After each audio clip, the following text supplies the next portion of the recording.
Hello, hello, hello. Me. Test.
Should we check it? Test. Thank you, ITS team. All right, we'll try that again. There we go. Hope everybody's doing well. We'll call the Metropolitan Planning Commission of Nashville, March 23rd, 2023 meeting to order. Appreciate everybody coming down. And so that's a good note to everybody. Please put your phone on silent. And that way we don't get interrupted and you don't get interrupted when you're speaking. And so we really appreciate everybody doing that. And so on the agenda, Commissioners, the agenda was sent out prior to the meeting, and so we'll need a motion to adopt the agenda. There's a motion. Is there a second? Second. Any discussion? Seeing none, all in favor say aye. Opposed, no. Ayes have it, and it's adopted. Next is item C, which is the approval of the March 9th, 2023 minutes. Those were also publicly released and sent out prior. Is there a motion to adopt the minutes? There's a motion and a second. Any other discussion? Seeing none, all in favor say aye. Aye. Opposed, no. Ayes have it. Minutes are adopted. Now we are on to the recognition of the council members. But before I get to that, just before we do the council members, I want to make sure, since we have so many people in here, we need to make sure that there's clear paths or we're going to be in violation of the fire code. So there's a TV out on the foyer that you can hear, and a lot of you are here for one particular case. There's several for another, but make sure the paths stay clear and people can get by or we'll be in violation of the fire code. So I appreciate everybody doing that. All right. So to the council members, we take the council members as we see y'all come in. Councilman Druffel, I saw you first, so you want to come on up and you'll have to turn the microphone on. Welcome, Councilman. Appreciate you coming down.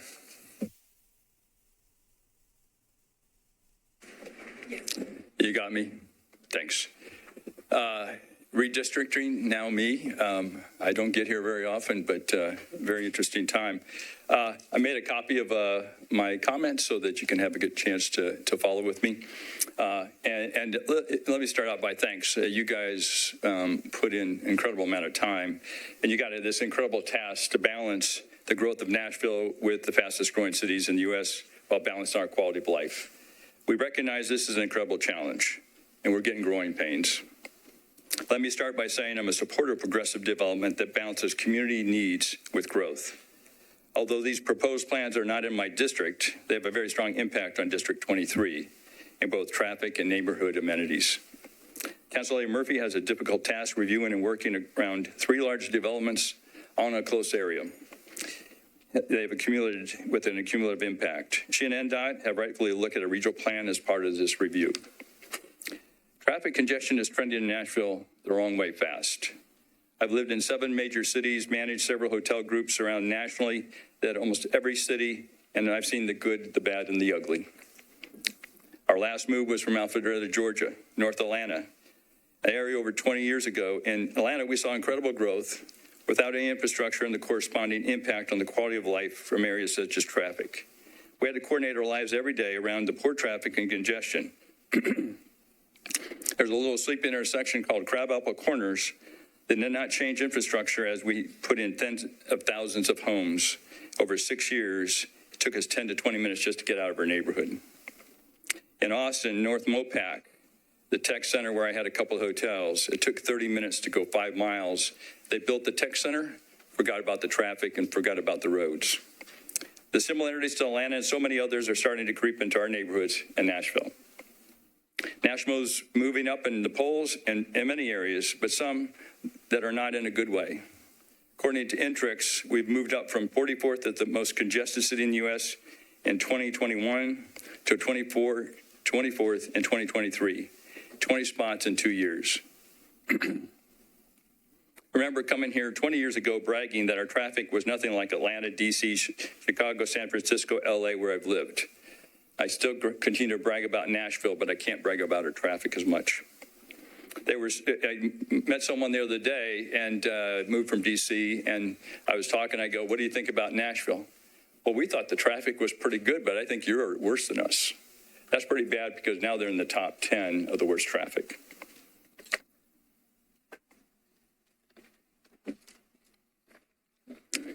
This is not a great trend. These observations and statistics, I hope, provide an important wake-up call for us to make more strategic solutions on development and growth before we get to the top 10 of the most congested cities. We just jumped 20 points in 2 years. There's a discussion that this development may reduce total traffic since it has more residential traffic versus retail. The problem is not necessarily the total traffic, but the peak demand traffic. In that case, the increased residential went up to the peak demand traffic. The traffic congestion has a significant impact on the quality of our lives. In a survey measuring the quality of a city, one of the major aspects impacting the quality from live score is traffic and infrastructure. Congestion has many aspects on the quality of our life: lower productivity, increased stress, air pollution, commuter costs, safety costs, and more frequent accidents, and the list goes on. As a city, we are quickly moving across a fine line where growth and development have taken precedent at times over our quality of life. Again, I believe it's important to help drive the economic vitality of our city. I'm excited about overall proposed changes to this area, but we need to minimize traffic impact and maximize community benefits. It's time to get back to putting the horse before the cart. We need to build infrastructure before any development. I recognize there are smart strategies such as increasing density around workspace to minimize transportation and traffic. This project is not one of them. There's no new space that would support joint work and livability. I believe that our priority in development must respect the existing homeowners and families that have lived here for 10, 20, and 50 years. Their quality of life needs to be a priority with new development. It needs to be a partnership, and I've seen some great examples of that over the past few years. As mentioned, this is our Waterloo. The community is at a boiling point in our neighborhood. We're getting frustrated with development before infrastructure, such as traffic, planning, and roads. You will hear quite a few comments tonight from our community focused on the many issues we're concerned about. When I mention concern, we have over 3,000 on a signed petition from our communities with numerous neighborhood associations. I attended almost all meetings where I saw 500 plus attend. I don't know what the record is, but I think we're getting close to that. West Nashville growth and traffic, we need more strategic solutions. There have been significant housing growth, no traffic improvements. There are two primary corridors coming from West Nashville, parallel with 40 freeway. That is Charlotte and Harding. Included on Charlotte, traffic comes from Bellevue and Ashland City via River Road. Bellevue, Fairview, and all the areas southwest come in via 170 and empty into Harding. The growth of 40 and along these corridors have seen unprecedented growth and high-density housing without any traffic improvements. In just one stretch of Charlotte between Old Hickory and Davidson, we have added 1,000 apartments and condos with only a 2-lane road. Many can't get out of their apartment complexes. I mentioned this road since it impacts overall traffic options from the west. In order to ensure traffic does not get worse, I'm supporting need for a greater traffic modality study that includes all western corridors. The proposed development has a T5 zoning, but it does not meet the requirements of two arterial roads. Harding is currently a failed road from 440 to White Bridge per NDOT. The current T5 zoning, intense mixed-use zoning, requires two arterial roads. The project, by definition, does not provide the support for a T5 project. White Bridge is a bridge, like it says, and it doesn't touch the property. Therefore, the project location does not provide direct access to an arterial road. There's only one access off Harding, which then adds to the stress on Harding. Local traffic and concerns. Let me highlight some of the local traffic concerns that probably aren't put in a report. And I won't repeat some of them, but I think there's some that are worth highlighting. Many of the people using the current retail at the Kroger come from west on Harding. There are few retail options on the west side outside the current retail space that exists. The reduction of retail at the proposed site will force more traffic on Harding to cross White Bridge, putting more stress on that intersection to the Harding Town Center and the new Kroger location. Much of the proposed increased residential development will increase traffic demand at peak hours. It may not increase total traffic, but we're more concerned about the traffic hours. Construction over 10 years will significantly increase traffic demand during peak hours. There are no current or proposed alternative transportation options. There are no mass transit proposals, sidewalks to this development, or parking options for a bus stop. Traffic studies and solutions are less clear on White Bridge and Woodmont. When you see a lot of the traffic studies, it's around Harding. But if you've ever tried to drive across from White Bridge to Woodmont, it's a mess, right? And this is even going to get worse. The modality study states that the traffic has gone down 0.7% on average per year on Harding. For 20 years, I've traveled this road, and I have to say, if it's gone down 0.7%, I don't know how or why. Maybe the total traffic has gone down 0.7%, but I would have to tell you that before you get to that, during peak hours, before you get to this intersection, it's almost double the traffic that was there from 15 to 20 years ago. So if you go from White Bridge, sometimes you stop almost at 440 as you're trying to go west. Going west to east in the mornings, you back up to Meade Boulevard, which is good because then, Waze sort of moves me out of that direction. And I've been going this way for 20 years. So I got to tell you, I could probably ask people to raise the hand of how many people that believe traffic has gone down, but I don't think you're going to get anybody to raise their hand. Am I right? Okay. Okay. So Councilman, Sorry. hold on. So this is a good time to remind everybody that the way that we operate in Planning Commission, it's not mob rule. We don't clap, even for the council member. Love you, Mr. Druffel. We don't boo anybody. Everybody needs to address the chair.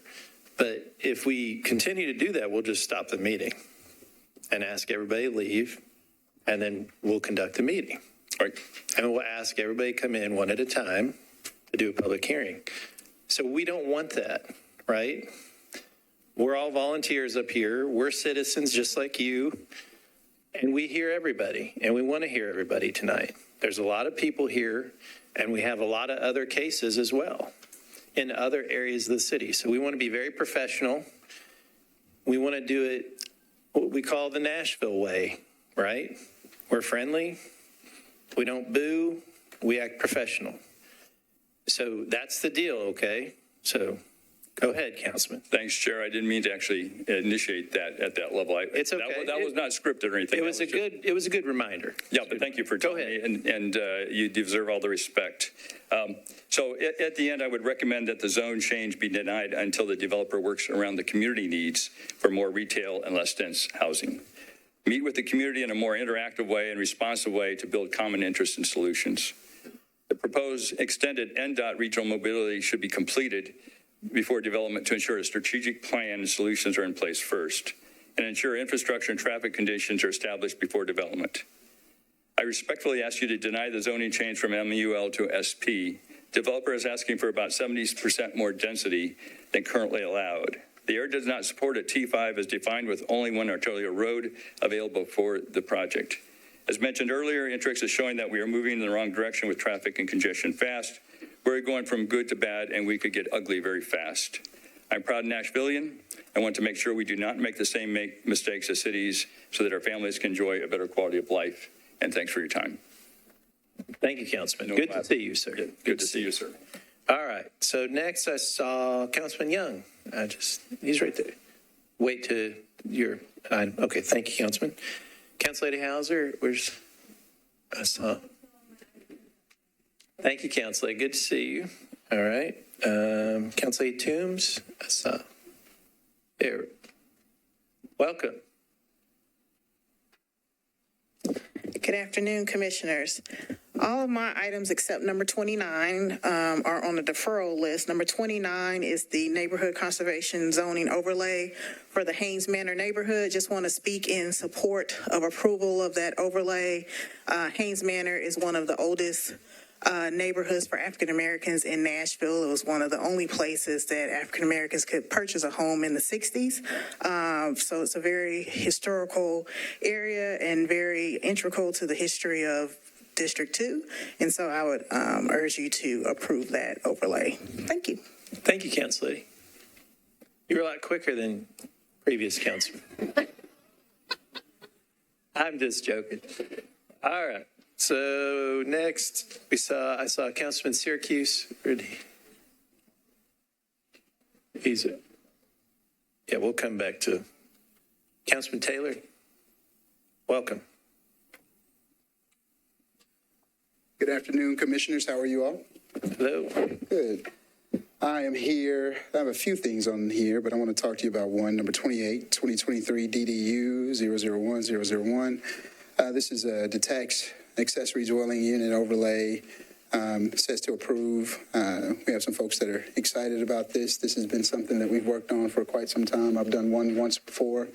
I think it's a great opportunity to do several things. One is add much needed density and affordable housing while also keeping the community character in the neighborhoods that people truly like, as well as it gives us a chance to give some of our neighbors that have been in these communities for a long time an opportunity to have supplemental income. And then it adds the density that we need without adding multi-units in the middle of a neighborhood. So I think that this is exciting, and I hope that you guys will approve this on consent. All right. Well, thank you so much. Hopefully I was shorter than Councilmember Toombs. Thank you, Councilman. Appreciate it. All right. And I saw Councilman Syracuse. Is he back? Nope. Okay. Just want to make sure. All right. Councilor Murphy, I saw you. You want to go? Welcome. Thank you. I got word this afternoon that one of the cases in my district is being deferred. So that's great. One less on your list. And then I'll speak on the other case when it comes up. I think that's all. Okay.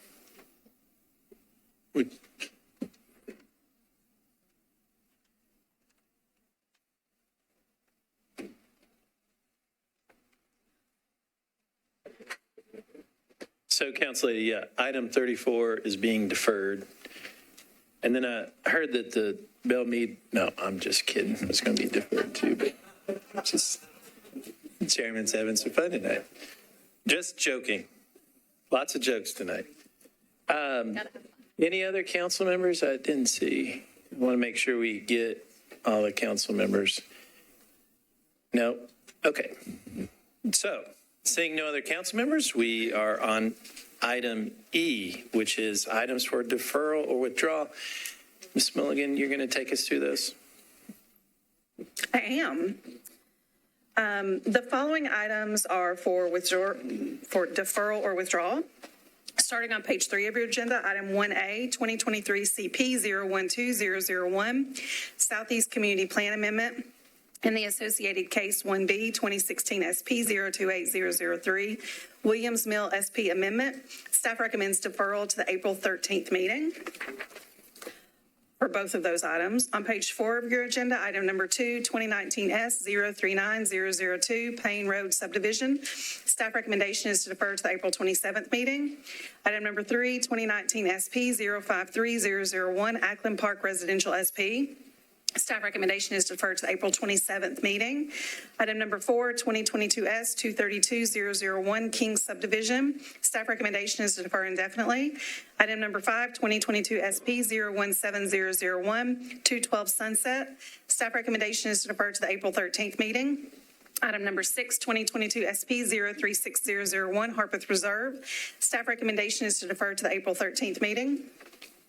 On page 5 of your agenda, item number 7, 2022 SP 079001, 717 Spence Lane SP. Staff recommendation is to defer indefinitely. Item number 8, 2023 S 027001, 812 Kirkwood Avenue. Staff recommendation is to defer indefinitely. Item number 9, 2023 SP 042001, St. Luke Presbyterian Church. Staff recommendation is to defer to April 13th meeting. Item number 10, 2023 2023 S 045001, Temple Heights. Staff recommendation is to defer to the April 13th meeting. Item number 11, 2023 Z 003 PR 001, a rezoning on Buena View Court. Staff recommendation is to defer to the April 13th meeting, and I would note that Commissioner Blackshear is recusing herself from that item. On page 6 of your agenda, item number 12, 88P 038001, Long Hunter Chase Amendment. Staff recommendation is to defer to the April 13th meeting. Item number 14, 2023 Z 002 TX 001, a text amendment related to street setbacks on corner lots. Staff recommendation is to defer to the April 13th meeting. Item number 15, 2023 CP 003002, Bordeaux Whites Creek Haynes Trinity Community Plan Amendment. Staff recommendation is to defer to the April 13th meeting. Item 16A, 2023 CP 000002, Major and Collector Street Plan Amendment, Ewing Drive Extension Removal. Ooh. And the associated case on page 7, 2023 SP 026001, Production Row SP. Staff recommendation is to defer to the April 13th meeting for both of those items. Item number 19 on page 7 of your agenda, 2022 SP 069001, 2400 Elliston Place SP. Staff recommendation is to defer to the April 13th meeting. On page 9 of your agenda, item number 24, 2023 SP 022001, 2724 Tucker Road. Staff recommendation is to defer to the April 13th meeting.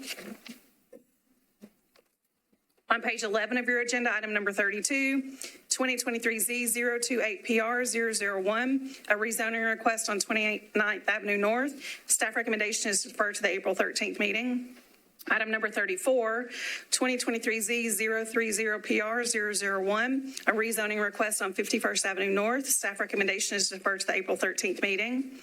Item number 35, 2022 S253001, First revision, Lot 1, resub of lots 76 and 77, Madison Heights. Staff recommendation is to defer to the April 13th meeting. Item number 36, 2022 S264001, 5713 through 5715 Maudina Avenue. Staff recommendation is to defer to the April 13th meeting. On page 12 of your agenda, item number 37, 2023 S016001, 840 Old Lebanon Dirt Road. Staff recommendation is to defer to the April 13th meeting. And item number 39, 2023 S041001, Habiba Subdivision. Staff recommendation is to defer to the April 13th meeting. Thank you, Lisa. And so, commissioners, let's read through these very slowly and make sure that we got these items. So the items for deferral withdrawal will be the following. Items 1A, 1B, 2, 3, 4, 5, 6, 7, 8, 9, 10, 11, 12, 14, 15, 16A, 16B, 19, 24, 32, 34, 35, 36, 37, and 39. Is that correct, Lisa? It is. All right, so commissioners, you've heard the items for deferral withdrawal. Is there a motion? There's been a motion and a second. Any other discussion? Seeing none, all in favor say aye. Aye. Opposed, no. Ayes have it. Those items are deferred or withdrawn. We are now on to item F of the agenda, which is the consent agenda. Lisa? As noticed to the public, items on the consent agenda will be voted on at a single time. No individual public hearing will be held, nor will the commission debate these items unless the member of the audience or the commission requests that the item be removed from the consent agenda. I'm going to read through the item number and case name for each project that is on tentative consent. If there is anyone in opposition to those items, I will ask that you raise your hand, and please do so clearly since this is so crowded. If there are members of the audience that are in opposition, then the items will be presented at the point on which they appear on the agenda.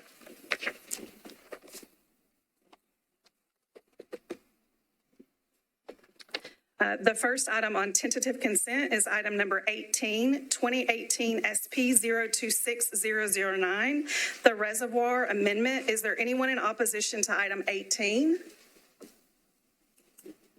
I'm sorry. Item 18 will be presented.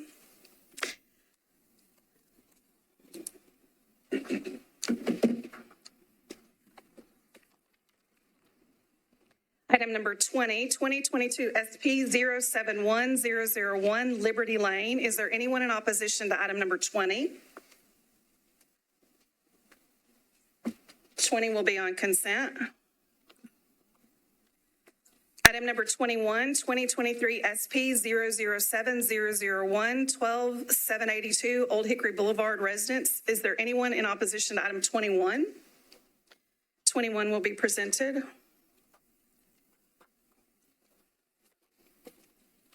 Item number 25A, 2023 SP 023001, 7986 Coley Davis SP, and the associated PUD cancellation. Is there anyone in opposition to items 25A and B? 25A and B will be on consent. Item number 26, 2023 SP 025001, Lakeshore Drive Residential. Is there anyone in opposition to item number 26? 26 will be presented.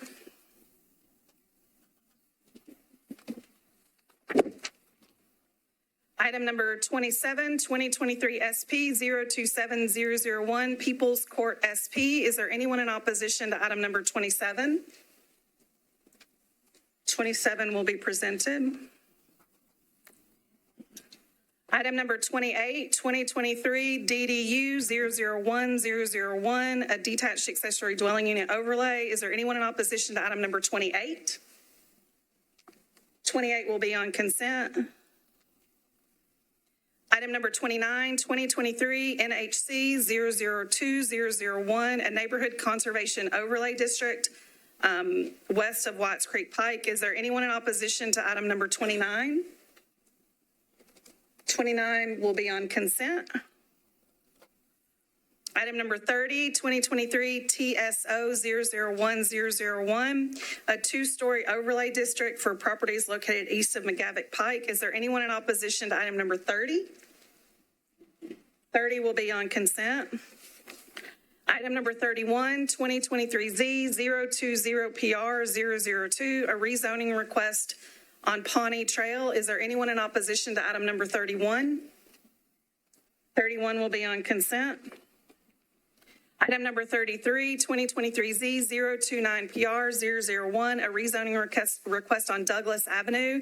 Is there anyone in opposition to item 33? 33 will be on consent. Oh, sorry.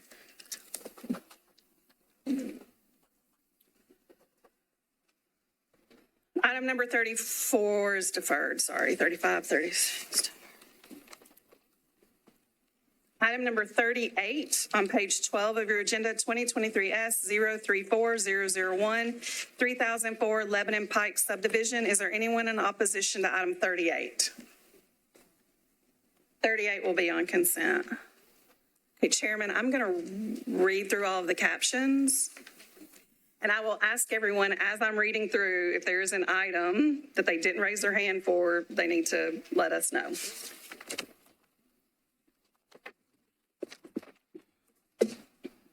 As information for our audience, if you are not satisfied with the decision made by the Planning Commission today, you may appeal the decision by petitioning for a writ of cert with the Davidson County Chancery or Circuit Court. Your appeal must be filed within 60 days of the date of the entry of the Planning Commission's decision. To ensure that your appeal is filed in a timely manner and that all procedural requirements have been met, please be advised that you should contact independent legal counsel. The following items are on the consent agenda.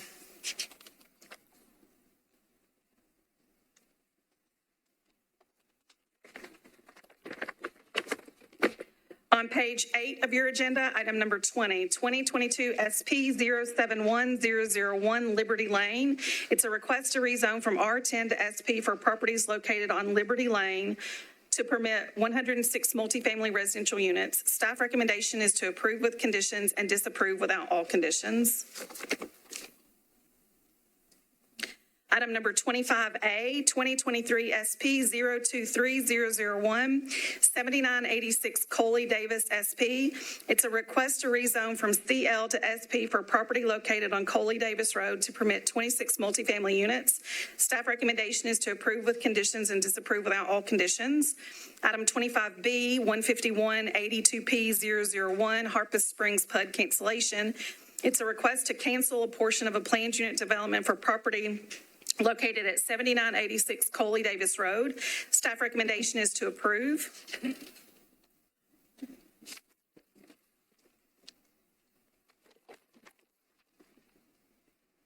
On page 10 of your agenda, item number 28, 2023 DDU 001001.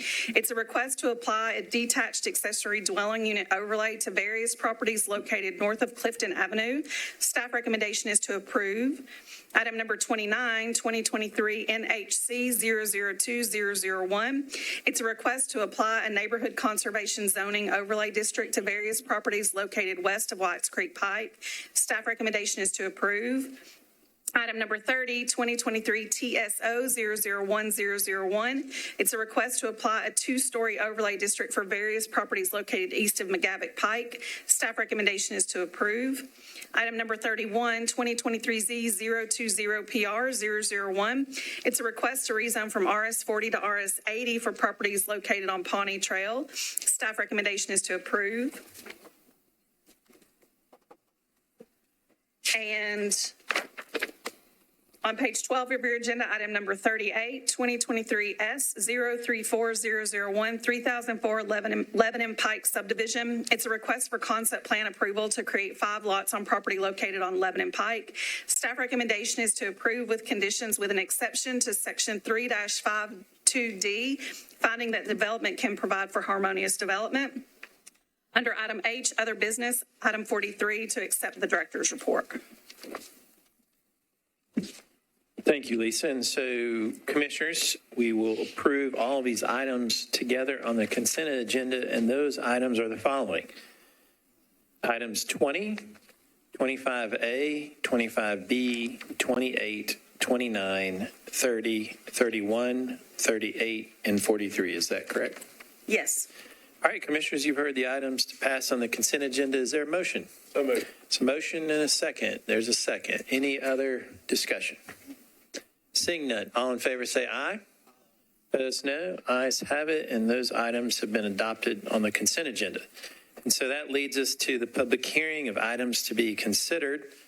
And so I did see Councilman Syracuse, though.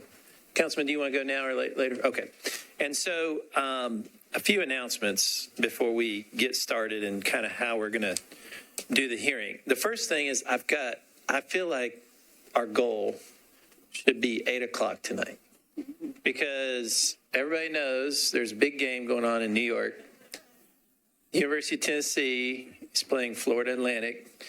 So everyone can help in this, including the commissioners, okay? So keep your comments concise and quick, but we want to hear from everybody, of course. So the thing that we do ask, though, is that, like I said earlier, this is a reminder, we try to keep everything very professional.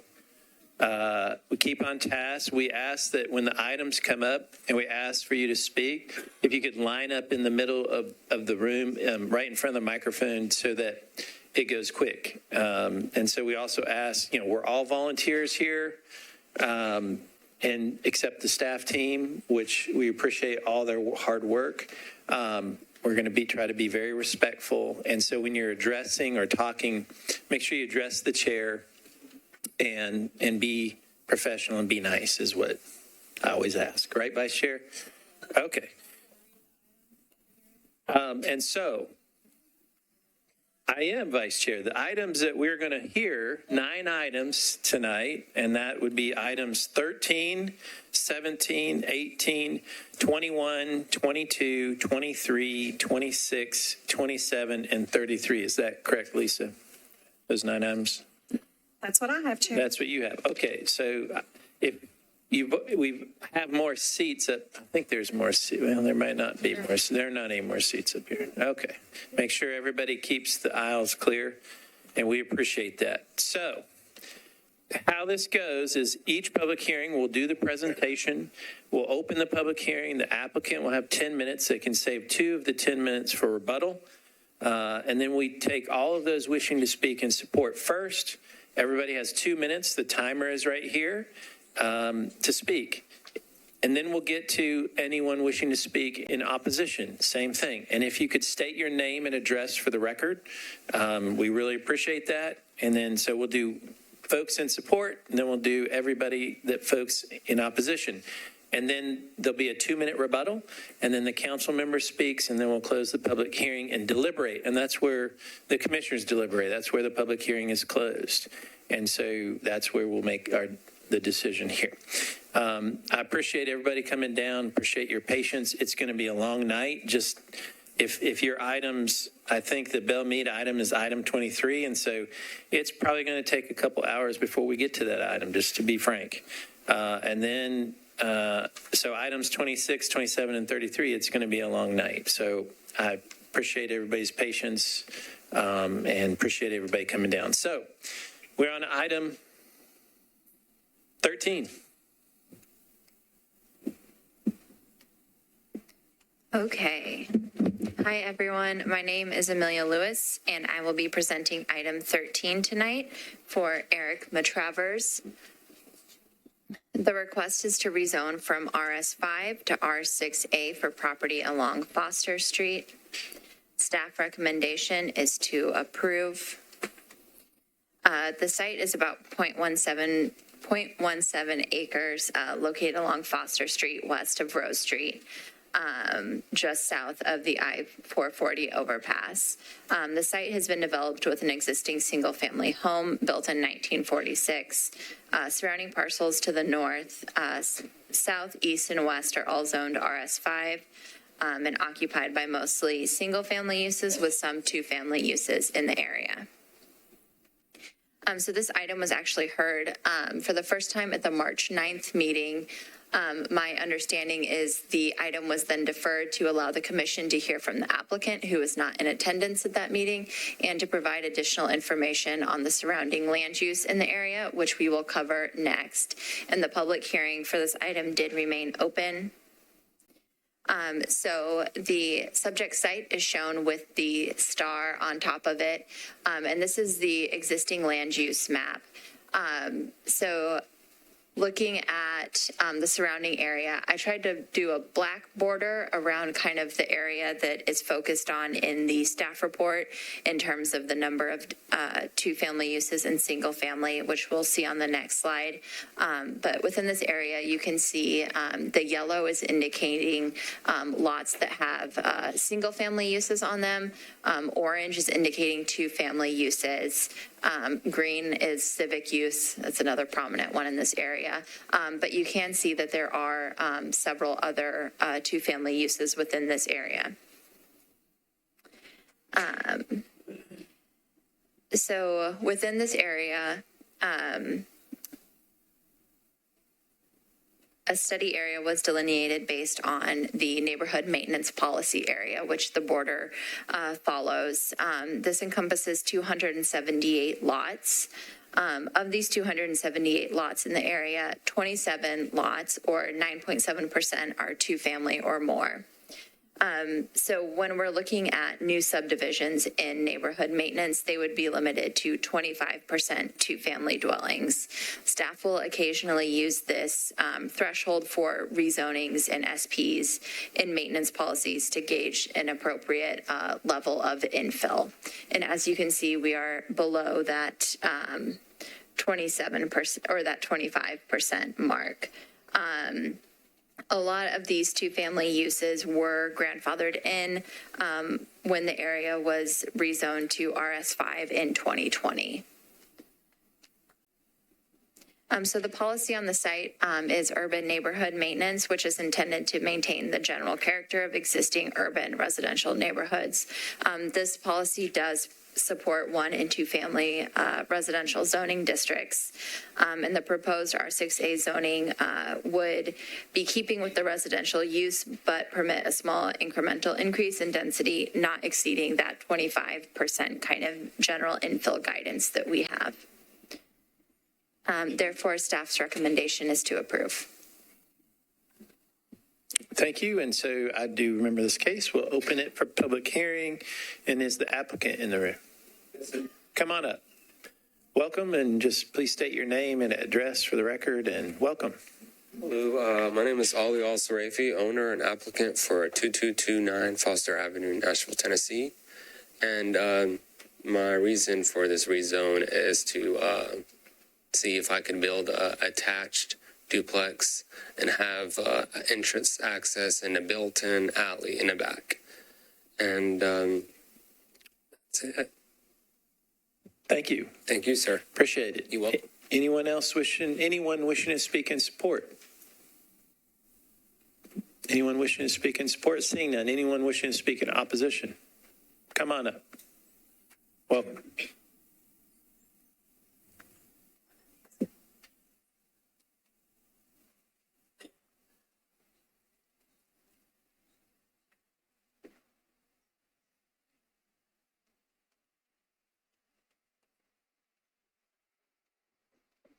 Good afternoon, council. Welcome.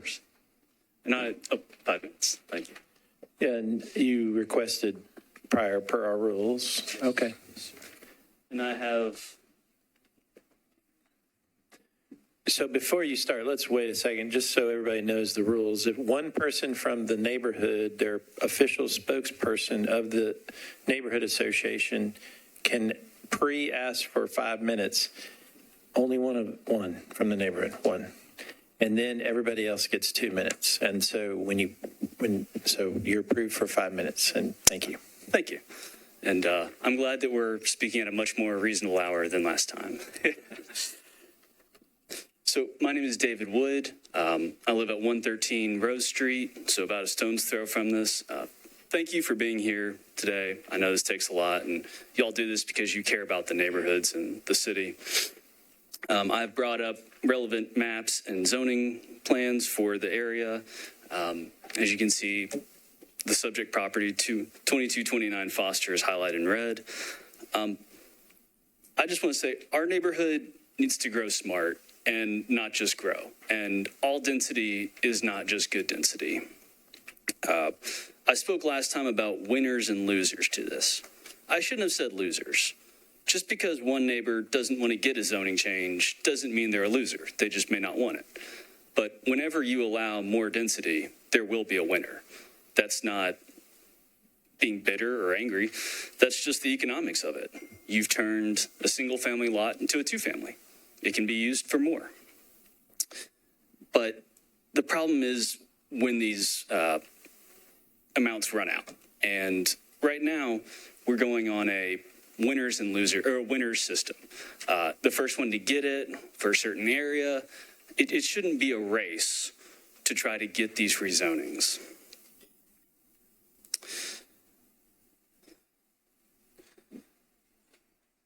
And one reason is that I'd like for as much of the value to stay in the neighborhood as possible. Duplexes, just by their design, are going to be much more difficult for existing homeowners to build or convert. You're probably going to have to move out of there. I'm not fuddy-duddy just against all density. I think that a dadu overlay would be very beneficial. I believe this is the relevant urban design overlay. From our last meeting, I understand that a dadu overlay is appropriate in this area. And could you switch to the next slide, please? And the next one.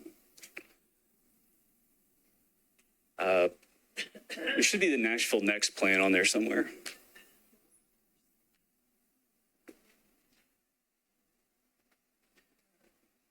That's the one that we passed around. Okay, well, the one I was thinking about was the one that was highlighted, you'll have it in front of you, where there's a highlighted darker shade of gray running along Nolensville Pike. That's the area I understood was granted an R6. Prior hearings, there was also an R6 granted that was on an alleyway corner. But there's nothing really special about this subject property. It's just another, and it's maybe the only thing special is that the block doesn't have as many duplexes. But whatever should be given out should be in the way that everyone can have a piece of it. It's not picking a winner on who gets there first on this stuff. And right now, that is the system. I'm glad that we did see the duplex survey. We didn't have that last time. I was the only one who brought it up about how much are there right now. So I'm glad that we are moving that way. But I think that we need to grow smart. We need to not pick a winner and just preserve the character of the neighborhood. I mean, the neighborhood is these small cottages built during and after World War II. That's what the subject property is here, and it's going to get torn down. And it's neighbors like me who have the existing cottages with their mature trees who don't develop it that provide the benefit to the whole neighborhood.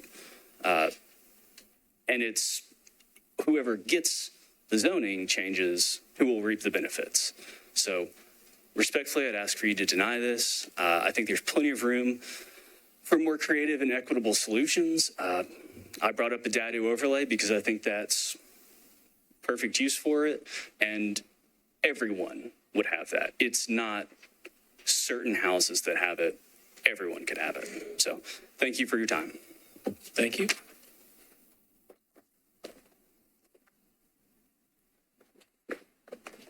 All right, welcome. Chair, Council. My name is Bo Knox. I live on 73 Ludi Street, a couple blocks from this. I pose a request to rezone properties in Woodbine from RS5 to RS6A, typically in general. I am not opposed to density. That being said, the idea of continuing to split single-family lots in Woodbine, in my opinion, will also backfire from its stated goals. It will not create more affordable housing for the type of people who already live there. I believe that it will lead to more outside investment, transient neighbors, the push for more Airbnbs, and the current rentals being cashed out for uncontrolled and uninvested outsider developers. We need more infrastructure before people. We need sidewalks before we add more people. We need traffic calming measures before we add more cars. I want my children to have long-term neighbors and friends that go to their schools, which are well invested in. As we continue to add exemptions randomly throughout the neighborhood, we set the precedent for the stripping of the history and the character of and neighborliness that make Woodbine special. It's the reason I bought my house there 10 years ago and want to raise my family there. And yet, as we continue to split single-family lots, I believe that it will create a push for more and more of this, which will strip the character and the neighborliness away and will be something that will lead other folks like myself to move. Thank you. Thank you. Next, welcome. My name is Carissa Schmidt. I'm also in the neighborhood across the street from my neighbor, Mr. Wood, who just spoke, and I'd like to echo what he said and add a little more depth to that because I have been in the residence longer than he has. I purchased my home in the neighborhood in 2006, and when I first purchased it, the entire street was lined with trees, very old growth, tall trees, and I have slowly seen those being cut down and eradicated as new development has come in, some of which has been fantastic. However, some of it is it's so happening so quickly that the new trees are not recuperating fast enough. Also, when I first moved into the neighborhood, we did have high turnover rate in the housing that was there. Lots of houses were rental houses. And what that was creating was a lot of crime in the neighborhood, people breaking in from the alleyway, crime happening in the alleyway. And I have seen a great reduction in crime as more people have settled into the neighborhood, into permanent housing. And so the high turnover rate that comes with the prospect of duplex rentals or apartment rentals is definitely a concern for me, as I have two children who are in the back of the room right now that I have to be concerned for. And so I just also would agree with my neighbor who just spoke. I have not met him before, but about the need for sidewalks and traffic calming measures is a huge concern, as I already can't take my kids bike riding in the neighborhood due to the traffic situation. I have to drive them in my car to a park with proper bicycling to be able to do that, because it's just not safe. And I think that was all of the points I wanted to make. Just the supporting of having the single family cottages here. It really does create a close kind of knit neighborhood when you have people who are dedicated to staying in a home for a long time, and neighbors who start to really get to know one another and care for each other. Thank you. Thank you. Anyone else wishing to speak in opposition? Seeing none, 2-minute rebuttal from the applicant. Do you want to waive your applicant? You have a 2-minute rebuttal? Okay, he's waiving the rebuttal. All right, and I didn't see the council member. Welsh is not, Council Lady Welsh is not here. So seeing no one else wishing to speak, I declare the public hearing closed. Vice Mayor, you want to go first? Oh, Vice Mayor, I've upgraded you today. I don't know that I want that job. That's probably a bad job right now. Vice Chair. Yeah. So thank you to staff for putting this item first. I know that it was a long night that the neighborhood was here for last couple weeks ago. I think that that this is a tough one, and that I see the analysis that supports, overall we could have up to 25% of the lots in this area be duplexes. That makes sense to me. But given this is a neighborhood that has sort of its old character still and is defined by, somewhat similar housing stock, I'm sort of compelled by the argument from the community member that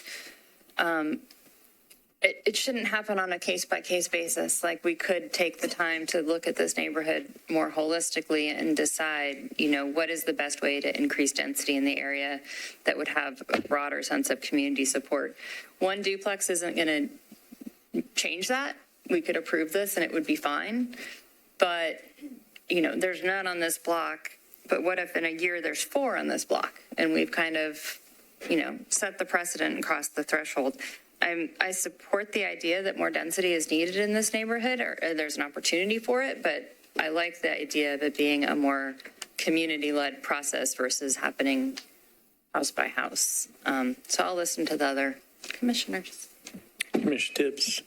I agree with the Vice Mayor, Vice Chair. Actually, but I do feel like that well, first of all, there's this one block that is, that hasn't had any other change on it. So it's kind of good to have these blocks that keep their community just as they are. And I think it is an older community, and I think there's something contextual about the type of homes in this area.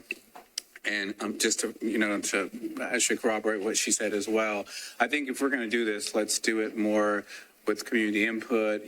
There seems to be, just by the orange blocks, a little bit more of a concentration in another area. Maybe that's the area that we focus on. And that way, that there can, kind of make some more organization of how this works. So I agree. Commissioner Blackshear. I kind of lean towards approval of staff's recommendation. I mean, we are in an urban neighborhood maintenance policy where a duplex would be a proper land use. There are already duplexes around the property, so it's not introducing a new land use to it. And I think that studying the area and maybe proposing a broader land policy change would be fine, but I would, if that were to come up, I would be in favor of allowing duplexes. So to me, not allowing duplexes here would not make a lot of sense. It just wouldn't, to me, would not be consistent with the land policy. Although I'm very appreciative of what the neighbor said, and I'm sure I would have the same exact view. If I were to live here, I would want it to stay the same, but it does seem like duplexes would be a proper use of the subject property. So I'm interested to hear what the other commissioners have to say. Commissioner Johnson. Thank you, Chair. Thank you, staff, for having this agenda item on top, because last time Mr. Wood stayed 7 hours with us and he's made compelling argument. And so this time I'm glad he get to speak first. And yes, he and his neighbor had compelling argument, and especially this is Dadu overlay eligible area. So Dadu overlay might be way to go. But then again, I do share Commissioner Blackshear's point of view as a policy point. Looking at the larger picture, it is a T4 neighborhood maintenance with grandfathered in duplex already mixed in. But I think staff says it was made grandfathered in 2020, but I'm thinking it's rather 2004, not 2020.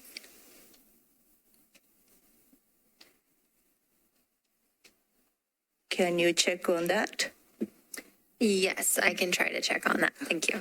So my point is, if it was grandfathered in 2004, now nearly 20 years later, it's already in now need of gentle density. So having duplex is kind of in line with our policy. So in a way, I can see both ways, because it's a good way to have contextual, Dadu overlay. It's really right area to introduce Dadu overlay. So if we can add gentle density, favorite of Commissioner Henley's word, or we can allow up to 20% one by one, considering this is T4. So I am kind of on the edge, like on the fence on. I can go either way. So I will be interested here other commissioners' opinion. Councilman. Thank you, Mr. Chair. I appreciate the applicant for coming back. I was ready to just make a recommendation last time and let the council member take it to council rather than have the gentleman come back. So appreciate the staff for working with him to place that first on the agenda so he doesn't have to wait till 11 o'clock again. I agree with the sentiment that, that's neighborhood maintenance. There's nothing about neighborhood maintenance that, two-family units aren't contrary to neighborhood maintenance. Foster is certainly a major street. I think there are a lot of reasons to maybe consider that. I definitely appreciate staff for looking at the land uses within that area. I think that's really helpful for giving us a context within which to consider how many rezonings we're having to add an overall number of housing units similar to what we've had, I think, in Councilmember Toombs's district. I thought that was very helpful. We definitely always need housing. What I would say is that we're not going to solve Nashville's housing problem one duplex at a time. I generally think that the way that we're going to get real density is through very, very large projects generally, or doing things in a much broader area, whether that be upzoning this entire area to R6 or something like that. or doing a day-do overlay. This is located within the urban zoning overlay district, so it is eligible for that. We have had some other cases there in District 16. I know Councilmember Welsh is really focused on trying to add some housing and investment in a community that has kind of lacked investment for a long time. So I'm sympathetic to that. But I think the case made by the neighbors is very persuasive that having a little bit more of a neighborhood kind of small area plan for how to add density appropriately, I think that is a better way to go. Whatever the decision is on this one today or at council, if it should move there, I think this sense of kind of picking winners and losers applies.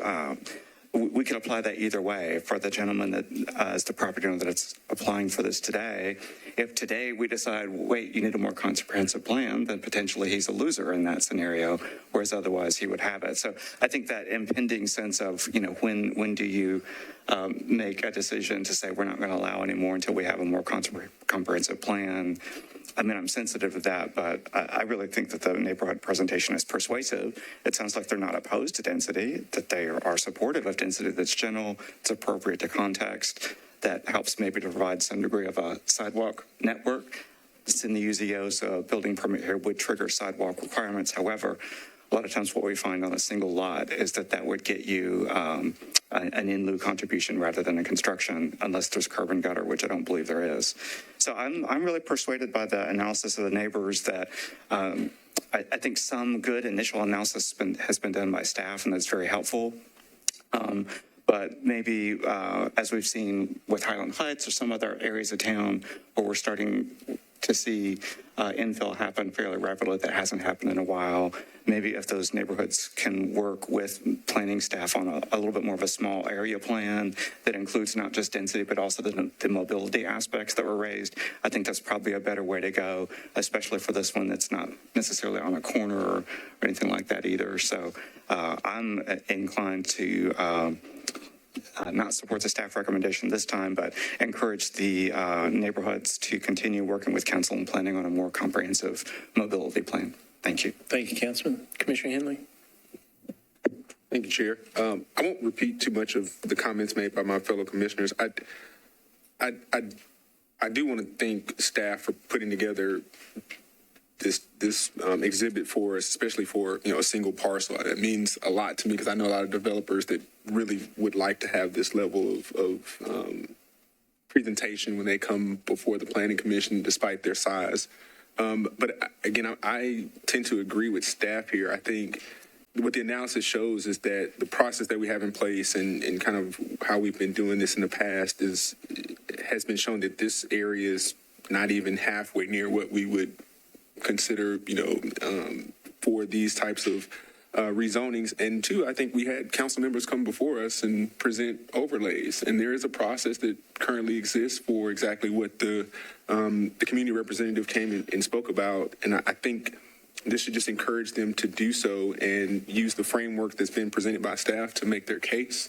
But I also think, we shouldn't penalize someone who's using the process that's in place right now.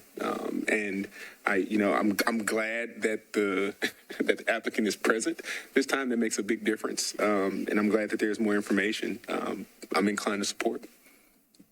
Thank you, Commissioner Clifton.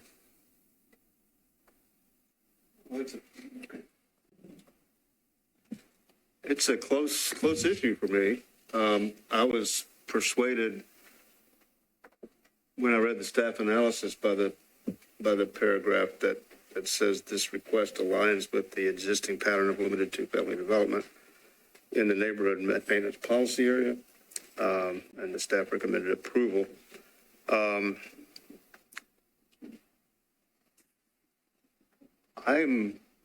going to be open-minded and let you sway me one way or the other, but I sort of agree with my colleague over here to my right. At this point. Commissioner Haynes. So I'm not going to sway you because I'm not going to make any comments. I'll watch and see how you vote. I tend to agree with staff's analysis. I am persuaded by the neighbors who came out, but I think there is a process by which they could go about a more holistic neighborhood change. So I will support staff's analysis. So we'll need a motion by a commissioner. Is there a motion? I move Commissioner? I move to approve staff's recommendation. That's a proper motion. Second. And a second. Any discussion? Seeing none, all in favor say aye. Aye. Opposed, no. Ayes have it. 3 noes. Rest ayes. All right, so we are, so item 13 is adopted. We are now on to item 17. Chairman, I might have an update on one item where I hear that applicant and the person that was opposed may have had a conversation, and so that might be able to go back on consent. If you Yes, wanna- which item do is that that? now? Yes, let's do that out of order. That would be item 27. 2023 SP 027001, People's Court SP.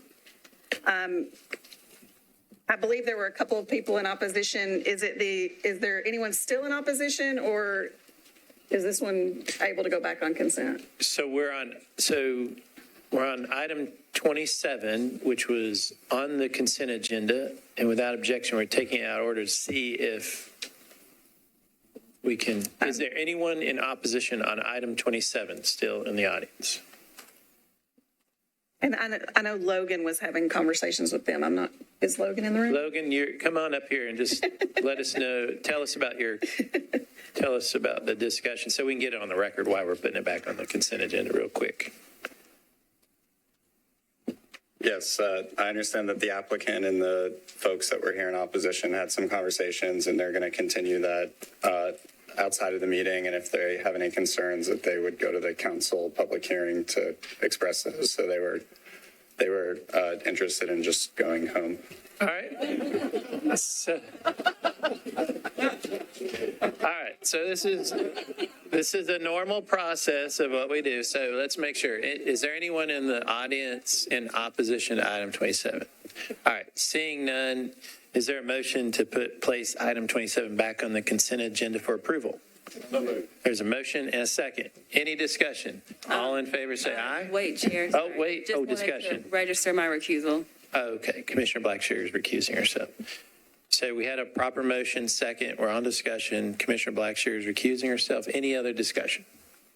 Seeing none, all in favor say aye. Opposed, no. Ayes have it. And item 27 is passed and placed back on the consent agenda. So we are on item 17. But let me remind everybody, according to, so this particular item, commissioners, and I think we're going to hear this. Lisa, can you give us the update on item 17 for the commissioners? Certainly, and Amelia has sort of a truncated reminder for you all. This item was previously heard, and then it was deferred. The public hearing was closed and remains closed. Go ahead, Amelia. Item 17 tonight, my name is Amelia Lewis, and I will be presenting this item, which is an amendment to the McGavock House SP. The request is to amend the SP to permit an increase in the number of hotel rooms and permit the construction of a new hotel. Staff recommendation is to disapprove.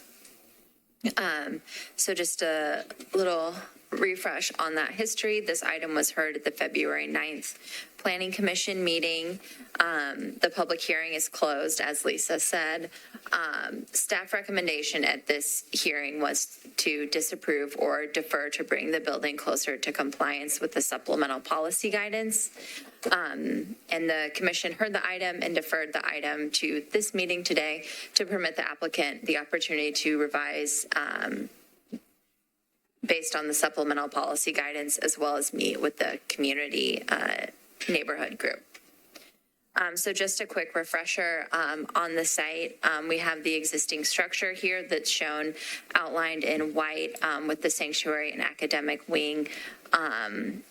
The structure would be proposed to be developed with non-residential uses and hotel. And then behind that structure a new hotel would be constructed as well. And the proposed amendment would be going from 35 rooms to 89 rooms with some non-residential components as well. So an update on where we are. With the resubmittal, no changes were made. The applicant asserts that the proposed height is appropriate, given the potential for redevelopment of the adjacent residential policy. And so I will go through some exhibits that they provided for that. The language of the supplemental policy was drafted taking into consideration the surrounding residential structures on the adjacent properties, but may not have acknowledged the height that is possible within that existing residential zoning district and what would be permitted there. If the Planning Commission supports the proposed SP and finds that the existing supplemental policy is no longer needed for the site, the Commission may direct staff to remove the supplemental policy and may recommend approval of the proposed SP with conditions and disapproval without all conditions. So this is an exhibit provided by the applicant. So you can see at that top picture on the left on the left side of the left picture is the proposed hotel structure that is new, and the photo imagines the redevelopment of the neighboring RS 5 parcel with a single-family home that is approximately 48 feet in height. So RS 5 would permit 3 stories and 45 feet. I believe that given the topography on this site and the way that height would measure code, it could be up to 48 feet. And so below that, we have the existing, or we have the side image of the structure along Meridian Street, where we see on the left side the existing structure today with the new structure and the height compared to the imagined height of the RS5 property to the east. So a key guiding factor in the supplemental policy guidance was the ability to provide that transition from the subject site to the adjacent residential properties.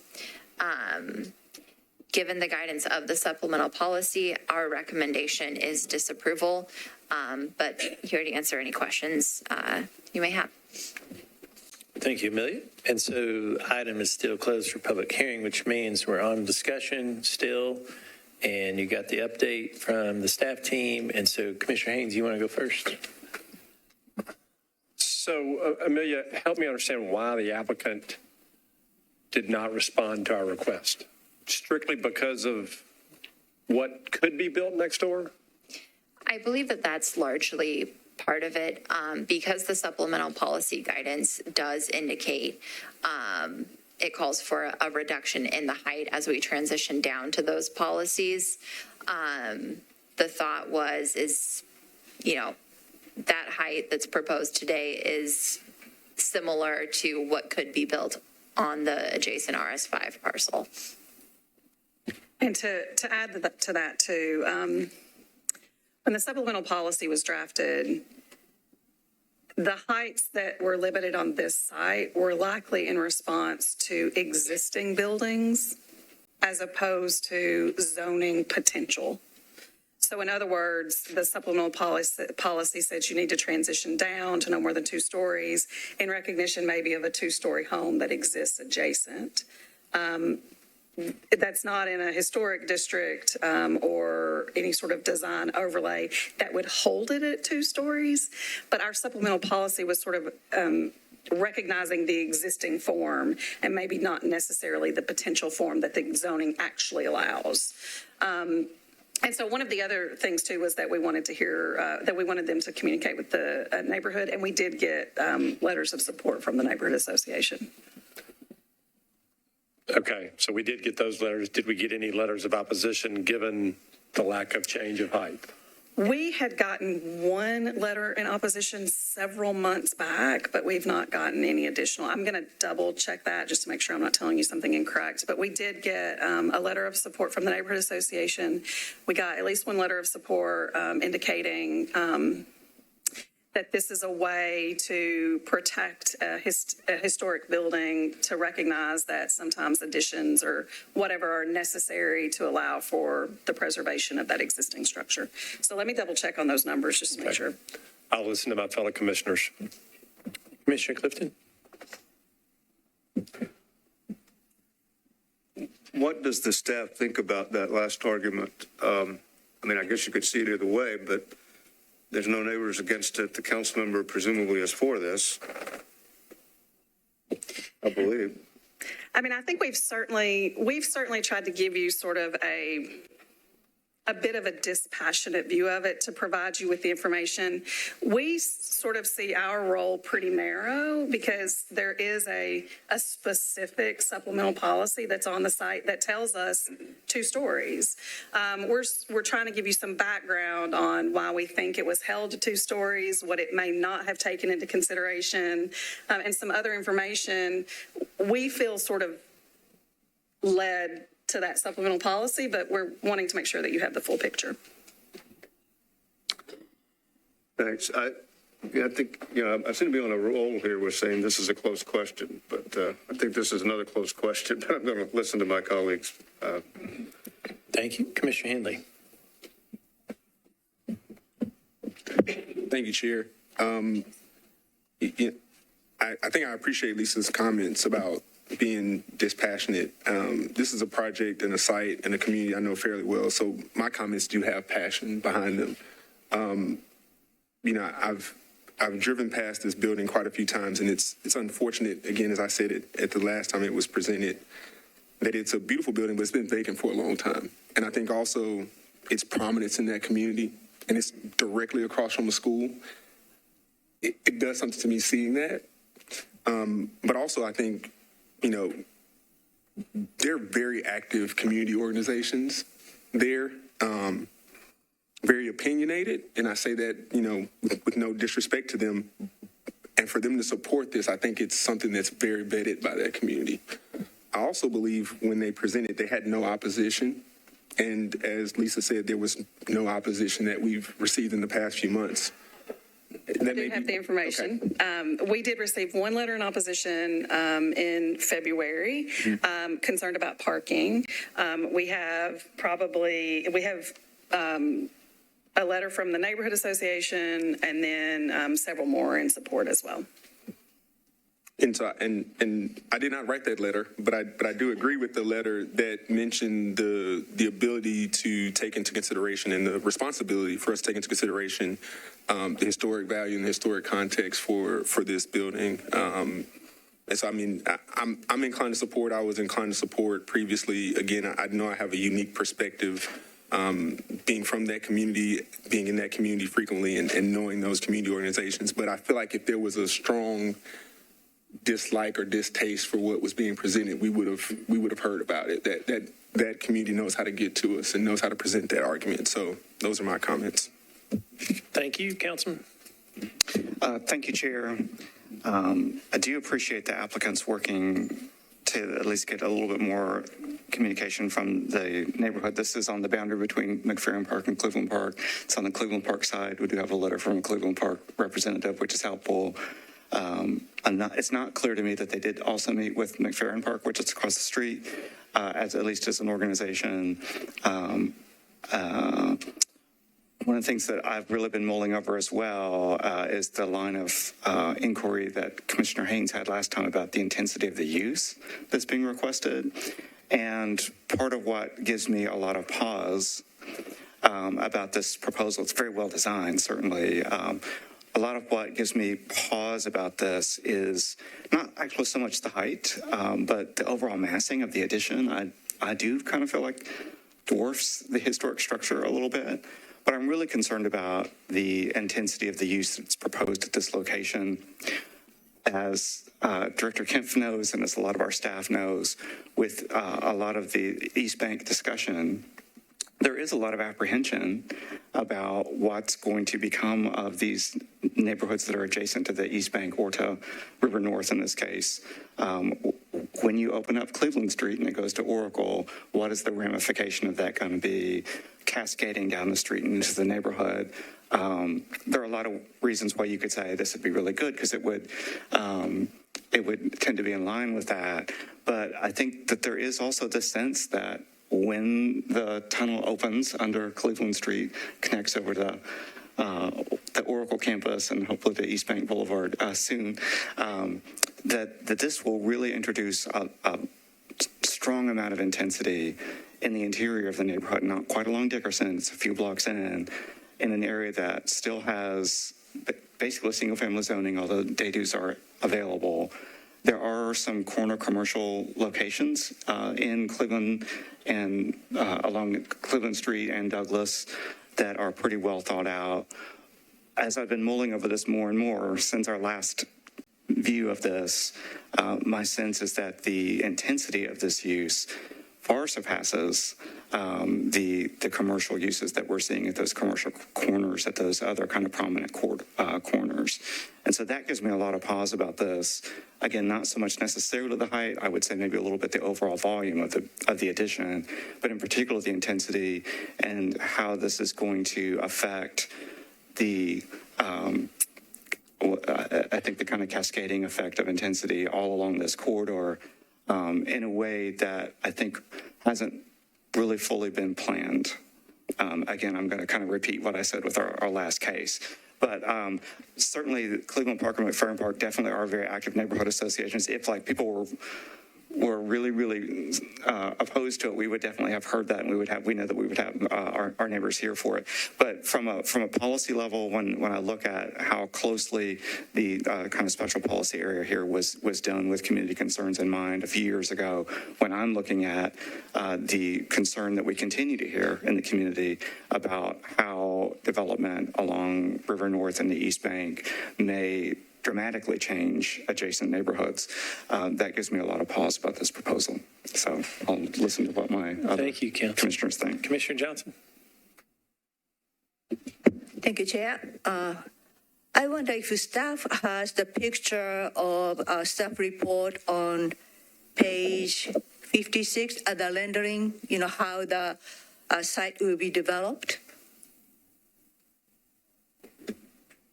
Did you, sorry, like the site plan? Yes, site plan. That'd be great. Yes. So, I appreciate the extra 2 weeks. Because of the extra 2 weeks, I was able to go back currently approved SP versus this revision. And also, I happen to serve on the Historic Zoning Commission, so on the Historic Zoning Commission, we approved based on the repurpose of currently vacant existing church. So their plan to repurpose existing church building is really great. I'm sure Commissioner Tibbs will really appreciate that. And so what they are proposing, the change I see with currently proposed SP versus new proposal. When you see the pool area on the left side upper corner, the current SP proposes surface parking. And when you see on the left side, on the proposed hotel and retail, again, this is a surface parking.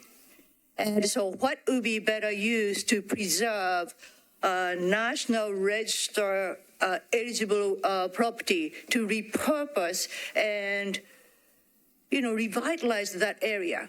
Because we don't often, be able to preserve such a historical significance, and especially National Register eligible property. So I think the supplemental policy was to highlight those historical structure as well as better transition to existing neighborhood. So I was reading really carefully about the supplemental policy, and yes, it has height limit. However, it says limit height generally to 2 stories for property adjacent to residential policy. But, generally to 2-story. According to the, Google Map, which is one of my favorite, across from this proposed project, there's already 3-story, high-rise, like multi-housing development. I'm sure Commissioner Henry is very familiar with that area. So considering this area already has high-rise in that supplemental policy area, so having this, even though 4-story, but very close to, by rights, 45-story, is considering benefit of preserving this significant, church. I think it outweighs, in my point of view.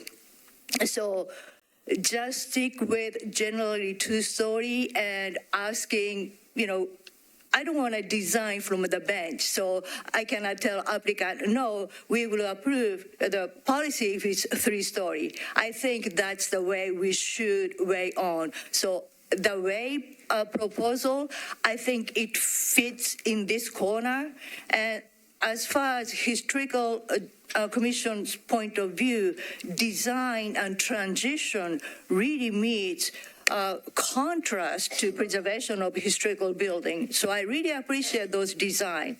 So one thing, I would like to add to transition to existing historical, neighborhood, I would like to add a condition to maybe look at improving alleyway and or, have great buffer transitioning to the property up north towards Meridian Street. So with that, I think this proposal, just disapproving this SP will kind of do us damage than more than opportunity to preserve this significant building. So, respectfully, I disagree with the staff recommendations, and I can read that supplemental plan. I think this policy will meet spirit and intent of the supplemental policy. So therefore, I am in support of this project. Thank you. Commissioner Blackshear. We've already had a lot of really thoughtful and good comments from commissioners who already spoke previously, so there's not too much to add. I thought it was really helpful that staff made the distinction about the supplemental policy being drafted in a way that acknowledged the current development as opposed to acknowledging the potential zoning or the zoning and what could come under the zoning. So that was really helpful. So if we were to decide to approve the applicant's request, I guess what happens to the supplemental policy? Is it rewritten in a way? I know there is language in the staff's analysis about maybe the potential that the commission could find that it's no longer needed. Sure. So I think that you have, maybe two options. I think that Commissioner Johnson was making the case that because the language says generally 2 stories, that you could find that this is consistent with the supplemental policy, and therefore recommend approval in consistency with the supplemental policy. I think the other option would be that you direct staff that that because this portion of the SP, you're amending it, that the supplemental policy for this site is no longer needed. And you could direct us to do a housekeeping amendment to remove the supplemental policy. So I think you've got 2 options. You could either find that it does meet the supplemental policy and the intent of it, or you could direct us to do a housekeeping amendment. Well, it seems like maybe you could do both, right? You can see that it's in compliance with the intent, but maybe for clarification purposes, do the housekeeping amendment. Obviously, I'm interested to hear what other commissioners have to say, but I think I kind of like that option. Thank you, Commissioner Tibbs. I'm very familiar with this historic building. Actually done some work in it and looked at it a while back. It had a great gymnasium on the top floor. I'm not sure if they're probably not going to use that, but it was like right out of time, when I looked at it. And I do, in structures like this to keep it, it does take some, some creativity and, and I think on our part, even some leeway to help them to be able to pull this off. And I think the use for this word's not, I know we don't necessarily get onto the use, but I think it actually works well. Even knowing what the layout is, I think that's going to work well. I would not be in support of staff's recommendation for this. And either maybe the housekeeping amendment sounds a little bit more in line, but, that part we can talk about more further, but, yeah, I'm in support of this. Vice Chair, not Vice Mayor. I don't think I have too many comments to add. Everybody's posed some really good questions. I guess had one follow-up question for staff, which is when you talked about the development potential of the adjacent, what would that be? It's 3 stories and 45 feet. Given the topography on the site, my understanding is that it could yield a slightly higher, but that's ultimately a decision or kind of a calculation that's done by codes at building permit. Okay, so it's, okay. I mean, I think I am kind of inclined to follow the same direction as Commissioner Johnson and Commissioner Tibbs, Commissioner Henley, in support of this, but I think I might defer to one of the legal experts here on the best way to go about making a motion for this one. Thank you. And I believe that Commissioner Blackshear had some ideas that seemed logical to me, to us. Let me confirm how to say this correctly. So I would be recommending disapproval of staff's recommendation and recommending a housekeeping amendment to the supplemental policy to reflect the approval of this item. Yeah. So Director has a comment on that motion. Just to confirm, you did hear recommendation from Commissioner Johnson about improving the alleyway. So if you were to agree with that, if you could include that as part of the recommendation, but your first part sounded good to us in very clear direction. And add the recommendation for improvement of the alleyway. All right, that's a proper motion. Is there a second? Any other discussion?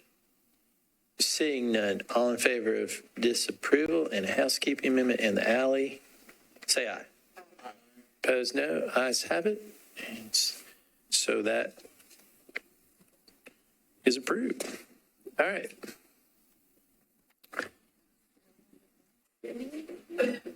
Nobody vote. No, there were no votes. I did not hear any no votes. Correct. All right. Lisa, any updates on any more cases? Are we going on to 18? I have no news. Okay, Chair. no news is good news. All right, on to item 18. This is the reservoir. And Logan's going to, go ahead, Logan. Yes, thank you, Chair. My name is Logan Elliott with the Planning Department. I'll be presenting item 18 on tonight's agenda. The request is to amend the Reservoir SP to permit a mixed-use development, and staff's recommendation is to approve with conditions and disapprove without all conditions. The current zoning is SP, and this application proposes to amend zones 1, 2, and 6 out of the 7 total zones. Zones 1 and 2 comprise the block along Edge Hill and 8th Avenue, and Zone 6 is on Hillside Avenue adjacent to the reservoir facility. The surrounding zoning is the remainder of the Reservoir SP, and on Edge Hill and 8th Avenue, there's a mixture of multifamily, commercial, and mixed-use zoning. The policy for the site, zones 1 and 2 are in the urban mixed-use corridor policy area, and this intends to enhance urban mixed-use corridors by encouraging a greater mix of higher-density residential and mixed-use development along the corridor. And Zone 6 is within the urban neighborhood evolving policy, which intends to enhance residential neighborhoods with greater housing choice. Zones 3, 4, and 7 on the screen here. On the left-hand side is the currently approved plan. On the right is the proposed amendments. And just for your background information, zones 3, 4, and 7 have site plans that have already been approved or the project's already been constructed. And Zone 5 is currently under its final site plan review. So the remaining zones 1, 2, and 6 are the subject to tonight's application. So looking at the existing approved plan for Zone 1 at the corner of 8th Avenue and Edge Hill, It's currently approved for a mixed-use project with structured parking. The building height is generally limited to 70 feet with the exception of the blue structure A, and that is permitted up to 11 stories or 150 feet. And the site has access from Vernon, the new public street that's provided with the Reservoir SP, as well from a new private alleyway at the center of this block. Zone 2 is on the mirrors that the new private alleyway, and it's also approved for a mixed-use development. Here, the building height is generally limited to 60 feet, with the exception of the beige structure that's labeled structure B, and that's permitted to be 10 stories or 110 feet maximum height, and the orange structure C is permitted to be 8 stories or 90 feet as the maximum building height. A feature of the Reservoir SP is that it provides view shed protection elements. So the building massing was sculpted in a way to provide view shed corridors from the Reservoir building to Fort Negley and from the Reservoir building to Rose Park. And you can see the blue buildings there are structures A, B, and C that are permitted to punctuate with building height. And additionally, those buildings were sculpted to provide sight lines between them from the Reservoir to downtown. So with the proposal under consideration tonight, the applicant is proposing an additional development scenario to be provided so that there would be 2 alternatives, the alternative that we just saw and then this new alternative. This new alternative combines zones 1 and 2 into a single development site, removing that new private alleyway that was previously proposed. And here, the building heights are limited to 7 stories with ground floor commercial use. The applicants provided design standards, including varying facade planes, courtyards, material changes, and some other standards to provide an appropriate urban design for the site. Additionally, the applicants provided 3D renderings of the proposed development scenarios to demonstrate the potential impacts to the view sheds that were previously protected. So looking on the screen here, the top left is the proposed alternative and the bottom left is the currently approved plan. And this is the view from Fort Negley looking back to the Reservoir building. And you can see that the blue shading is the Reservoir that is still viewable with the proposed development alternative. This is the perspective from Rose Park looking back at the Reservoir, and you can see that the view shed's not impacted with this proposed alternative. And then this is the view shed from the Reservoir looking towards downtown. And again, you can see that the view shed's either been improved or being maintained with this proposed alternative. And planning reviewed these view shed materials with Metro Parks, Metro Historic, and Metro Water Services. And all of these agencies have recommended approval of this proposed development scenario and have reviewed these view shed materials. And with the final site plan application, staff would review the plans for consistency with the impacts that are shown in these 3D renderings. So that's zones 1 and 2. Zone 6 is on hillside adjacent to the Reservoir, and the application proposes to modify the land use to be a 5-story stacked flat multifamily residential development with a above-ground parking garage that's lined with residential units. Access is taken from hillside, and an open space is provided near the entrance to the Reservoir facility. And again, this site has design standards included. So looking at the land use counts, the currently approved plan permitted 1,200 multifamily units and 600,000 square feet of non-residential use. And the proposed amendment would modify that to 1,800 multifamily residential units and 300,000 square feet of non-residential uses. And this is across the entire Reservoir project, so all 7 zones included. Associated with this, staff analyzed the potential traffic impacts of these land uses and found that while the daily trips would increase with the proposed land use modifications, that the AM and PM peak hour trips, which is when the traffic is the heaviest in the morning and in the evening, that is being reduced with the proposal.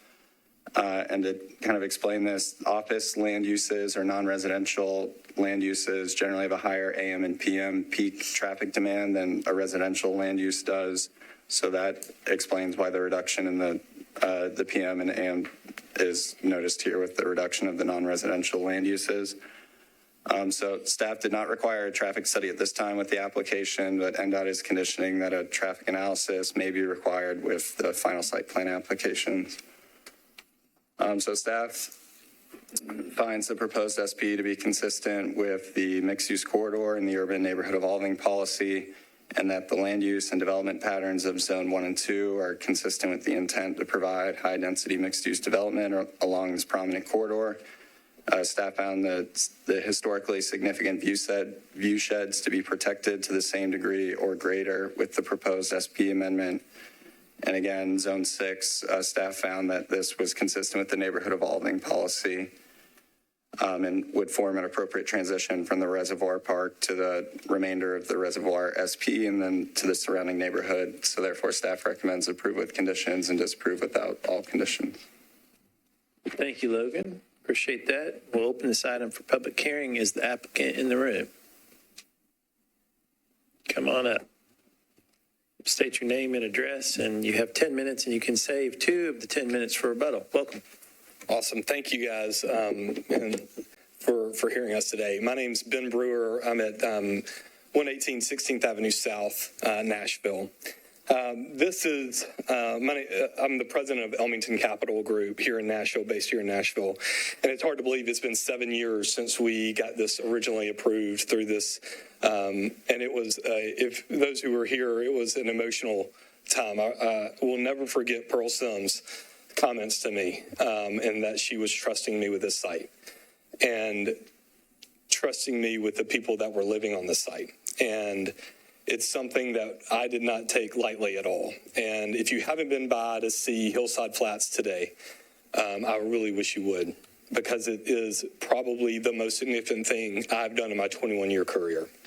And if you think about the families of the affordable housing residents that were living in subpar, not long-term viable housing and what they're living in today.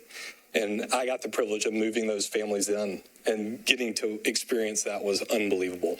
And so I'd love for y'all to go by. If you ever want a tour, I'd love to show you the quality of life improvements that are there from the people that were there. And just the idea of how you do redevelopment in an urban location, and to do it without gentrification or people having to move away from the site. It is something we have an enormous amount of pride in.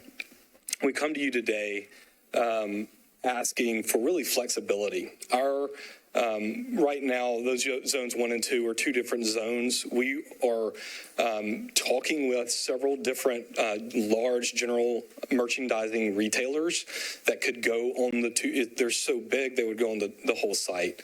And so we need to get rid of the alleyway is essentially a lot of what has made this come about.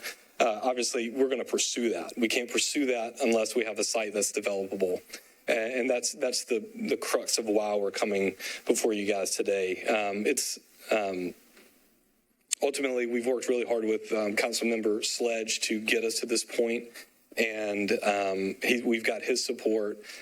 We still have a phenomenal relationship with the people in the Edge Hill community. We were actually building a new park at the school there across the street yesterday, and it's something we're very involved in. But you know, from my standpoint, those are my general comments. We appreciate the time Logan and the staff has put into this. It's unbelievable how much time goes into the and all the different facets just to get us to this point. So we really appreciate that.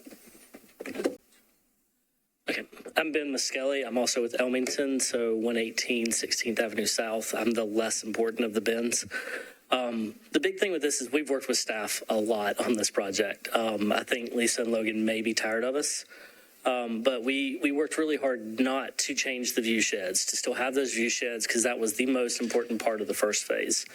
We worked hard to make sure the traffic wasn't impacted, that our PM and AM peak times were the same or less. We worked with Public Works or NDOT a lot with kind of that access along Vernon Street because we are removing that alley. In the end, it's a modification. It's just there to provide us flexibility. What we like is it brings the plan a little more in line with the policy because it allows us to have that mixed-use corridor feel. We're just adapting to what the market's done. With that, we'll hold our 2 minutes for rebuttal. Thank you. Appreciate that. 2 minutes for rebuttal. Anyone wishing to speak in support?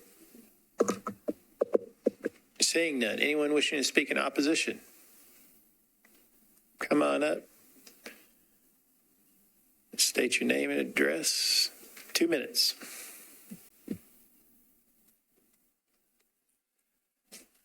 My name's Joe Staller. I got a little business on right next to this building, and it will be impacted some, but that's really not the reason I'm here. I'm also on O&E, Organized Neighbors of Edge Hill, which is the oldest neighborhood organization. Folks like King Holland are on there, who was in sit-ins, et cetera. So this neighborhood's been hit hard by the Belmont coming in, taking over Edge Hill territory, et cetera. So one of the things is that you have access with a alleyway, and I asked, why did they lose the alleyway, which is access to 8th Avenue, Vernon, et cetera, so you can get around that corner? But the main thing is that there is so much traffic there now. It wasn't there. I went over there about 17 years ago. There wasn't traffic. You know, my dog got away, ran down the middle of 8th Avenue. I chased him, and there was nobody there, just me and the dog running down 8th Avenue. Now you go down 8th Avenue, you'd be killed, you'd be hit 18 ways. But Soho's in there, and you got, NoHo, all the places that are coming in. You've got Carter Lawrence. That's a magnet school. That's got cars coming in. It's not buses. You've got Rose Park.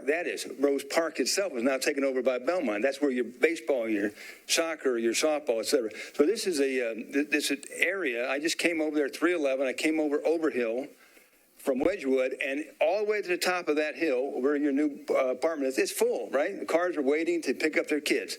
So that's Overhill. That's just a side street. That's on the edge of the area there. It is beautiful. The new houses on top are great. But so anyway, but the main thing is that we want to have, I think that the one thing that looked to me as a business person, why do you give away an alley? Why do you give away an area that's worth $1 million? I mean, it's not an alley like an alley between two houses that have got garbage out there. This is an alley everybody cuts through because there's so much traffic. Talking to Logan. Logan said, okay, so I come from downtown and I go up 8th Avenue to get on 40. So that's a half a mile backed up. If you try to go to 40 down Wedgwood, that's a mile. You can't go right, or you have to go the other way around, right? You have to go around a mile block to get there. It is totally packed now. So what I'm saying is that let's have a little bit of business sense and say, we're going to give this alley away and make this a giant building. Let's go ahead and get something for that. That's all I'm asking. Something a little bit more than just you lose the alley. Thank you. Anyone else wishing to speak in opposition? Seeing none, rebuttal. Okay, again, we want to thank you for your time, and we'll be brief. The alleyway that's being discussed is just something that we need to remove to make this project work. We've worked with NDOT repeatedly on this process to work through traffic improvements. There are a myriad of traffic improvements on every aspect of the site. Edge Hill's being revised and changed. It's going to help traffic flow, and Vernon being improved and being actually built, as today it's not built, will move traffic through that area. We ask that you move this forward. Thank you. And Councilman Sledge's not here, but I think, Ms. Milligan, did he write a letter? Does he have a letter? Yes, that's correct. The council member sent a letter in support. Okay. All right. Seeing no one else wishing to speak, I declare the public hearing closed. Commissioner Tibbs, you want to go first? I don't have a whole lot to add to it. I actually support staff recommendation for it. I think maybe the one slide that got me that there's going to be actually more housing and less business, and the extra trips are going down. I do understand the neighbors' concern about the alleyway, but based on everything else and what's already approved, I think this is moving in a better direction. So I won't belabor the conversation. Thank you, Commissioner Johnson. Thank you, Chair. Yeah, I do understand inconvenience to the neighbor by losing the alley. However, I like this revision better because consolidating area 1, zone 1 and 2, it's more cohesive, and then the height is lower, so it will give more view shed. And like a zone 6, currently proposed area is a building is spread out, but now consolidate. I think it's more cohesive, and really nice plan with this revision. And so it's slightly increased. Okay. Well, Commissioner, I guess you're kind of. All right, Slightly increase of residential unit, but I think we do need housing unit, and I'm not talking about, affordable housing because I'm going to get trouble, but I really appreciate the effort and working with the community and working with the council member. And so I am in support of this plan. I would like to encourage this alternative plan instead of currently approved plan. That would be my personal preference. Councilman. Thank you, Chair. Really familiar with this site. I like the preservation of the view sheds or view corridors. I know I've heard Commissioner Haynes speak to that before, and that was one of the things that I was looking for, and would welcome his comments on that, in particular with his expertise in that area. Definitely adding more housing is good. I think reducing the non-residential also helps to have it a little bit be a more residentially focused project, which generally is good. We do need commercial uses, but we need housing even more than that. So I think this is very appropriate. For Edge Hill Avenue, with Rose Park School being there, quite a few of my East Nashville neighbors access Rose Park as part of their school choice for some of the programs that they have there. Someday, if we get our East Bank Boulevard Bridge constructed, there might be a way to get to and from East Nashville on this site, maybe even bike, without going downtown. So any improvements we can do to Edge Hill Avenue are good from that regard. The one thing that does give me concern, and I know these staff reports I think came out Monday morning, and we had Metro Council and we had extra Metro Council, and then we have this. So it's been an unusually busy week for me, and I may not be as up to speed on all details, but given the sensitivity of the site itself, historically there was a breach of the reservoir, and we have some very, very old plumbing in that site. I do see the paragraph in the staff report about the blasting plan, which gives me a little bit of comfort. But again, just because I'm not quite as familiar with the background of this, the paragraph that's added kind of references a blasting plan with an insurance requirement, a third-party reviewer selected by Metro Water. But for, specific to zones 1 and 2, is that primarily because what is being changed to zones 1 and 2, or does that condition apply to the entire site?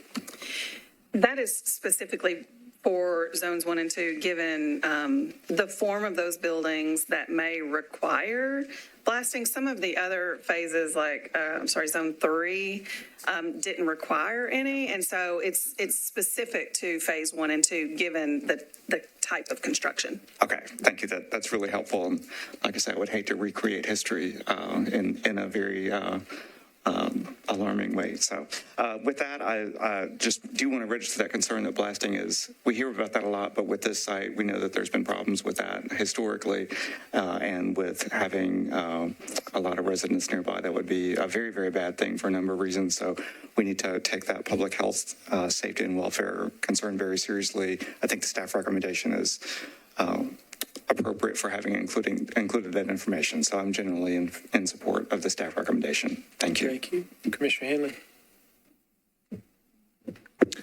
Thank you, Chair. I'm very familiar with the community. I'm very familiar with the residents. Have worked in the community, traversed the community often. I want to compliment Elmington because I think they have done a fantastic job of the work done to date on that site. And I know SPs are somewhat arduous, and amendments to SPs are somewhat arduous as well. So Logan, I appreciate you for going through that.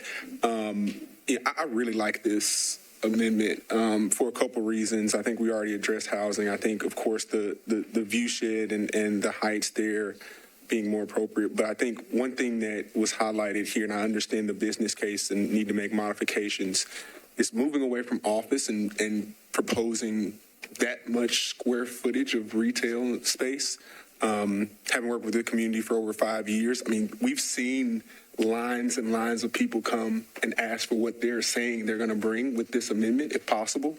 And so to me, I'm glad to see it. I agree with my fellow commissioner. This is what I would suggest becomes the plan, not just an alternative.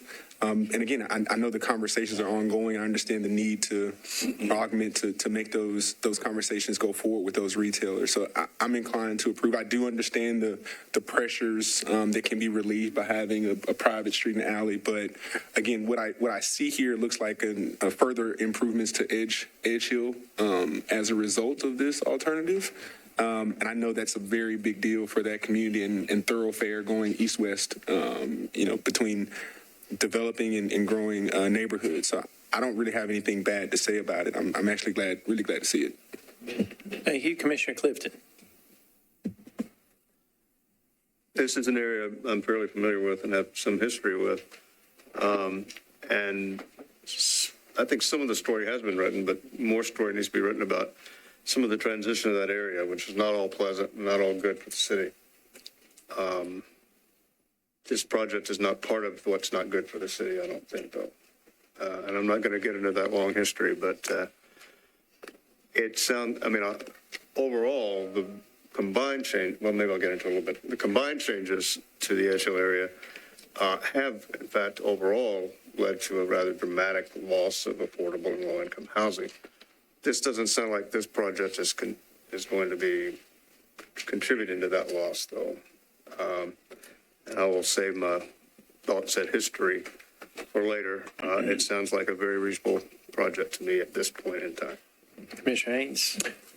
Yeah, I think the trade-off here is easy. They're eliminating the office. They've got a retail user who says we've got to eliminate the alley. We're increasing the height, increasing the residential density, but decreasing the height, especially from Fort Negley. So I think this is a very good trade-off. I'm going to support staff's recommendation.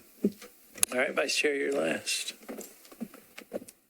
So my very first job when I moved to Nashville 20 plus years ago was working on the tax credit deal to redo the park at Hillside. And I'm sorry that, within several years, it was already down the wrong path, and really appreciate that you've done the right thing for the long-term residents in that area.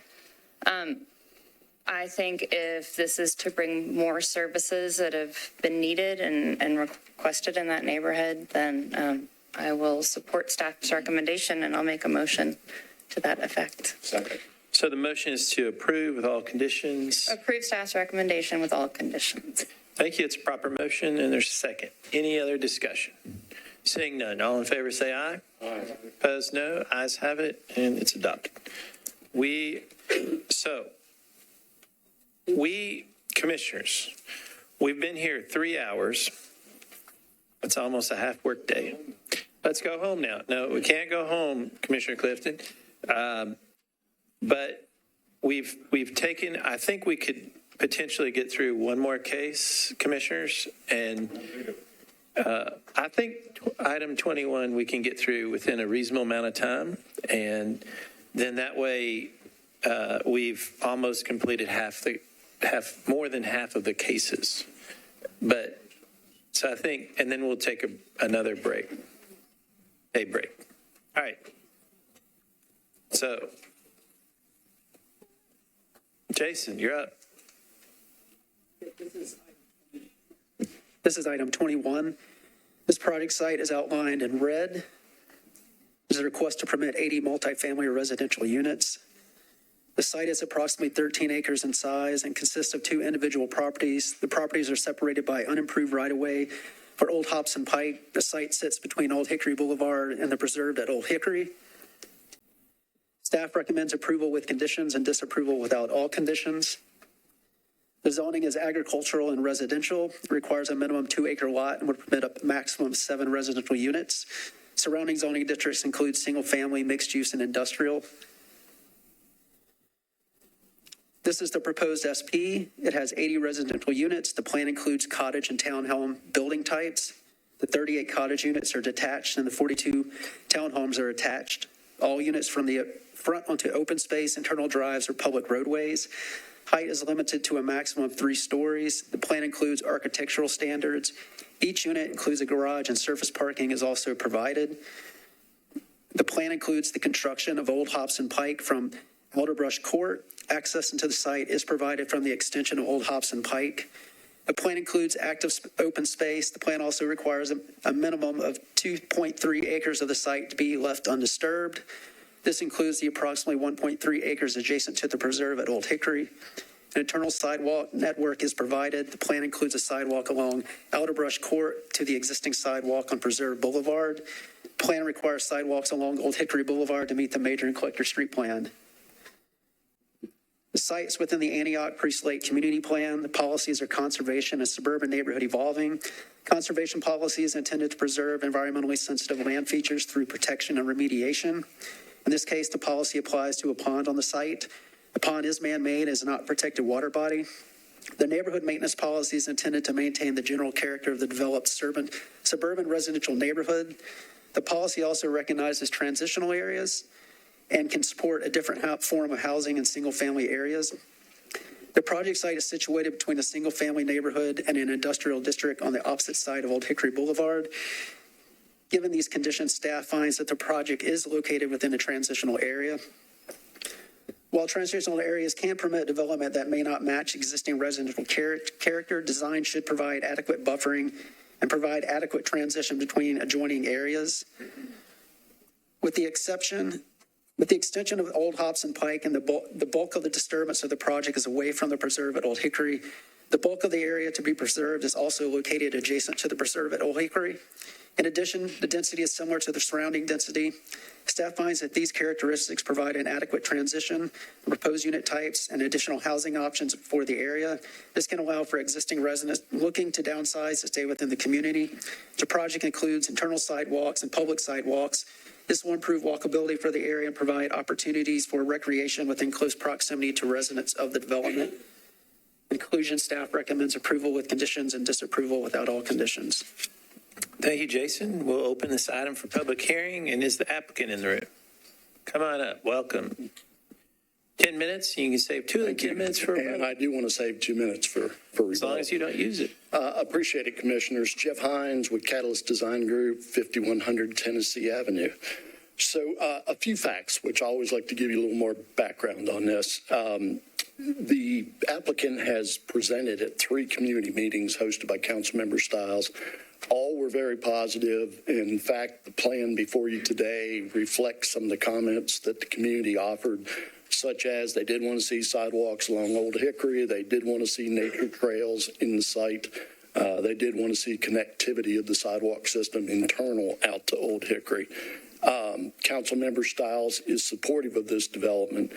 And the other item I would say is, I think staff noted that the density for this was around 7 units to the acre. In actuality, it's about 6.15. And the surrounding and preserved subdivision is a RS 7.5 zone. That would be about 5, but the lots are actually between 5,000 and 5,500 square feet, which would be slightly more than what we are proposing.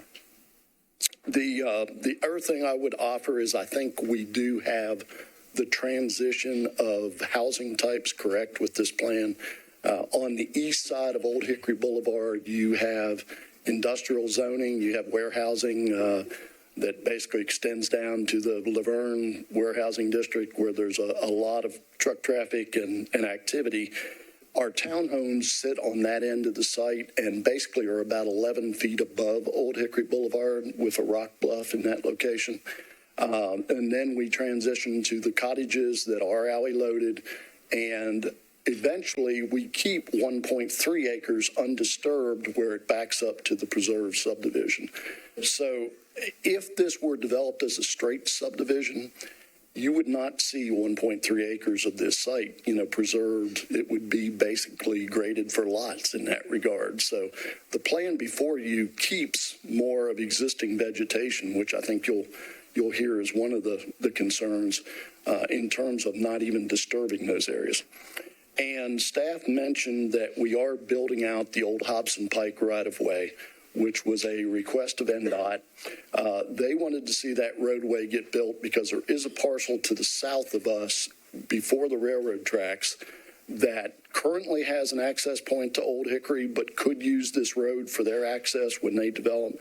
And also, I think NDOT had a vision that at some point there may be a pedestrian bridge across the railroad tracks to Mill Ridge Park, which is also to the southwest. So building out that road is one of the things we worked with staff and NDOT on and incorporated into the plan.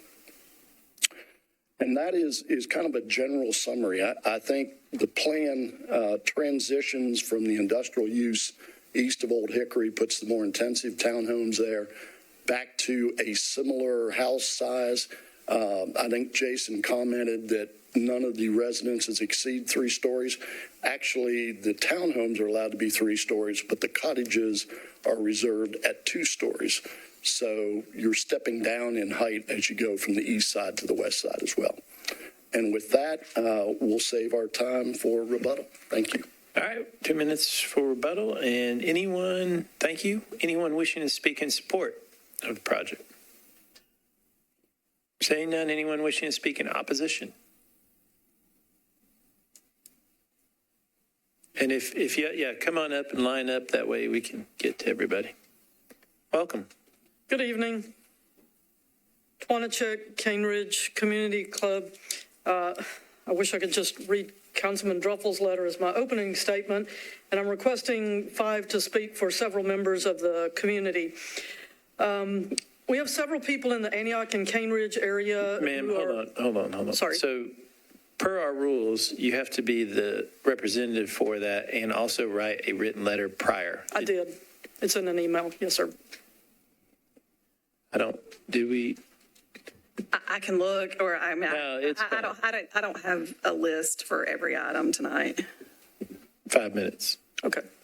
I probably won't take that long. But next time, please, if you could, send, do it in, well in advance so we can get you on the, we want to be fair to everybody. Got it. Okay, go ahead.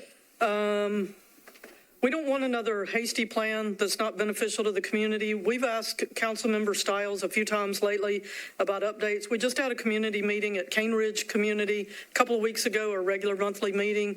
This plan wasn't mentioned. The reason it's so important to us is because Hobson Pike becomes Burkett Road, becomes Old Hickory Boulevard, runs right back out. It's the major thoroughfare. We have a process in the southeast for residents that's worked very well. In this area, the schools are already overcrowded except for one of them.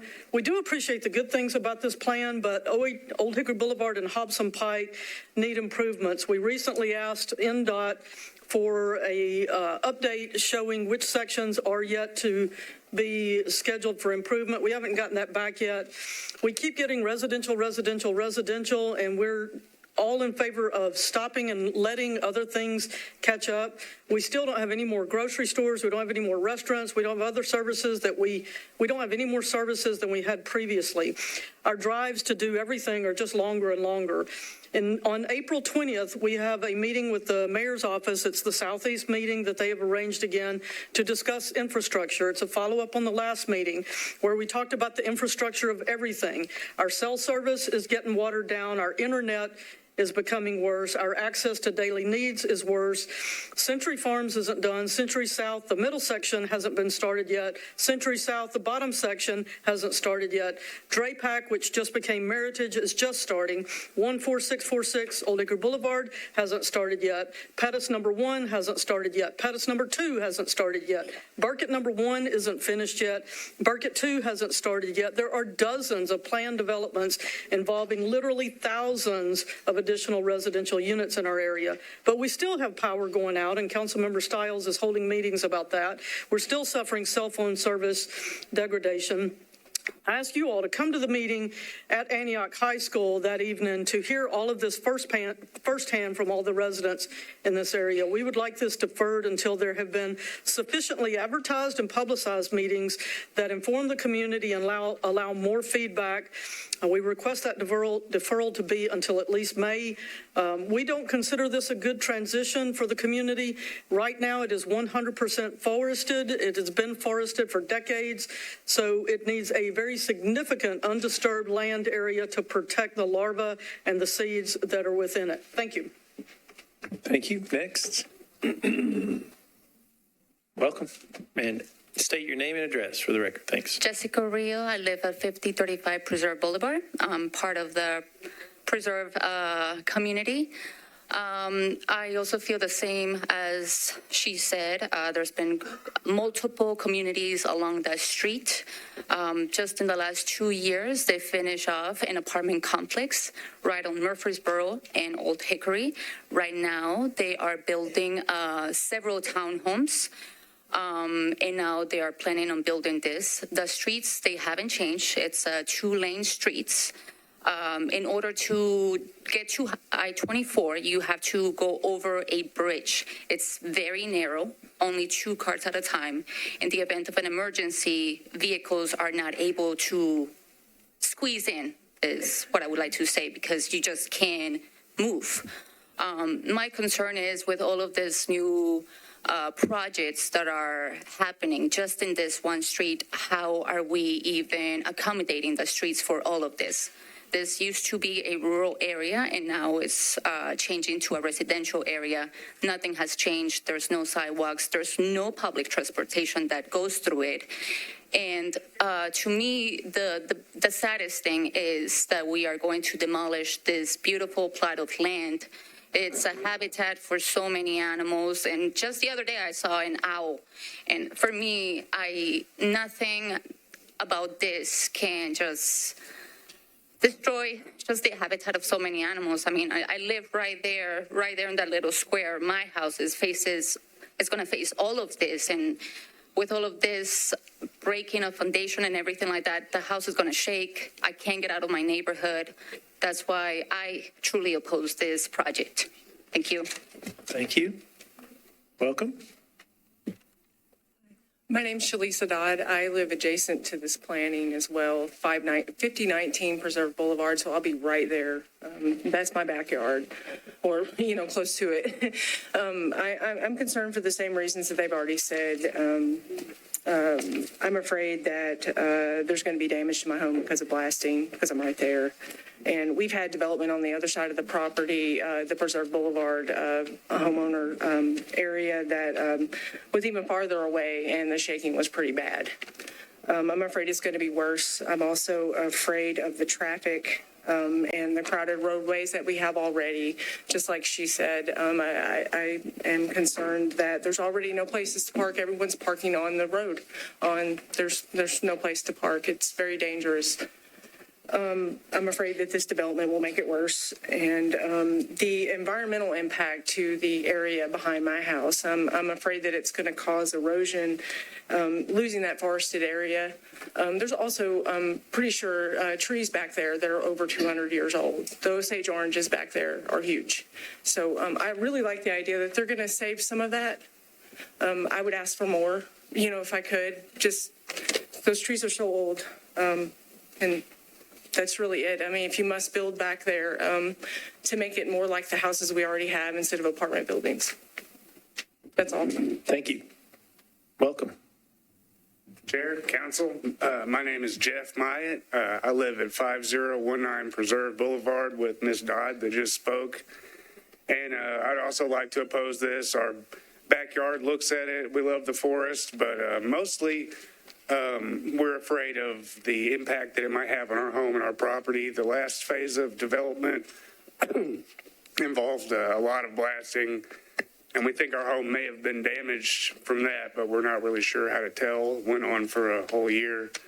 And the parking, people are, it looks as though this proposed thing will be accessed through the preserve entrance. And that road, there's people, it's basically one lane because people are parked on the road. And we'd like to keep as much of the forest as we can, make it be part of the park or the school or something. And I appreciate your time. Thank you. Thank you, sir. Anyone else wishing to speak in opposition? Saying none, 2-minute rebuttal.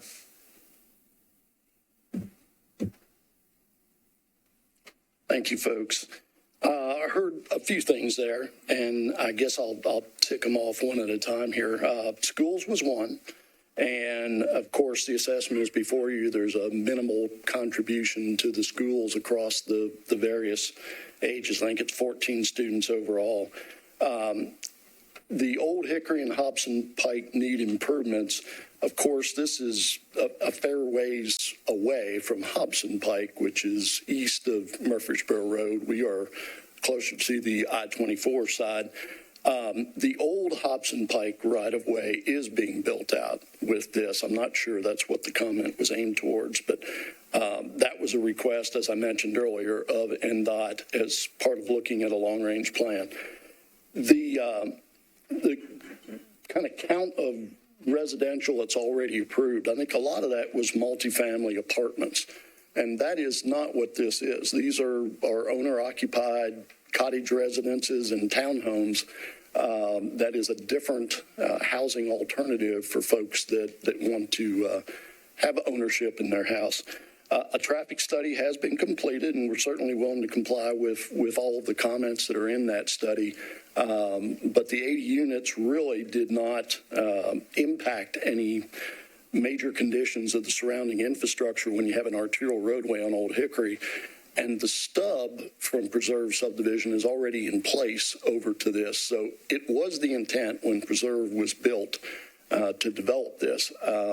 They probably didn't because there's a hilltop there and it would be a little bit of construction. But blasting and such, there are certainly rules. And I would offer the comment that developing cottages and townhomes would mean a lot less disturbance to this property than, I think what was visioned for the other surrounding properties. And with that, we'll ask for your support, please. All right, thank you. And the council member is not here, but I believe, Lisa, council lady, did she send a letter?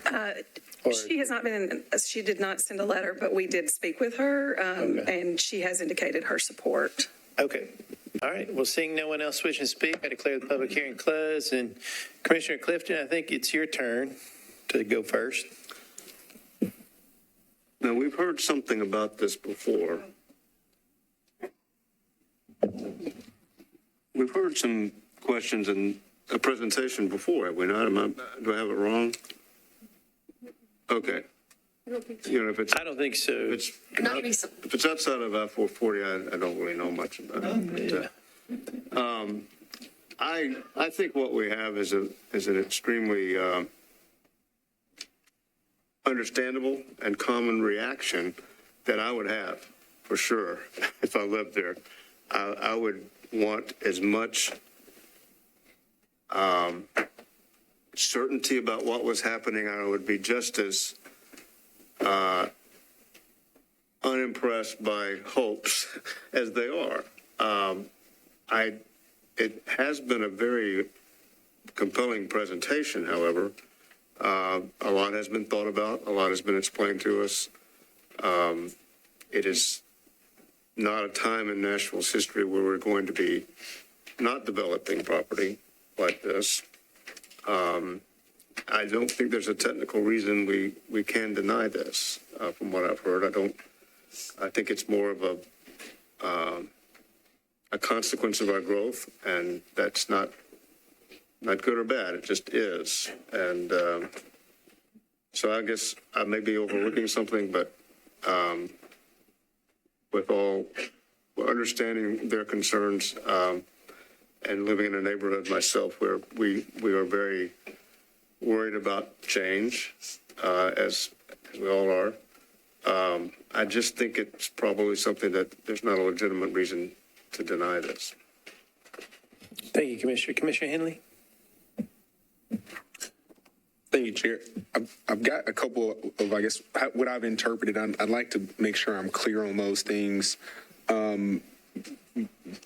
What I'm seeing here, and we talked about the kind of the distance and approximate nature to the homes that are currently on Preserve, but the public street that's presented is, again, using existing right-of-way, and again, it's on Alderbush. There was already a stub road, so it kind of indicated that this area was to be developed and connected. Are both of those correct? That's correct. And the point I wanted to make, I think, the entry point there is before you get to a majority of the homes on Preserve. So I kind of heard some comments about people parking on the street, and I believe the area where a lot of the entrance to this wouldn't necessarily go there. But I know there's turning lanes that are currently on Preserve. Is there any, I didn't think I saw it in the comments, but was there any recommendations from NDOT to modify those turning lanes to possibly add a left turn onto, I guess I should say, Alderbush? I didn't see that in there, and I was just curious, because I do see that there might, the road appears to be wide enough to do that. There is a condition that all improvements recommended in the traffic study shall be called out in the plans. Full design improvements shall be provided in the building permit phase set. These improvements are still being worked out with the traffic consultant. So there has been a traffic study. But those details. And they're still working out those specific details, but they did feel comfortable enough with the level of increase and the existing capacity to recommend approval and for that to be further worked out and final. Yes. No, okay. I mean, those are some of the concerns I heard, of course, with other concerns presented. I mean, we are at a stage in our growth, I think fellow commissioner said it, where properties like this are ones that, will be ideal for development. I mean, it's along Old Hickory Boulevard. It doesn't go deep into that neighborhood. It kind of cuts off before it interacts with most of those residences. There's existing right-of-way. I won't go on and on about it, but I also think, and I think you all did hear from the council member. I mean, this seems to be the types of development that she is advocating for in her community. And again, it does provide housing on a site that has fairly good access to major corridors. So I think that's important to consider here. The only other question that I had, Dave mentioned a lot of blasting. Again, if blasting does occur, I mean, there's a process and a procedure for that this development would have to adhere to. So with those comments, I mean, I feel comfortable with staff's recommendation. Thank you, Councilman. Thank you, Chair. Appreciate folks coming out and sharing some concerns. We definitely want to preserve trees as much as we can. I do see a fair amount of extensive tree save areas. Could staff speak to, or maybe the applicant, has a tree survey been done or anything like that to identify any specific trees that we might want to work around? Not at this time. So sort of talking about trees and the process that we're going through as an SP, which definitely allows us to sort of set aside areas where they're indicating that there won't be disturbance and that those trees will be preserved. That the requirements here are exceeding the requirements of what would be required under just the existing zoning, or even if it was coming in as a subdivision. And so there wouldn't be anything specific about actually requiring any tree preservation under either of those scenarios. And so we're getting trees preserved here that we would not be able to get under a subdivision or a straight zoning scenario. Well, thank you for that clarification. It's just, sometimes we have wooded sites, and sometimes it's a little bit more brush, and sometimes there are really great trees that it'd be a real asset to our heritage tree preservation program, or frankly would be a real asset to the development itself to work around. So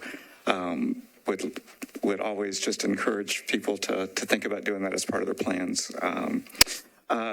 Otherwise, I think the connectivity is really good. I like the mix of housing types. I'm assuming that because Alderbush Court is a public street, I'm assuming, and then the build-out of Old Hobson Pike is a public street. It sounds like for the adjacent neighborhood that this connects to, that this will actually add some recreational trails and some amenities that potentially folks could walk from the surrounding neighborhood into and enjoy. Am I understanding that correctly, or? There are additional sidewalks that are provided. I'm trying to read. I can't tell if those sidewalks are intended to be in an access easement, but I believe the ones that are along the Old Hickory Boulevard side would be in a public access easement. And Councilman, let's. I think it's a great question to allow the applicant to answer that question. if that's okay, Council. I want to know too. Inquiring minds want to know. The trail you see down below the stormwater area that runs along the southern edge and then loops back up along Old Hickory would be in a easement, would be an open space preserved and reserved for the public use. So. Thank you. Okay, well, that sounds like an added benefit for the surrounding neighborhood. I do notice I'm always trying to plug our neighborhood traffic calming program. And by the way, that application window goes through Monday. If neighborhoods want to submit an application there, it looks like there is an application on file, maybe not for this portion of Preserve, but for Sprucedale. So it looks like the neighborhood in that surrounding area has already at least begun to engage with NDOT for neighborhood traffic calming, if that's a concern, which we sometimes get through when we add connectivity. So it looks like that particular application has not been selected yet by NDOT's neighborhood street traffic calming program, but certainly it sounds like the folks in that community can continue working with NDOT on that for things on those surrounding streets. So all in all, I think this is a really great enhancement to this community that will be beneficial, especially over what could be developed by right. So I'm inclined to support staff recommendation. Thank you, Commissioner Johnson. Thank you, Chair. I think it was mentioned the open space and will be undisturbed, but I did not see like this area will be specifically said undisturbed. So would that be one of the conditions, or if it's not, can we specifically say literally undisturbed? It is on the plan that those areas would be undisturbed. Excellent. Also, Council Member Withers mentioned a tree survey. So with this SP, can we mandate tree survey and work on preservation of a heritage tree, if possible? I mean, of course, I understand if it was infrastructure and sewer and, those, unfortunately, but if you can walk around it, that would be great. So anything to preserve, heritage tree, and if we can include as a condition. Yeah, I think you could certainly include a condition to ask that with final that the applicant submit a tree survey and that they work with staff to minimize removal of trees that would be classified as heritage trees per the zoning code. Thank you. With that, I mean, I'm totally sympathize with, neighborhood. I will be sad to see the open space replaced with housing, but considering this across from industrial use, so it is policy-wise a good transition, and the placement of the housing unit is very thoughtful. So I think staff did a good job, and I'm in support of the staff report. Thank you. Commissioner Blackshear. I think we had a lot of good comments from commissioners regarding this item. I do agree with Commissioner Johnson's point about just the position of this property, there being industrial, obviously on the other side, and then residential on the other one. I had a question really in response to the opponent's comments. We've heard historically a lot about just development, cumulative development in this area and how it impacts future developments to come, and how maybe this one development is not going to create a huge impact, but this development on top of all the other developments and how that relates to the infrastructure, the transit, the traffic issues. And I know we've talked a lot about just studying these areas collectively and, thinking holistically about these things when we are considering items. And if you could just speak to that, because I know we've talked about it a lot. Certainly. Can I just offer just a preliminary comment? NDOT is evolving quite a bit in its manner of approaching projects, and increasingly I'm seeing them do more system-level analysis, not only in the traffic impact study assessment, but also in terms of looking holistically when you have a number of projects developing at once. So my confidence in the way that we're looking holistically at areas that are fast-growing is really improving. You've seen work in Midtown where we did a whole area study. We're doing an assessment up in District 2 similarly. And so the traffic impact study analysis is actually changing to do just that. Please. And just to add one thing, the background traffic from all of those things that have already been approved is included when you do a traffic study. So in other words, it would look at developments that are approved, coming online, under construction. All of that traffic that is generated by those different projects is fed into the traffic study. So you're not looking at this one project in a vacuum. That's helpful. I mean, we've heard a lot over the years about this area in particular, about traffic and how we're looking at it in a singular perspective. And it's good to know that, you know, as we have evolved, others have evolved as well in that perspective. So that's helpful. Commissioner Tibbs. I think the project is actually, it is well done. I think that the going up over and above for the trees and the green space actually works well. And, you know, as Commissioner Johnson said, this is a good transition. And along with which one of the neighbors brought up, it's probably just more of a comment just as for the council person to look at this area and to make sure that just overall what's going on with it. I mean, infrastructure is something that's, you know, everywhere we have that. And we know that as a city. But as far as the uses, I think that was a good point about the uses that she brought up. So I do think there should be more conversation about the things that are going on, so that there can be just, you know, just maybe the type of a development that's encouraged. However, at this case, I think it's appropriate, and I support staff. Vice Chair. I guess I'm reiterating what Commissioner Blackshear and Commissioner Tibbs just said, but I was, you know, we have, as they said, heard a lot about the growth challenges in this area, you know, and I was definitely paying attention to the infrastructure beyond just traffic that was noted by Tawana. And, you know, the long list of projects that were approved.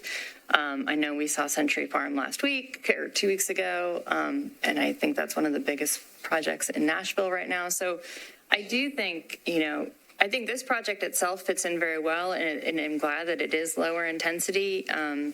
But, you know, the way this whole area has been designed has been very suburban in character. So it is hard to create that connectivity, even as we try to do this with these infill subdivisions.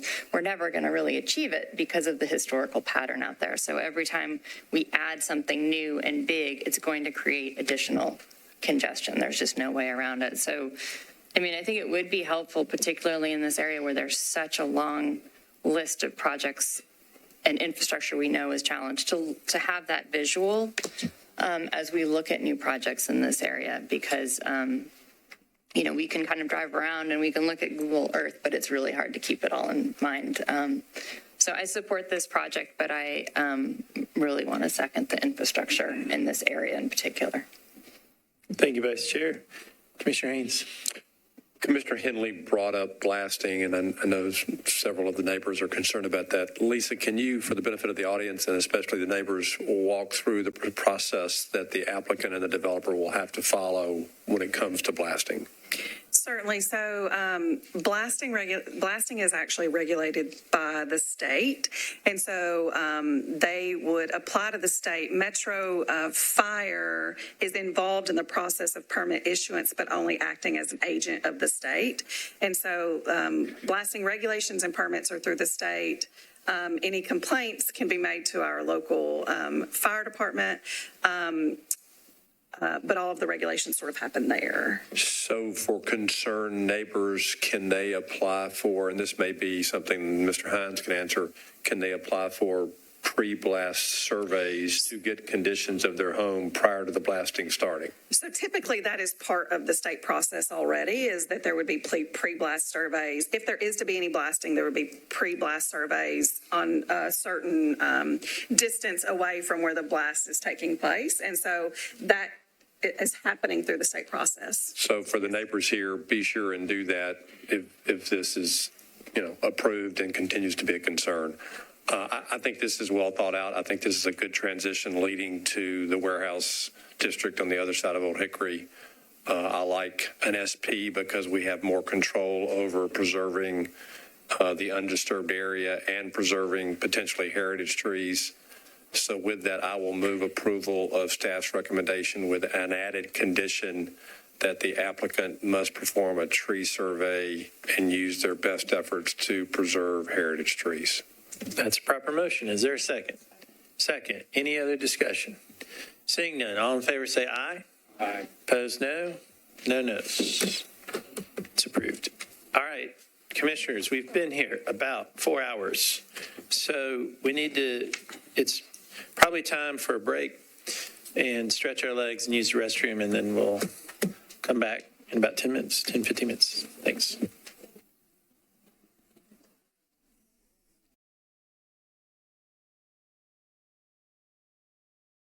And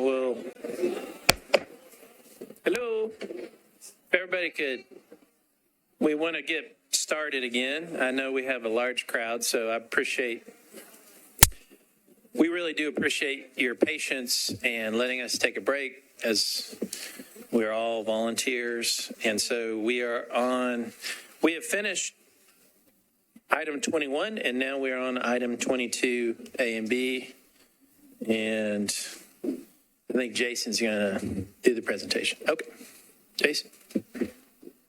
Item 22A, this is item 22A and 22B.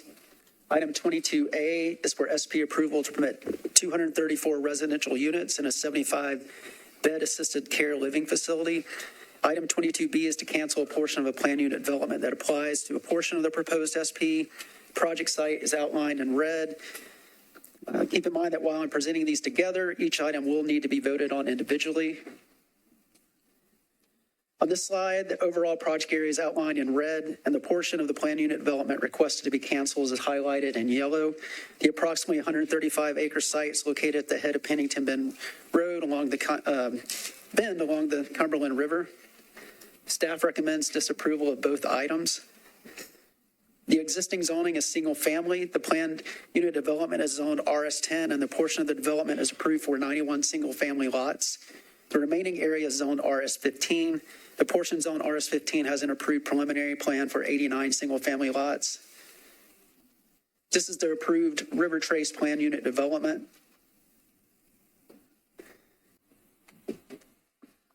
This slide is the overall approved preliminary plan for Abington Park. Avenue Park. The project site inside Avenue Park is outlined in red. This is the proposed SP and includes a total of 259 units. This consists of 234 multifamily residential units and 25 assisted care living units. The area highlighted in blue includes 70 detached units. The area highlighted in red include 144 multifamily units. There are 8 buildings, and each building has 8 units. The area highlighted in yellow include 20 attached multifamily units. There are 10 buildings, and each has 2 units. The assisted care living facility is circled in red and has 75 beds, which equals 25 units under the code. As proposed, the development is gated. All roadways are private. Access to the private drives is from Longfellow Drive and Isman Drive from the east and Lot 2 Road from the west. The plan includes a greenway connecting Lot 2 Park to Longfellow, and a trailhead is planned on Longfellow. This is in the Donaldson Hermitage Old Hickory Community Plan. Due to the floodplain that encumbers the entire site, the policy is conservation. This policy is intended to preserve the floodplain through protection and remediation. Staff finds that the proposed SP is not consistent with the conservation policy.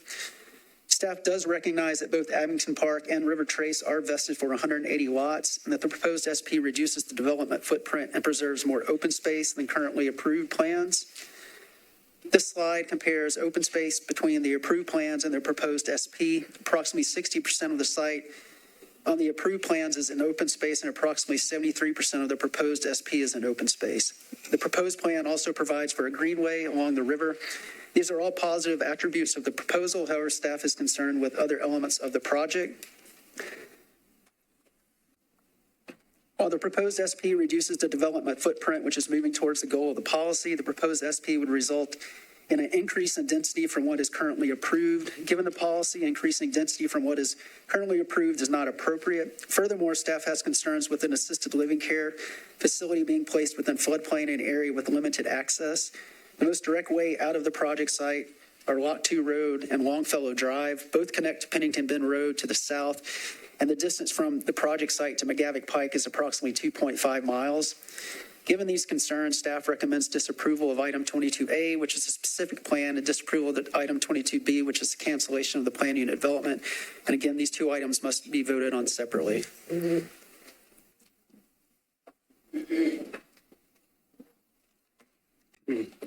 Thank you, Mr. Chairman.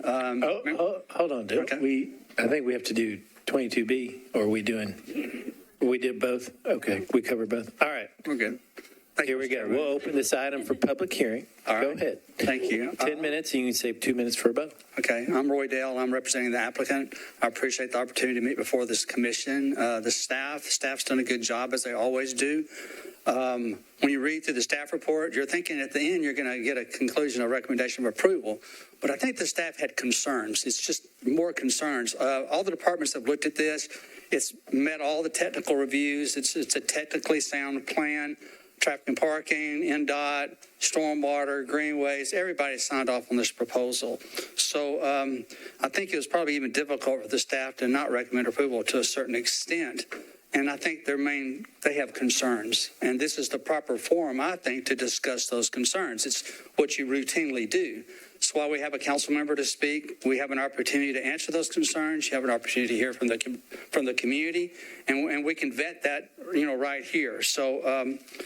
So planning basically had what I would say were two concerns, and one concern was density, and the other concern was this particular use in the floodplain. And so when it comes to density, I think Metro's you're putting it at a little bit of a disadvantage because density is based upon units. And a unit could be 1 bedroom, 2 bedrooms, 5 bedrooms, 6 bedrooms. It's based upon units. That's how density is determined. For instance, if you have an R4 zoning and you have enough acreage to have 100 units, well, they could be 5 bedrooms, you could 500 beds, or you could do 100, one bed and be much less people.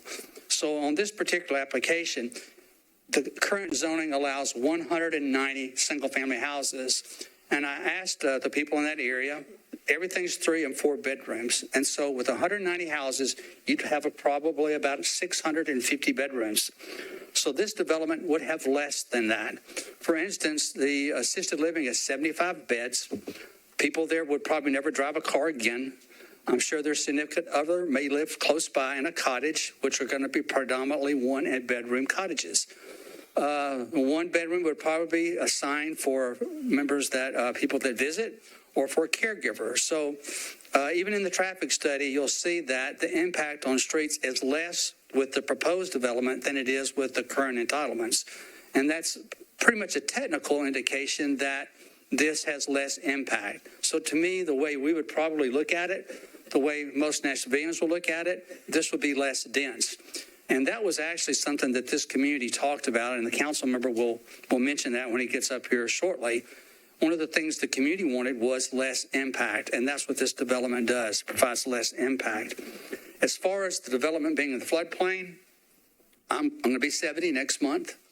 I'm going home tonight on my house along the Cumberland River, and I will sit there and I'll look at the river. I'm building a house in Florida. I'm not concerned about hurricanes there. I want to be in open space. I want to be close to the ocean. I want to be in open space. And that's what elderly people really want. They want to be separated into large open space. That's what this property provides for them, a huge opportunity. I checked it out. There's scientific evidence that when you're in open space, when you have a chance to reflect by going along the river or the ocean, your mood increases. Your immune system gets better, and you live longer, and you live healthier. So this is a perfect place in Nashville for that. It's close to a golf course. It's close to the river. It has a boat launch. It has restaurants up and down close to Opryland. It has the fire hall 2 miles away. It has a hospital very close. It has golf courses, 2 golf courses. And those are things that really elderly people or people that are ready to retire look for. The audience today is a really good indication of the demographics of the city. Over 1 in 5 people in Nashville are 55 years and older, and we need to think about that. We're not really providing much opportunity for that, and this site, it really does that. So again, this piece of property is along the river, and it's close to all the things that an older person would want. It has no impact on schools whatsoever, and it has a very low volume of traffic. The council member will speak about this. This went through about a 2-year process with the community. This is not a developer-driven plan. It's a community-driven plan. It's what the community wants. It's what the community asks for. And I'm sure that he'll go into great lengths about that. Part of this process or part of this project is a new greenway. There's connections throughout the site to this greenway through sidewalks. And so it's also a very walkable community, and it'll enhance the value of the houses that are there today. So hopefully you'll support this proposal as the council member is asking. And I think Tom wants to speak for a minute or two as well. Thank you. Mr. Chairman, members of the commission, my name is Tom White, 511th Avenue North. I want to begin by thanking the councilman for his time. As Roy Dale said, this project really has been looked at for about 2 years by the councilman, an inordinate number of meetings and times. And I can say if there's not unanimity in the neighborhood for support, it's very close to it. We've heard no opposition to it despite any of the number of meetings that we've had. And I teased Jason Swaggart earlier. I said, this is about the softest opposition I really have seen down here about different projects. And I say that because if you look at the issue, the staff says it should be disapproved because it's not consistent with the policy. I want to read from the T3 Suburban Neighborhood Maintenance T3NM. T3NM areas will experience some change over time, primarily when buildings are expanded or replaced. That's exactly what we've got here. That's what's taking place over time. And then I want to remind the commission, we always look at SPs. Do we ever really look at the origin of the SP and what it says? What it says, the specific planned district is an alternative zoning process that may permit any land uses, mixture of land uses, and alternative development standards of an individual property or large area to achieve consistency with the general plan. In return, an SP district requires the specific plan to be designed such that, as a minimum, the location, integration, and arrangement of land uses, buildings, structures, utilities, accesses are identified. That's exactly what we've got here. The process that took place was the SP clearly identified all those things. There may be a nuance of difference of the policy, but the policy has developed. The SP in part almost trumps the policy for the reasons I've mentioned. That's what took place over the 2 years. As Roy Dale said, we meet every single department requirements across the board. There's never been one issue with the metro departments. So we're consistent with all the departments. In my opinion, it's consistent with policy. And I would urge the commission to approve this. Again, the councilman's here. He can talk about the neighborhood input, but appreciate your concern. I think when an applicant looks at the SP and does exactly what they're supposed to, it ought to be meaningful to the commission. You know, and if there's nuance of a policy decision, that's your decision. That's the policy decision. With all respect for the staff, I urge that we comply with the policy and would appreciate your approval. Thank you for your courtesies. Thank you, and we'll reserve 2 minutes for rebuttal. Anyone in the audience wishing to speak in support?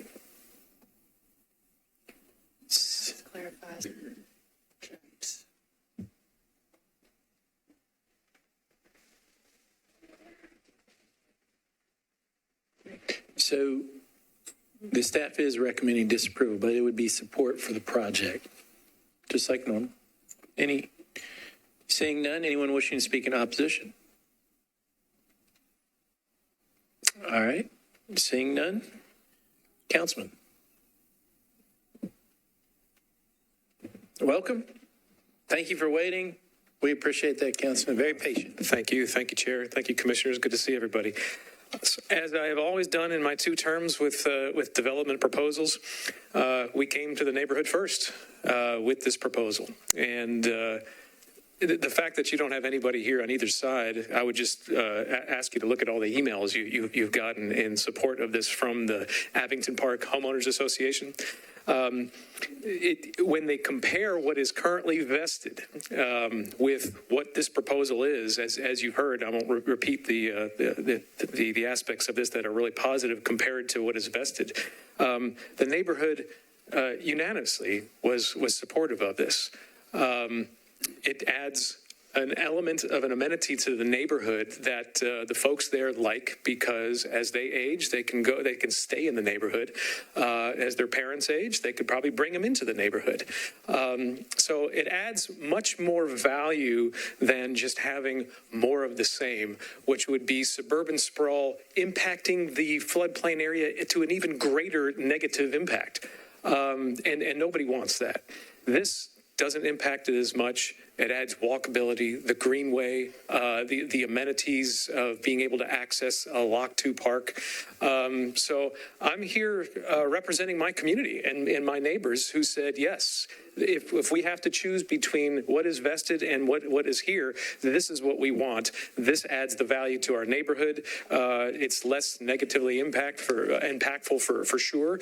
And because of that, and I think Mr. Honeysucker's here from Stormwater, the ability to add much more intentional stormwater infrastructure that actually supports the entirety of this piece of Pennington Bend is even greater than what is currently vested. So all of the check boxes are that this is a much greater, much better development for the area than what is currently vested. So, and then the other aspect, and I know you can't necessarily make a determination based on this, the property owner has started to sell chunks to American Homes for rent. That's who, if the vested plan stays, that's who it's going to sell to. That is exacerbating our home ownership issues in our city, across this nation. We don't need more neighborhoods that are basically built for maintaining rentals. That's what this would be. So ask for your support, and I appreciate your service as always. Thank you. Thank you, Councilman. Appreciate it. Seeing no one else wishing to speak, I declare the public hearing closed, and I think it's Commissioner Blackshear's turn. I knew it. I had a feeling. So the staff's report says that the entire site is in a floodplain and includes floodway as well as wetlands. So that's a fact. I appreciate what the applicant said about just the importance of senior housing, which is, that's unquestioned. And I do appreciate what you said about the psychological benefits, about senior housing being located in an open space and near water. But it seems like it would be questionable land use policy to allow the construction of assisted living center in a floodplain.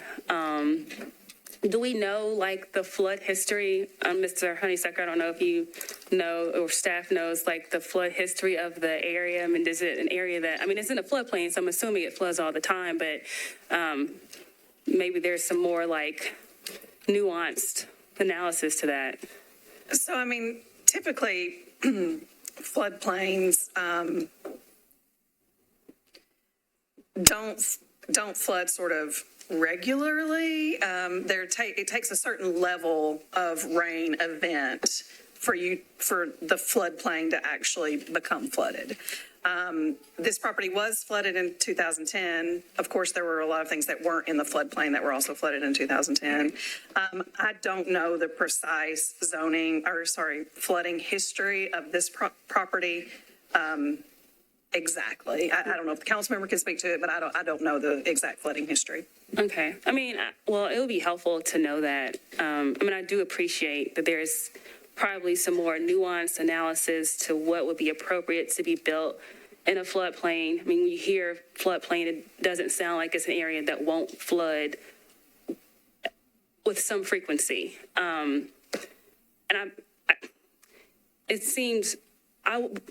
It would be surprising to me if folks would think that Metro would approve an assisted living center to be built in a floodplain, because it just doesn't seem, the same concerns that staff has, I would have too. I do think that it's a great thing that the footprint gets smaller, and it sounds like it would be, from the neighbor's perspective, a benefit to have this project as opposed to the current,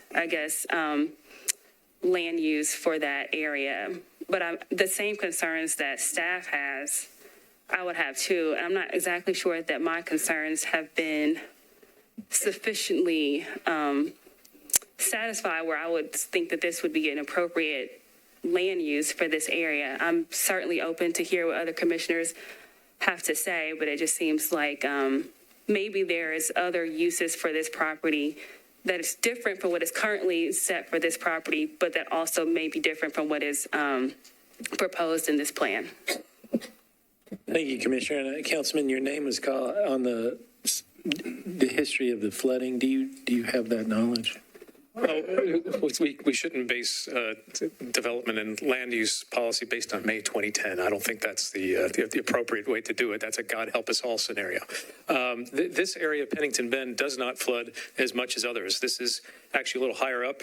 And in fact, in May 2010, the piece of Abington Park below this really didn't flood. So it's not as egregious as other areas. If that helps. That helps. Thank you, Councilman. All right, Commissioner Johnson. Thank you, Chair. Well, I do appreciate a very intriguing argument and why they think this new SP will be more appropriate, and certainly appreciate that point of view. And I like increased open space and reduction of the density. However, I am still not be able to overcome. This proposal is in a mostly conservation zoning, and especially where the assisted living is proposed and additional housing unit is proposed. I think in the current PUD, it's denoted almost 100% as critical lots. And so that concerns me as well. And not only that, assisted living proximity to closest street, access 2.5 miles. And assisted living, and of course, even, me as a healthy person could have to go to hospital emergency room, and assisted living person may need a little bit more assistance, may have frequent emergency needs. So in that case, emergency vehicle coming to, or they have to go to closest hospital, that is minimum 2.5 miles, and nearest hospital will be 4.5 or 5 miles. It really greatly concerns me. So with that reason and health and safety, and being on the majority of the proposed development is in a conservation district, so I am in support of the staff recommendation. Thank you, Councilman. Thank you, Chair. I think we're having a lot of really instructive cases before us tonight. So this is, they're all very interesting from being able to maybe take different perspectives on a policy question. I'm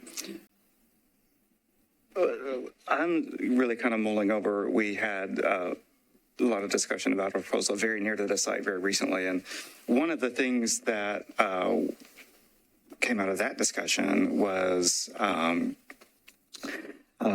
like an evacuation plan. And I think in terms of the assisted living, since people might not have their own vehicle, I don't necessarily know that having assisted living be in a floodplain or a floodway is more concerning than having regular housing in the same floodplain or floodway, as long as we have a good evacuation plan or something like that. And so I don't know if the applicants have discussed that at all. I know I came in a little bit late, so I may have missed some of that, but I didn't see that in the staff report. But it seems to me that that is something that is surmountable if there is a good plan for that. I also know that the, Lock 2 Park, it is a pretty narrow road. If you go up there, you do see, but I'm going to get to why I like this plan. If you go up that road, you will find families, children riding bicycles on Lock 2 Road, which is fairly narrow to get to that park. One of the things I like about this plan from NDOT standpoint, it does have some infrastructure improvements that are required to help with pedestrian connectivity. Again, I would go back to having a housing type for seniors where you're not going to have as many trips is actually a good thing to put in a location where you have roadway constraints. So I feel like this is actually a good fit there. Even I'm a little bit, I'm really trying to school myself on the conservation policy. section of the community character manual, the main things that I see, and please staff, let me know if you disagree, but the main things under design principle for density and intensity, the more environmentally sensitive the site is, the lower the acceptable density or intensity of development is. The intensity of development for environmentally constrained portions of a site is lower than for more developable portions to an extent that preserves the essential integrity of the natural landform and vegetation. Specific density is determined by physical site characteristics, adjacent policy areas, and the impact that the proposed development would have on the environmental feature in question. And I kind of find that my reading of this section of for the density piece specifically is that this plan dramatically improves over what is vested. And so I'm sort of finding that this does support what I find in the community character manual for the conservation policy that is in place. And for a lot of those reasons, I mean, I think there are some things that could still be worked out maybe, but I'm generally in support of this project. I feel like it is beneficial. It does add housing choice in an area that we need it.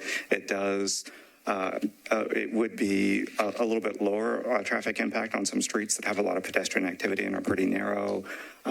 Adds walkways and greenways that are pretty close to Lock 2 Park as well. I just feel like the benefits of this are so strong for housing choice in the area, for enhancing the parks and greenways network, just for the whole area, that to me that far surpasses a concern that is specific just to density, which is a little bit of a raw number, I think, count. So those are some of my thoughts that I have, but look forward to hearing from my fellow commissioners. Thank you, Councilman. Commissioner Henley.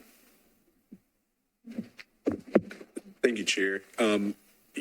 Council member brought up some of the thoughts, at least that I had, specifically thinking about it being assisted living care. Usually when you have those facilities, they are required to have much more sophisticated and well thought out evacuation and emergency plans.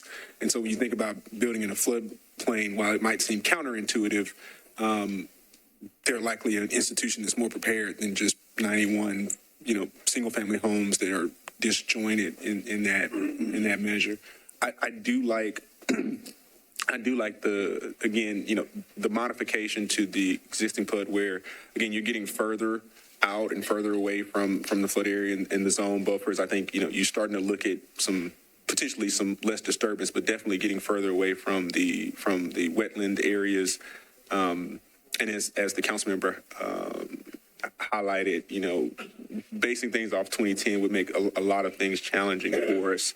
We do see a lot of open space and stormwater management as well. And so when you think about the impacts to the not only this site, but to the community beyond this site, I think that's advantageous. I love the pedestrian and likely bicycle connector to the park and the improved infrastructure. And again, creating not only that community amenity, but serving a particular part of our community, of our aging residents, and giving something that's specific to serve that community, I think is admirable, and I would like to support it. My one question, and hopefully this can be clarified, I saw the pre-existing PUD, but is there anything pre-existing or any context to the adjoining site that would kind of set the context for what the total developable unit count? Oh, what's approved right now for the Abington? Yes, we've got a slide. Jason, back up a couple, maybe more than a couple.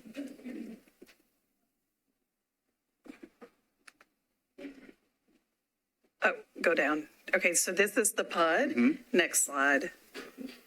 This is the other piece. Okay. So that's what's approved now. So we don't have them sort of spliced together, but if you think about the two pieces on the map, this is, the easternmost. And just looking at this, what could be, that connects, because one of the questions I had too is kind of navigating the site, but it seems as though they would still take a very similar path in terms of the road network and layout, largely because of easements and wetland. There's a lot of restrictions. Go to the next slide, which I think might be beneficial. One more, sorry, the other way. Keep going. There. There. Yeah. So here you can actually see the approved on the north side, and you can see, I think this helps. And so the approved had public streets. The proposed are private roads, but generally the same sort of network. Got it. Yeah, I was looking at this because I saw the amount of green space and was like, oh, okay, I got it. But also looking at the context of the roads. Yeah. I mean, I don't see, again, other than just the knee jerk of, yes, it flooded and flooded severely in 2010 in particular. I think the use is appropriate, and I do think the context, the modifications, are better served there. And again, love seeing more open space and the added connectivity and benefit to the off-site residents. I think it's great. Commissioner Clifton. I'd like a little more discussion with the staff about how we generally look at floodplains. I know we've had one right in this area before that I think did get worked out very well in the end, in spite of what I might have said at that meeting. But I'd like to hear some further discussion about just how we look at the floodplain issue, if that's not too vague. Sure, let me take a stab at it. So if a property first of all, just as clarification, floodplain does not mean that you can't build. Right. And so if we're looking at a rezoning such as this, where someone is asking for entitlements on a property, we would be, and this property is all conservation, we, from staff's perspective, would sort of be looking at it from what is permitted now and what is being proposed, and trying to discern which is closer to the intent of the policy. If this was land that was completely unimproved with no approved developments, we may look at it very differently than the way that we look at it, knowing that we have 2 subdivisions that are approved with a certain level of intensity. So if this was just no improvements, somebody came in and said, we want to develop this, we may look at it differently than what we're looking at now. And so we recognize and have acknowledged that there are things that are better with the plan. You're looking at one of the big things. You're looking at a pretty dramatic increase in the amount of the land that is going to be open space to the tune of, 13.5%. So it's a pretty huge jump. We're recognizing that with this plan, you're getting a greenway that is not actually included in either of the approved subdivisions. So we're recognizing that that's good. Where we were struggling was that we have sort of 180 residential lots right now that's the starting point from our perspective, because that's approved. And so they're asking for more units. And so that was what we struggled with. I don't know if that's clear enough, but the way that we think about floodplain or conservation, it's going to be site to site, where the project that we reviewed recently on Pennington Bend, we were trying to get more things out of the flood because it hadn't been developed. Commissioner, the only thing I would add is it's always difficult for staff when we have an older PUD that may approve a land use that we probably wouldn't put in place today.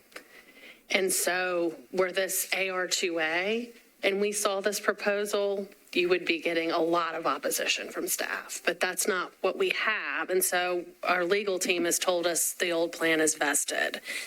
So I think where we became less comfortable was the idea, and you heard some testimony from the applicant, that you could parse this some, but that there was an increase in intensity in an area where you have conservation. The applicant made an argument that it's not an increase in unit count. We read it that it was. And so I welcome some feedback from you on that. But we felt like even with some of the positive things, that was going in perhaps a direction we weren't comfortable with. I did ask NDOT if they were comfortable with the idea of serving this on private roads. And we have had some challenges in this city with maintenance of private roads and other things, but they were comfortable with this. And so it was sort of a combination of those factors that led us to want to have this heard before the commission. We would acknowledge the benefits, but that's it. Thank you. I'm still thinking, go to somebody else. Haynes. So anytime a project builds a greenway without having to do so as the Parks Board designee here, I'm always in favor of that. That's a good thing. I do, even if we counted the assisted care building as one unit and not 25 units, we're going from 180 entitled lots and units to 235. So I do struggle slightly with that 25 to 30% increase in density. I like the plan a lot, and I'd really love to know if the applicant would be willing to reduce the density slightly. I think there's benefit to going above 180 because of the additional green space and the greenway. I think it's a better plan, but the increased density does bother me. So I'll let Vice Chair Farr go next, and we can see if we can work through this. Yep, Vice Chair.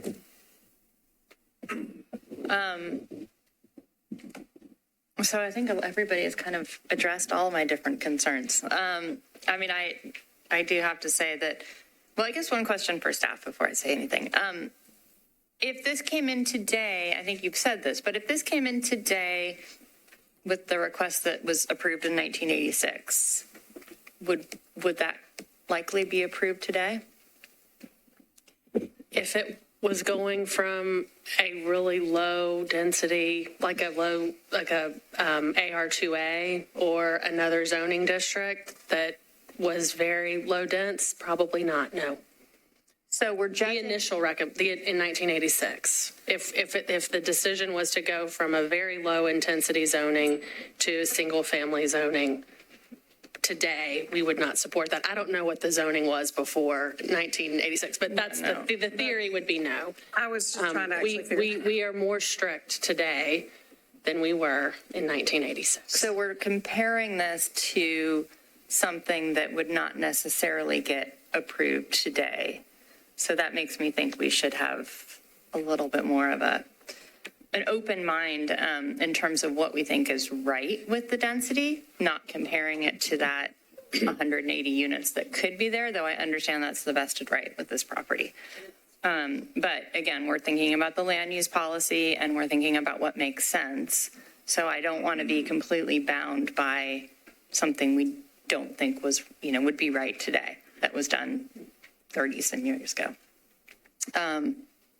Since the rest of my life is in banking and financing, I think we would be really nervous about financing something like this. I mean, I think insurance and financing of an assisted living facility in a floodplain is very problematic, but that's not the purview of what we're talking about here. But it does lead me into having the same kind of concerns that Commissioner Johnson was expressing earlier. And it's not like once you get out of this, you're close to a major road. You're winding through other subdivisions to get out to a major road that's 2.5 miles away. I just, I think I struggle with that being something that Metro should approve. It just seems like trouble waiting to happen. So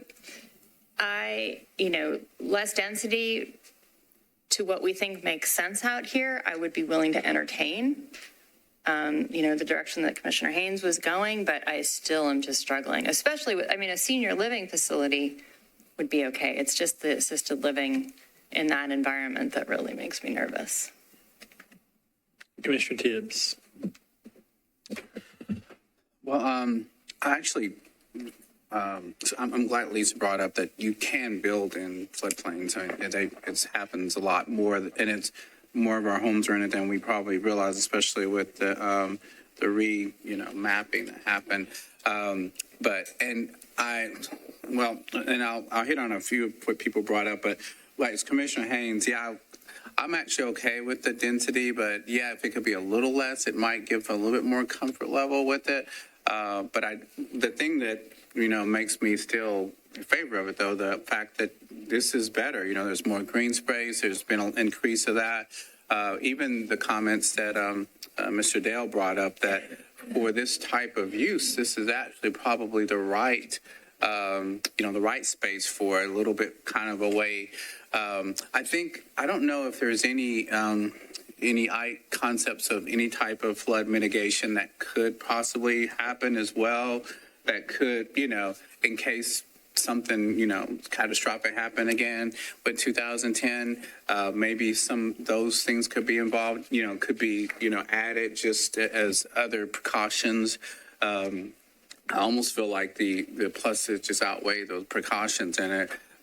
Since it's a private road, maybe there's things that, because, the first 2 years, everything's taken care of great, but something though, 20 years, whenever, like somebody else is dealing with it and the roads are not taken care of. I mean, if we can just make sure that everything's taken care of, because that could be a concern, flood or no flood for that matter, But I think, the way it's been done, the greenway, I mean, it's really set up great for this type of community. So I'm really more in favor of it than, I guess I would actually be in favor of it, actually, to be truthful. Maybe if I could get the flood mitigation things potentially in there, if you don't already have some of those in there, and some definitely covenants or whatever that the roads will be taken care of, 50 years from now, whatever the number is will be. But I like it. I like the improvements to it, and I'm in support of it. All right, we're still on discussion. We need a motion. Can we ask the applicant to potentially come up and address, one, the roads, two, the procedures for the assisted living facility, three, the potential reduction in density?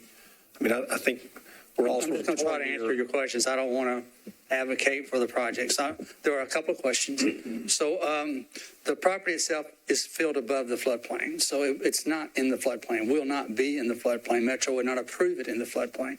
The access points are above the floodplain. So it's not in the floodplain. There's a prior grading permit on this site. A large area has already been disturbed. That's where this is going to sit. Nowhere else, just that particular area. So that would probably answer some concerns about conservation. There'll be restrictive covenants there'll be some kind of restrictions on the age to 55 or older. And so I think that should probably handle some of the density concerns. And there is an evacuation plan that's been prepared as well.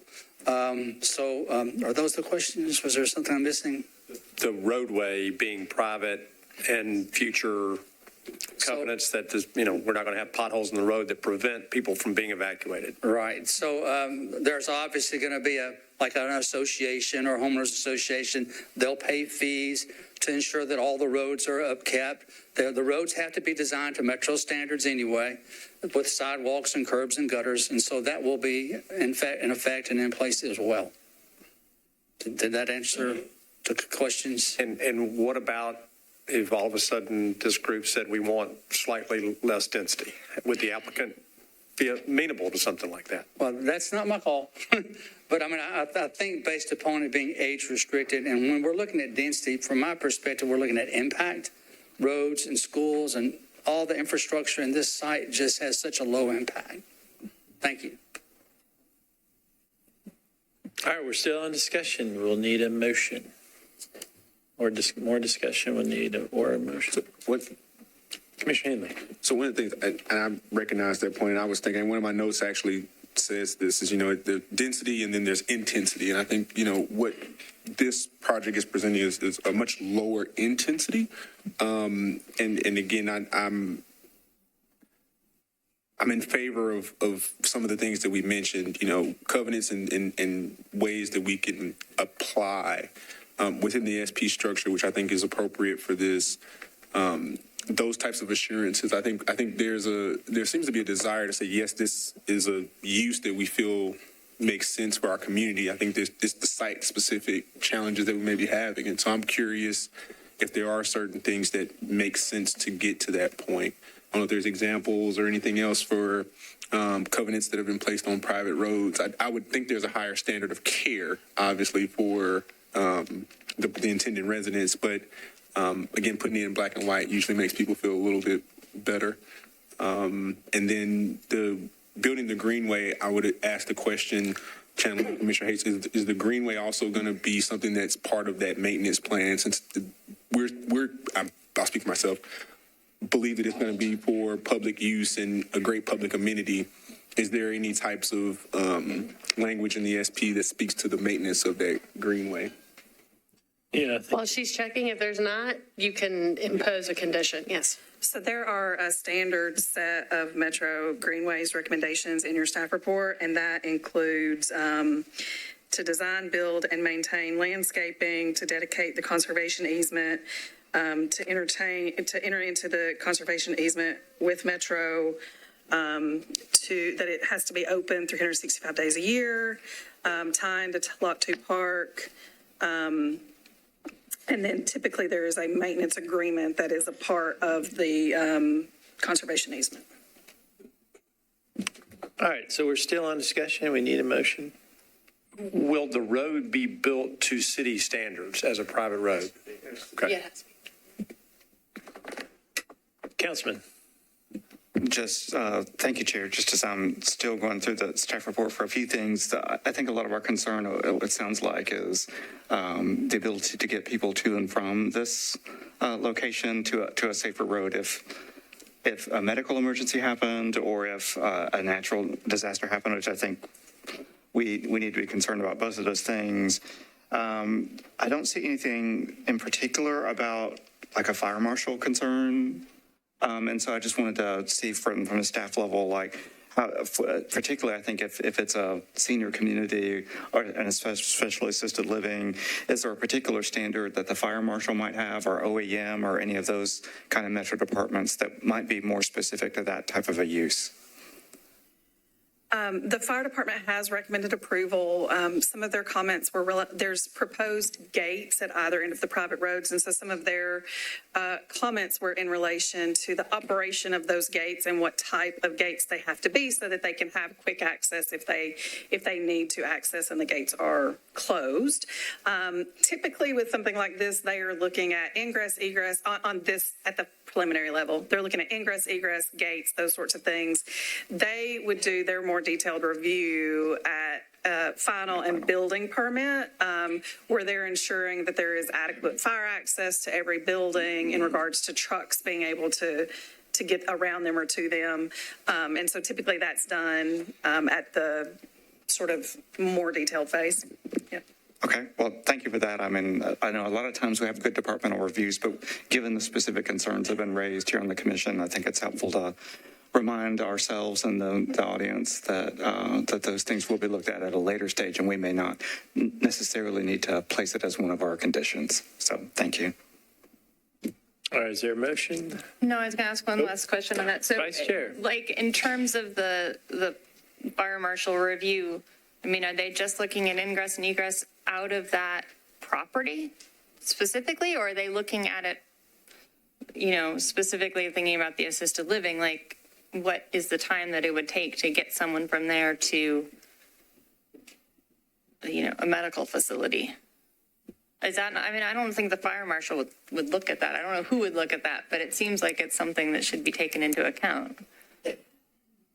So the fire marshal's office is going to be looking at it in relation to the fire code, which has certain standards as it relates to not only specific building construction. So when you're talking about firewalls or separation or the type of materials that are used or evacuation internal to a building, but then fire code also speaks to sort of access points to a neighborhood. Sometimes we'll talk about multifamily, whatever, you have to have 2 access points, or if it's single family and they don't have an access point, then it has to be sprinkled. And so sprinklers and those sorts of things. And so, but I don't know that they look at response time. The appropriateness as to use is in your purview. All right, any other discussion? Is there a motion? I'll take a shot at it, but I think since it sounds like the Greenway part is part of it, so I'm just going to make a motion that we approve. I make a motion for approval of Pennington Bend. On item 22, we have, so commissioners, we have to take each item separately. So 20 on, well, it's approval of the project. Yes. Yes, Vice Chair. Did you guys give conditions? I don't think you did conditions if disapproved, did you? I mean, approved. So on the way that we sort of handle, we've got standard conditions that go into sort of any SP bill. Typically with a disapproval, we will have those prepared and put into the bill so that they're standard and consistent with what we would typically require with an SP, like fallback zoning, permitted uses, complying with all metro agencies. And so you don't see those in here, but we would include those with the bill when we file it. If you were to. So I would say that if you are trying to think of the way this, if you're disapproving staff's recommendation, it would be helpful if you said that you were approving it with conditions and disapproving it without all conditions so that we can get those conditions into the bill. Okay. So, Commissioner, it would be an approval of the SP with all staff conditions and disapproval without all conditions. Approval with all staff conditions and disapproval without. Of the SP. Which is, okay, that's a proper motion. Is there a second? Second. Any other discussion? All in favor say aye. Aye. Opposed, no. 3 noes. Ayes have it. The SP is approved against the staff's recommendation. All right, so we are on item 22B. So Commissioner will need a motion on item 22B, which is a request to cancel the portion of the PUD against staff's recommendation, and it would be to approve. Well, we would need that on the. Yeah. Lisa, we don't need conditions on the cancellation of the PUD, just to approve the cancellation of the PUD. I make a motion to approve cancellation of the PUD for River Traces. So that's a proper motion. Is there a second? Second. Any other discussion? All in favor say aye. Aye. Opposed, no. 1 no. Ayes have it. It's canceled. Now we are on to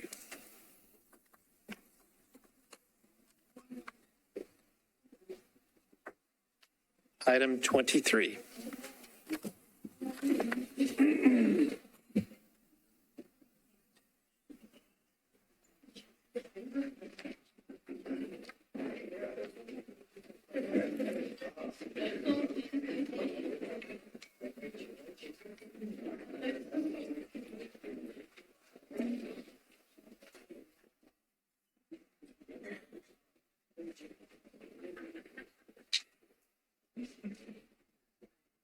All right, Dustin, you're up. I'm Dustin Shane, staff planner, and this is item 23, which is Meade Plaza SP. So this is a request for a preliminary SP to permit a mixed-use development. Our recommendation is to approve with conditions and disapprove without all conditions. Current zoning on the site, MUL, which is mixed-use limited. Policy on the site is T5 Center RG, which stands for Regional Center. So looking at the existing site, on the right side of the screen, that's White Bridge Road running through the center. It's Harding Pike. You'll see there's a large parking area that separates the right-of-way from a strip commercial center. And then along the back of that, you've got Richland Creek and Sugar Tree Creek with a parking garage and a grocery store covering part of those. So some background on the case. We got a pre-app in November of 2022 with a plan showing heights up to 15 stories. Some of the height was concentrated away from the intersection and towards the neighborhoods, which we thought was kind of backward. There was a vehicular ring road included with head-in parking. We gave them feedback. They submitted the application in December. Still had a lot of the same issues. The ring road had been converted to have parallel parking. So after several iterations working with the developer, we have this site plan before you. I'll just kind of describe it quickly and then go into more detail. The bottom right hand of the screen, you've got 5 two-story retail buildings kind of oriented around a pedestrian town square type feature.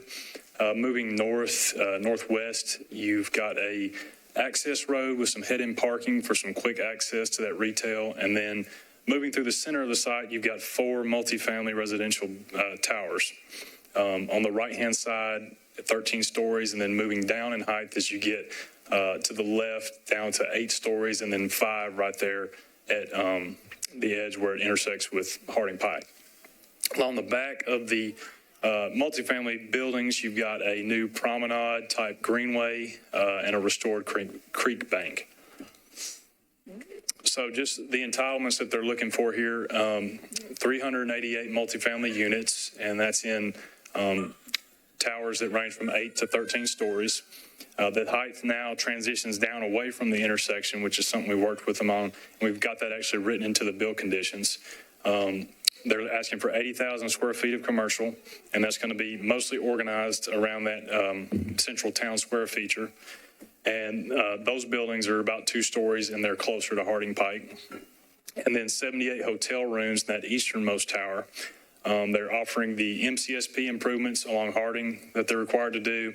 And then they're providing that internal circulation through the site with that private drive. There's 3 access points into the site, one in an ingress-egress easement with the adjoining property to the northeast that goes under White Bridge Road. That's with an easement there.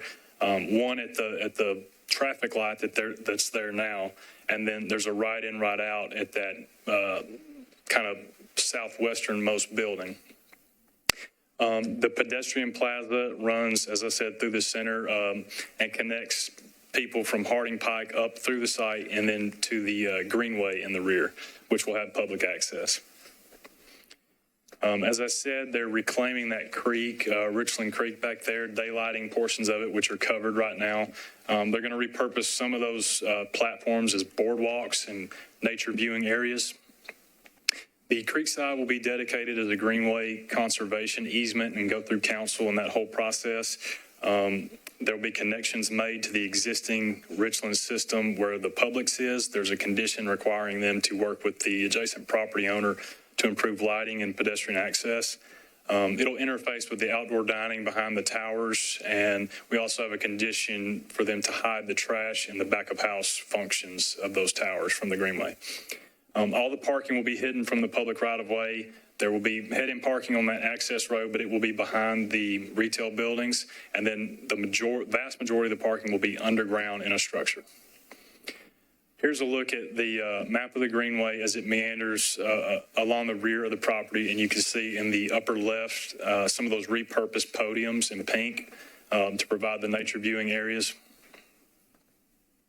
Here's a look from pedestrian view of the proposed promenade along the creek. Here's a look at some of the pedestrian-oriented retail areas at the intersection of Harding and White Bridge. Here's a look from Harding Pike at the retail areas, and then you can see Ingram Tower in the background there. And I want to talk about the height just a second. Ingram Tower is at 621 feet above sea level, and we worked with them to get all the heights at that level or below. So the tallest tower does not surpass 621 feet. Looking at a 3D model through the development, you can see some of those pedestrian areas again. And then here on the right side of the screen, the interface with the access road through the site. Some of the example architecture proposed, it's all basically new traditional in style. So our analysis, this is T5 center policy. These are intense mixed-use areas. I want to point out that this policy has been in place for this site since summer of 2015. We also did a little digging and found that it had been proposed for this site for 8 months before that, at least 8 months, because there was an open house in Hillwood in November of 2014 where this designation was proposed for this site. T5 RG centers are meant to have a regional draw. They can have heights around 15 stories, even greater height the policy calls for in certain cases. The floor area ratio that they're described for is 5.0. This is a 1.69 being proposed. They usually feature structured parking, a mix of uses. They maximize land value, and usually at the intersection of 2 arterials, which White Bridge Road is an arterial, but as the council member pointed out, there is no direct access on the White Bridge Road, but it's a major 2 arterial intersection there. they have access to transit, and then they provide public benefits usually with their development, in this case Greenway, and then some traffic improvements that we're going to talk about in just a second. And aesthetically, they're held to a higher standard with architecture and usually hiding the parking. So traffic, NDOT has done a traffic and mobility study for the larger area along this corridor and has identified with some of the other projects developing now that collectively these projects need to provide for increased right-of-way dedications. They need to retime the major intersection of White Bridge and Harding. They need to upgrade the technology of the signals for real-time adaptive capabilities. They need to provide a mini roundabout at Woodlawn and Ridgefield. They need to convert all 3 WeGo stops along this corridor to super stops akin to the stop on Nolensville Pike in front of the Walmart. And they need to contribute to multiple capacity studies that NDOT is currently holding in this area to study further improvements. Additionally, for this project, they're required to do a shared parking study at final, provide that lighting enhancement and pedestrian access for the Greenway, and then rebuild the traffic signal at their entrance. So I want to reiterate, we do find that this meets the T5 Center policy. We're recommending approval with conditions. It removes an environmentally insensitive development pattern that's literally acres of surface parking with buildings built over top of a creek that would never be allowed today. They are asking for greater floor area ratio than would be allowed under MUL, the current zoning, which is 1.0. They're asking for 1.69. But that creek restoration would not happen with a straight rezone scenario or a straight zone build out. 1.69 is on the very low end for a T5 RG center. As I pointed out, they allow up to 5.0. Even the next tiered center down, T4CC, allows up to 3.0 FAR. So the form you're seeing with the towers is driven by the preservation efforts of the creek and the open space being provided. So again, T5 centers are walkable, mixed use, they serve with transit, they can help spur additional investment in a multimodal system, have a regional draw, but then they're also contextual, which we're seeing with this one, with them not surpassing the height and the massing that you see in the center already. So our recommendation is to approve with conditions and disapprove without all conditions. Thank you. Thank you, sir. And before we open the public hearing, I want to remind everybody we've had a really nice, respectful, professional meeting so far. And I expect that to continue through the hearing so everyone on both sides can get a fair hearing. We don't want interruptions. Please address the chair. Don't make attacks personal. We're going to keep it professional, keep it friendly, keep it the Nashville way, right? And so I hope we can do that. And so we'll open this item for public hearing. And that is the applicant in the room. Welcome. And you have 10 minutes. And if you can, you can reserve 2 minutes of the 10 for a rebuttal if you don't use it. Welcome. State your name and address. Yep. Thank you. My name is Pablo David. I'm with AJ Capital, 429 Chestnut Street. I'd like to first start off by thanking the staff for the wonderful work that they've done and all the time that it's taken. Councilmember Murphy, thank you for the opportunity to present today and for your continued engagement and feedback throughout this process. And lastly, to the commission, thank you so much for your time and for your service today. And we hope to earn your support. Our SP proposal is consistent with land use policy in the area and delivers on objectives that the policy has put forth. We would like to thank the staff for their positive recommendation, and we would like to also confirm that we will abide by all conditions and fully fund our portion of the NDOT mobility study. We started this process with an initial proposal in December of 2022, and since then we've had about a dozen public community meetings along with neighborhood association meetings, a project-specific website and email address with very robust community feedback that's come from there, and we've also mailed out about 7,000 pieces of mail to about 7,000 neighbors throughout the community, informing them of the project. And as you can see, these maps reference the extensive outreach to make sure that we were being as inclusive as possible. And in response to the community and stakeholder engagement, you have a packet there starting on page 8. We've also revisited the height, the density, the parking, and the retail to deliver a plan that we think provides ample housing and shopping options for the neighborhood, as well as significant green and open space. And beyond the community benefits, the feedback we've received directly from the community has also led to significant changes in design, which will be shared by William Hastings, and we would like to reserve the 2 minutes at the end. Thank you. Good evening, Chairman, Commissioners, Director Kemp, staff. Thank you so much for your service to our great city. My name is William Hastings. I'm with Hastings Architecture, 812 Timber Lane, District 24. We've been collaborating with AJ Capital, Jim Plunkard, an architect from Chicago, Kim Hawkins, Brian Phelps, Beth Ostrowski from KCI, Ryan Woodson from Barge Civil, but most importantly, the neighbors for the last several months. I've lived in Nashville for over 50 years and have called this area of Nashville my home for the past 30.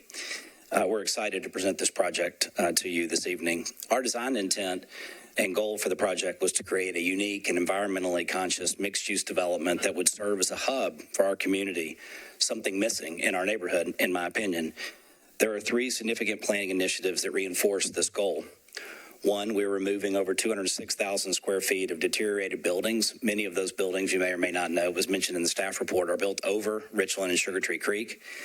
As well as removing over 275,000 square feet of surface parking that is currently doing nothing from a stormwater quality or quantity for our community other than bringing toxins into our streams.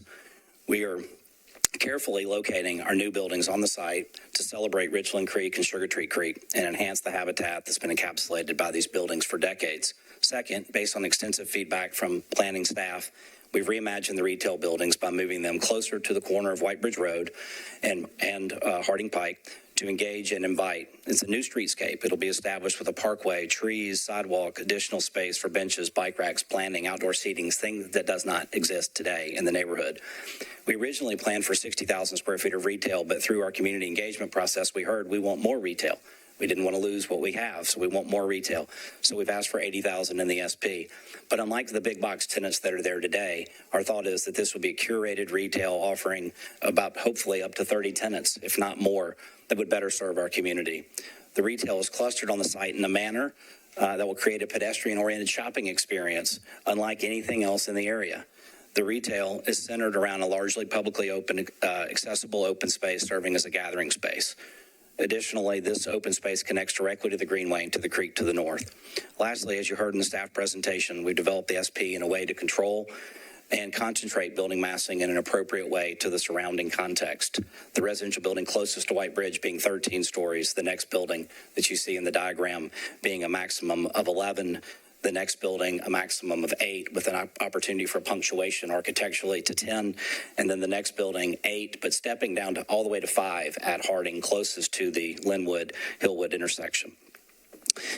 And it's that height and that density that's allowing us to save and create a pedestrian experience that's almost 6 acres of this site that will be oriented toward the pedestrian. And with that, I'm going to let my colleague Brian Phelps speak about the open space in the site. Thank you for your time. Thank you. Chairman, Commissioners, thank you for your time and opportunity to speak today. My name is Brian Phelps. I'm at 2434 Brittany Drive. I stand before you today to advocate for the Meade Plaza project, a development that promises to bring a significant environmental, social, and community benefits to our beloved city. Transformative projects such as this inspire me as a landscape architect, and they don't come around often at this scale. First and foremost, this project will dramatically increase in open space by 370%. And green space by 277%. The development includes a total of 6 acres of open space, which represents a minimum of 60% of the site. Over 300 significant-sized trees will be incorporated into these improvements. Furthermore, the project includes the addition of 240 linear feet of greenway featuring overlooks, boardwalks, and other amenities, ultimately connecting the Richland Creek Greenway and strengthening our greenway system. Working with our team's engineers and scientists, the Meade Plaza project promises to restore and protect our precious water resources by daylighting the creek, removing structures over it, and restoring and repairing habitat within the watershed. Moreover, the project will raise inhabitable structures above the floodplain, increase flood protection, and ensure long-term safety of our citizens. The Meade Plaza project will not only address our city's need for housing, but also offer a unique opportunity to improve our community's watershed, create accessible and inviting public spaces for all Nashvillians. The city has an opportunity to ensure this site becomes a sustainable and vibrant place for the people of Nashville to enjoy for generations to come. I respectfully urge you to recognize the transformative potential of this project and vote in favor of the Meade Plaza development. Thank you. Hi, I'm Beth Ostrowski. I'm a neighbor of this project and a professional engineer with KCI Technologies at 500 11th Avenue North. KCI produced both the traffic impact study and the more robust mobility study, which included multimodal assessments and considered connectivity improvements in the study area. Our data and analysis indicate the project will reduce traffic to and from the project site by approximately 40% compared to the existing land uses. You will hear that much of the opposition does not believe our analysis. KCI worked hand in hand with NDOT throughout this process, including the project scoping and agreement on all study assumptions. NDOT completed a thorough review of both studies and accepted the results of KCI's analysis. The recommendations in our study and ultimately the conditions determined by NDOT will measurably improve mobility across various modes of travel. The NDOT conditions placed on the project are acceptable to the development team, and I thank NDOT for their diligent work throughout this process. I want to note that we have our full project team here today, including civil, environmental, and blasting. Your packet includes letters from each of them. Thank you. Thank you. And you have 2 minutes for rebuttal, or 1 minute and 57 seconds. We'll give you 3 seconds. All right. Anyone wishing to speak in support? If everybody come get lined up, and this is support. Come on up.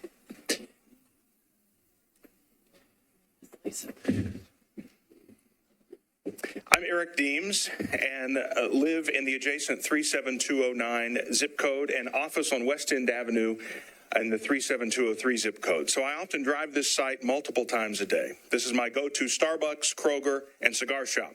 While I may miss those spots, I'm a resident in strong support of the redevelopment being proposed by AJ Capital. We have an opportunity to finally allow this site to live up to its full potential. This will not only be an improvement for the site itself, but for the entire neighborhood and surrounding neighborhoods as well. Traffic has been a concern in this area for over half a century because traffic signals are not coordinated, lanes are not properly designed for maximum flow, and I hope this ongoing dialogue will allow us the opportunity to fix the traffic flow concerns while also supporting the necessary progress in this area. I've attended every community meeting about this project and have appreciated AJ Capital's patience and their commitment to responding to the request of us neighbors, Councilmember Murphy, and especially a very vocal yet small number of NIMBY folks. The vast majority of the neighbors that I speak with realize that it's time. Hold on. So this is what we talked about, that we're not going to laugh. We're not going to say things. We're not going to be loud because everybody gets respect here.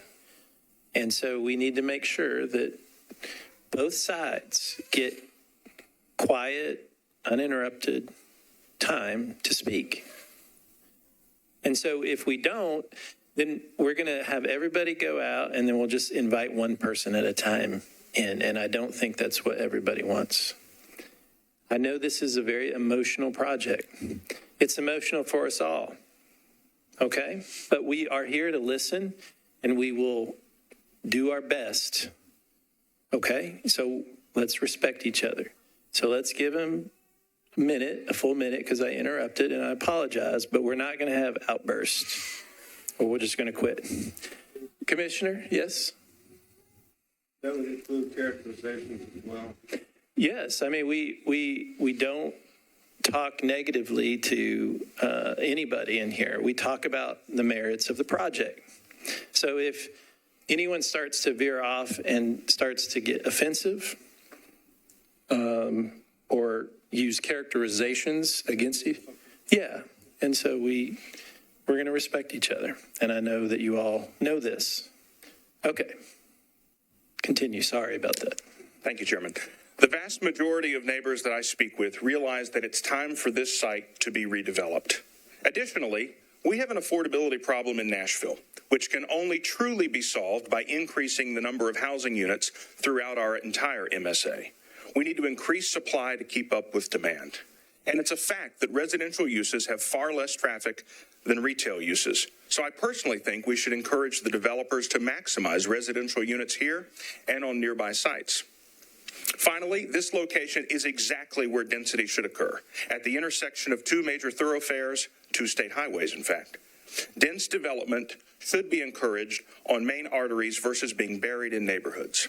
So I urge your support of this project and look forward to shopping, dining, and maybe one day living in this thoughtful development that's being proposed. Thank you. Thank you.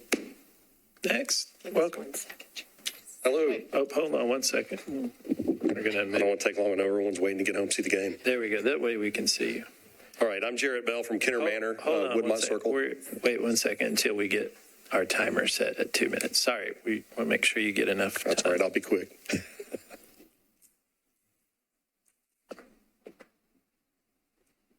All right, go ahead. Well, Meade Plaza is currently a massive eyesore, certainly in my opinion and many of my fellow neighbors, and maybe the most underutilized piece of real estate in all of Nashville. Ironically, most of you tonight will probably find are in agreement that traffic is bad in the area. It has been for some time.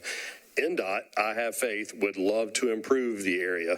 I believe that the community obviously would all like improvement in traffic, not for it to degrade. NDOT and a host of traffic engineers have come up with a plan to improve the level of service in the area in concert with this redevelopment plan. I trust NDOT and I trust the traffic engineers at KCI who don't work for, in this case, AJ Capital. In all reality, they scoped this with the city of Nashville. AJ Capital is just paying the bill because that's the way that it works. Their work's based on a quantitative analysis, not emotion. You will hear emotion here. We're talking about fact. The developers agreed to pay for every item on NDOT's wish list of improvements and solutions to the problem. That's a big win for us, our neighborhood, our city overall. And as you know, our neighbor who took the architectural lead on this project, William Hastings, he's a lifelong resident. He's my neighbor. He lives in this area. He drives through here every day. He is a part of this as much as we are, and I'm thankful that we now have a chance to have a world-class development designed by one of our own right here in our neighborhood. Thank you. Thank you. Next. Hello, everyone. My name is Andrew Schulman. I live on 124 West Tyne Drive, a fourth-generation Nashvilleian. My kids are fifth-generation Nashvilleians, so we've been here a while, and we plan to be here a while. And live a couple miles away. I grew up in West Meade, about a mile away, so I've seen Meade Plaza through many decades. Very optimistic in the rezoning because of the many benefits it's going to have, including the green space, which would be great for families like myself, as well as the extension of the Greenway. And many people have obviously talked about the traffic issues we've had for God knows how long, and I see a lot of optimistic benefits of that happening. So thank you for your time, and I'm obviously in support of that. Thank you. Welcome. Thank you, Commissioner and Chairman, for having us here today. My name is Scott Isaacs. I'm the owner of Meade Jewelry. I'm no stranger to the history of the plaza. Not only have I been running my business there since 2006, but some of my fondest memories growing up have been based there. I remember my grandmother taking me to the cafeteria, Mills Bookstore, and waiting in long lines at the Schwartz's Deli for one of their famous corned beef sandwiches. While the plaza has done a lot of good for the Meade neighborhood, there's also been a long list of things that could be improved. There's no telling the amount of environmental damage that the Kroger's has caused since it was built over the creek more than 60 years ago. We have seen all the times when the Richland Creek has turned into a Class 5 river because the debris that gets caught under the foundation. During the 2010 flood, not only did we lose weeks of business, we lost 2 lives because of the senselessness of the original builder's plans. Aside from the flooding, the current building is also extremely dilapidated. The bottom floor businesses get water damage with any heavy rain. The elevator gets stuck every 2 months, and the exterior is an eyesore. Besides the memories, there aren't many upsides to keeping the original structure. I tell all of you this so you understand why I'm here today in support of the final renderings that AJ Capital is presenting. Like many of you, I did not originally take news of change very well. I believe AJ Capital is here not only to pay tribute to the original charm, but also give the long-standing sustainable structure that many generations will be able to enjoy. Their plans also allow the creek to finally be accessible after more than a half century and hopefully remove the harmful flooding the Kroger building has caused in the past. Jack Richmond has done a great job of communicating with the businesses, AJC's plan to the businesses, and I appreciate your consideration and support. Thank you. Welcome. Thank you, Chairman and Commissioners. My name is Nick Harb. I live just down the street on Wimbledon Road in Nashville. I'm going to speak a little bit more practically. The current retail center does just not serve the neighborhood very well. And when the eventuality that Kroger leaves, it will serve it even less.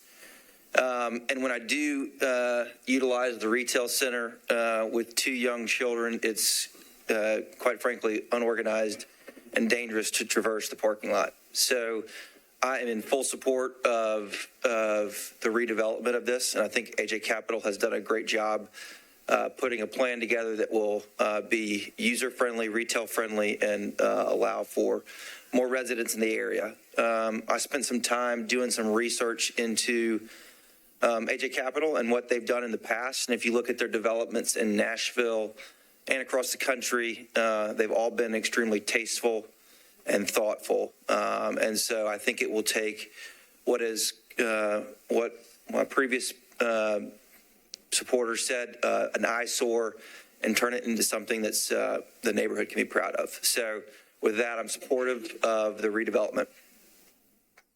Thank you. And if we can, yeah, and Do you want me to? Yeah, over here maybe? yeah, that'd be good. That way we can see you. Perfect. Can we start Yeah, one time we'll get over? you started over. Okay.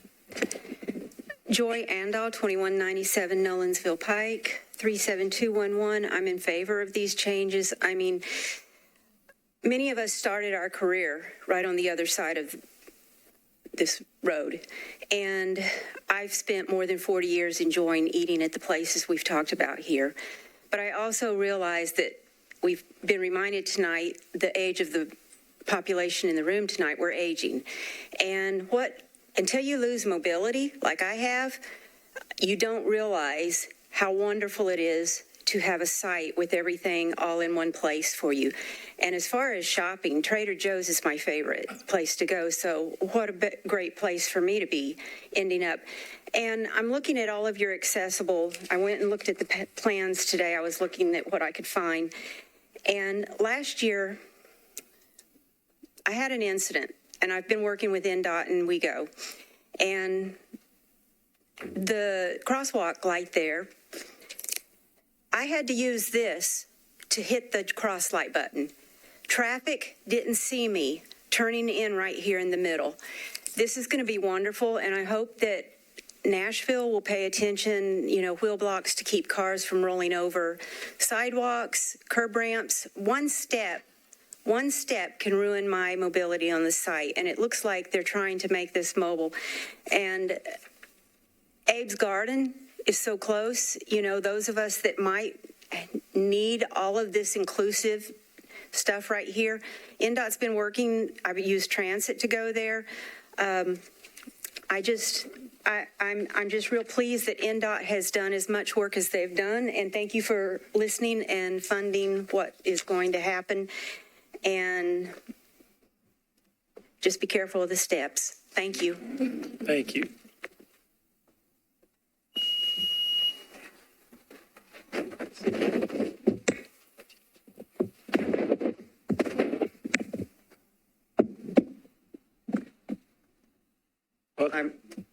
Hi, Chairman. My name is Marshall Sanders. I live at 310 Walnut Drive, and that's District 23. We're about a mile away from the site, and I'm speaking in support of the planned zoning for three main reasons. One, the quality of the proposed retail. Much has been said about the reduction in retail, but I'd really like to focus on the quality of the retail. So I really do feel like the retail is going to improve in quality as we lose two big box stores. So one being relocated, and this creates room for higher quality, providing additional amenities that our area really does lack. Number two, with the previous comment, we really do need more pedestrian-friendly development in Nashville. With proposed sidewalk projects and planned improvements from the developer, my family looks forward to actually being able to walk to this new town hall center, creating truly a walkable destination, especially with access to the Greenway, which is also able to link multiple communities to this project. We try to walk to Shed Fitness, and it's like a suicide mission trying to get to work out. So it'd be nice to actually be able to have a place where we could walk. The quality of the design and also the green space component is really what we look forward to mainly about this project. We need smart development on this side of town while providing environmental enhancements with the preservation of the creek. We hear a lot about potential flooding, but unlike when this project was built, we understand water and smart mitigation can and will be built into this project, so the project will actually reflect the needs of the community. So we're looking forward to this new project. Thank you. Thank you. Welcome. Good evening. My name is Andrew Davidson, a native Nashvilleian, 704 Crescent Road. I live in the Kenner Manor neighborhood, less than a mile from the Meade Plaza. I joined today as a neighbor, supported this plan, as someone who has helped AJ meet and talk with neighbors. My family and I have lived in Green Hills for 16 years. We're excited this rundown strip mall has a new life and things for our family to enjoy. While I respect that some in this room may have different opinions, there's a lot of this community that support for this project and many who are excited to see it come to life. I'd like to share a letter of support with you all with more than 50 names who could not be here tonight. Residents and community leaders from many different neighborhoods are represented, including Kenner Manor, Sugar Tree, Royal Oaks, Cherokee Park, Hillwood, Green Hills, Sylvan Park, the Nations, and Richland West End. Some on this list have been supportive from the beginning, while others have become supportive as significant changes were made.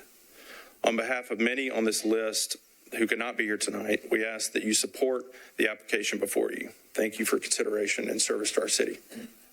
Thank you. And yeah, if you could leave that with, there you go. Thank you. Welcome.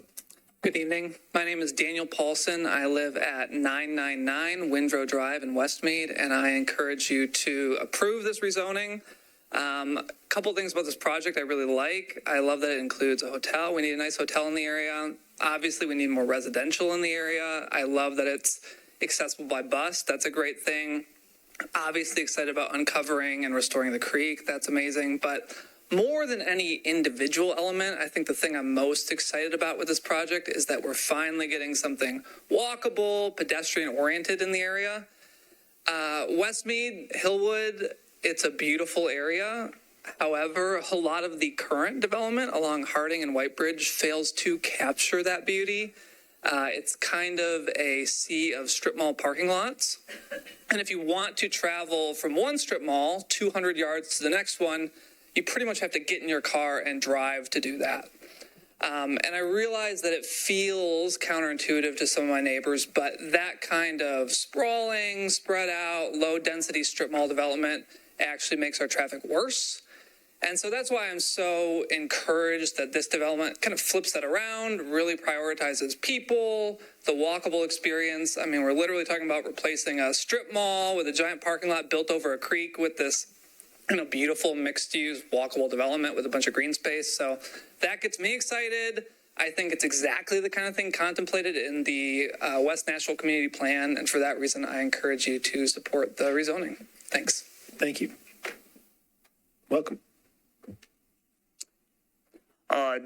I'm Derek Fox, 4908A Wyoming Avenue in Sylvan Park. I want to touch on a few issues here. First being traffic. TDOT is obviously going to be a big player here. So I think that this development is going to take a really long time before there's traffic generated. Years. So I think that there's some time to coordinate with TDOT, and that would be a lot easier if we actually had an approved plan and knew what was going on this site. Secondly, I just want to touch on density. It seems like that is what many of the opponents are objecting to here. I have a background as a commercial real estate appraiser. I've appraised the Lions Head Village Shopping Center on White Bridge that has the Trader Joe's in it. And I also appraised some of the land for the Hillwood Boulevard Bridge reconstruction. So just looking at some of the things that opponents have said, they're looking for something like Hill Center and Green Hills, much lower density, but that was constructed almost 20 years ago on land that H.G. Hill has owned since the 1940s. That type of density is not possible on a site like this with this type of land value. So what are the options here? You could renovate what's there, but the Kroger is in the creek. So I'll move on. With MUL, it just doesn't provide the density that's needed here. Some of the limitations besides the creek with this site are this access road that runs exactly where you need to build something on the site. So MUL is also not going to give the public as much opportunity to provide the feedback, planning either, to make some of the changes that have been given by the developers as concessions for this project. So I think it's an excellent plan. They've reduced the height to match surrounding buildings, and we need the housing. Thank you so much. Thank you. Welcome. Adam Burke, 4807 Nebraska Avenue. Chairman, commissioners, and staff, thank you so much for your time this evening. I'm here to speak in strong support of the AJ Capital Plan for Meade Plaza. Of chief concern for myself and my neighbors in Sylvan Park has been both density, traffic, and building height. I believe that the staff has made very thoughtful and appropriate recommendations based on community input as to the height of all the buildings, as well as some of the traffic requirements that are recommended to this commission.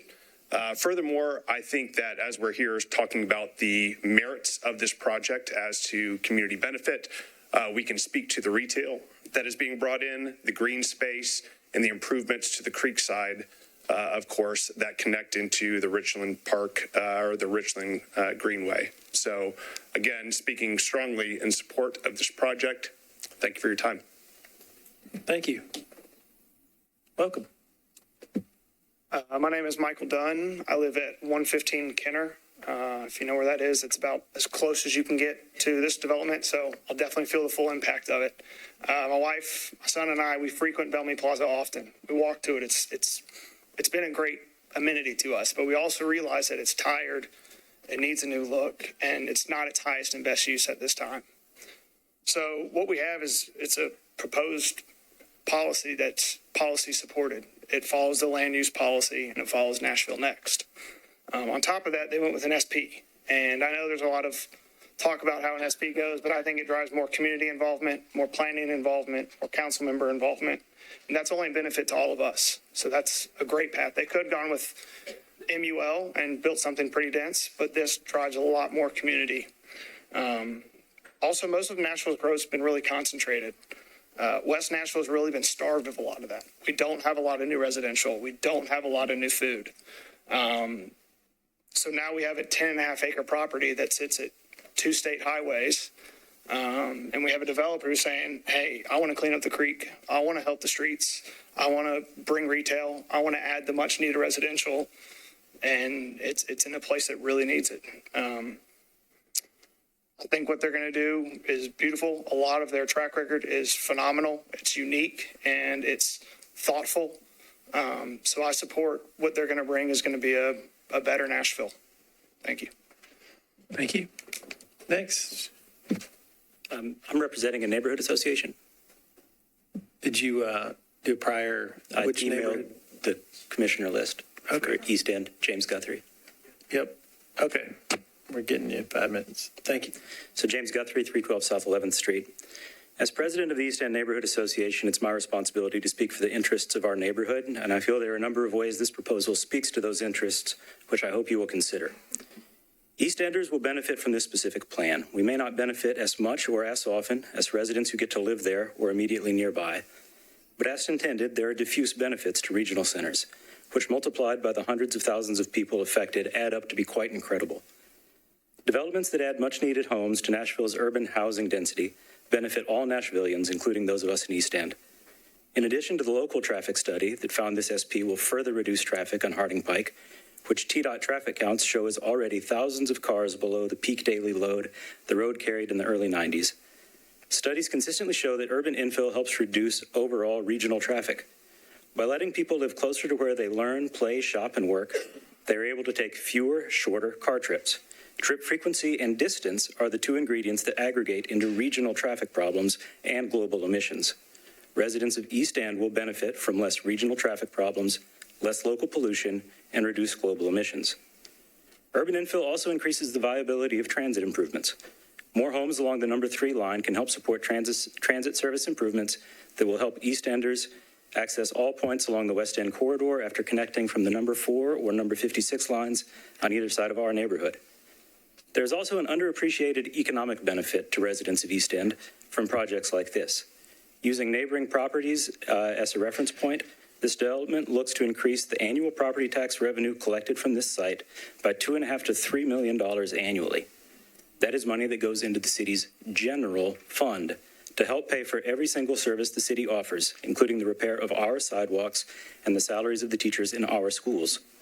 Specific to this plan, uncovering Richland Creek and building a greenway extension offers a benefit to all Nashvillians who will gain an opportunity to enjoy what I consider the sweetest, most beautiful little waterway in the city, and also make it much easier to walk or bike to visit friends or shops at Meade Plaza from anywhere to the north and east, including from East End via the Cumberland River, Charlotte, 440, and Richland Creek greenways.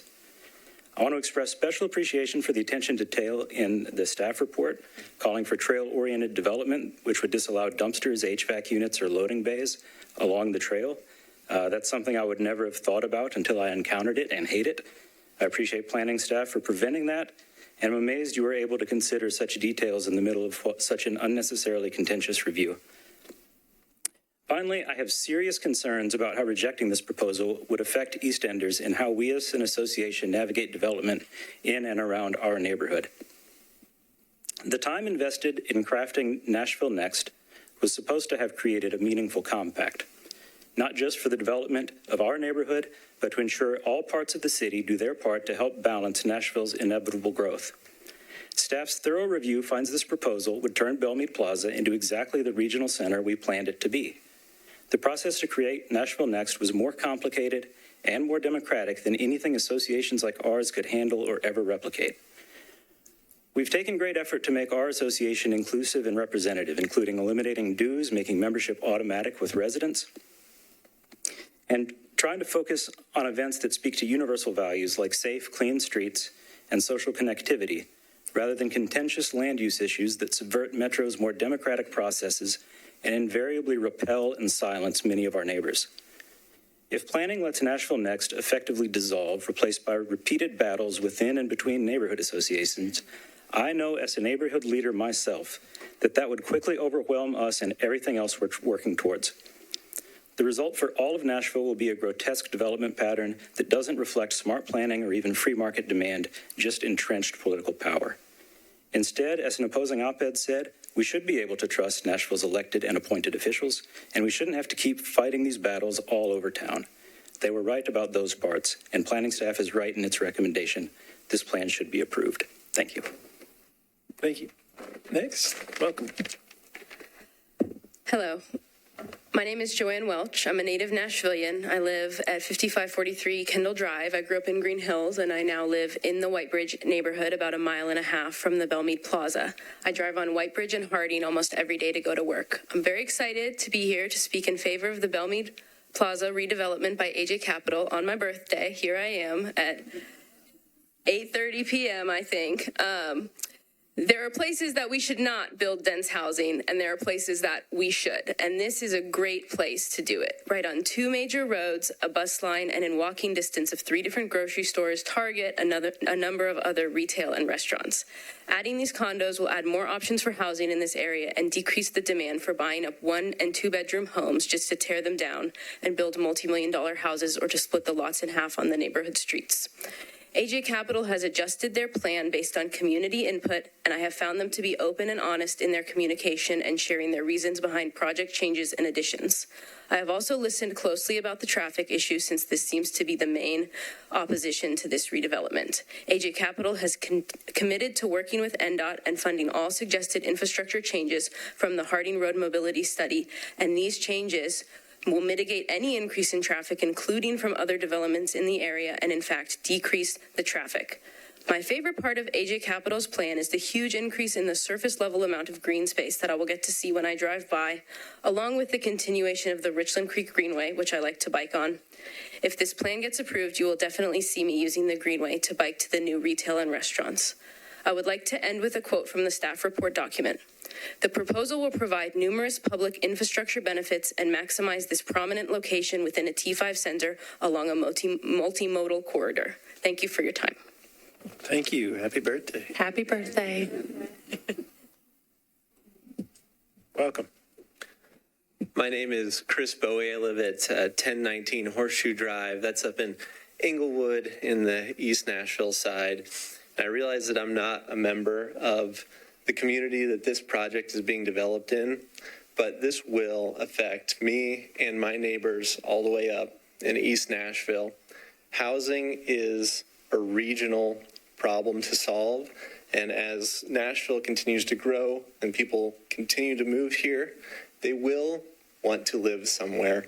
And so housing that isn't built in one neighborhood will inevitably be built somewhere else. And as one of my previous commenters recognized, the growth in Nashville has been incredibly concentrated in very few areas. And I just think as our city looks to the future and wants to be successful into the next few decades, we need to grow in a smarter way, in a more effective way.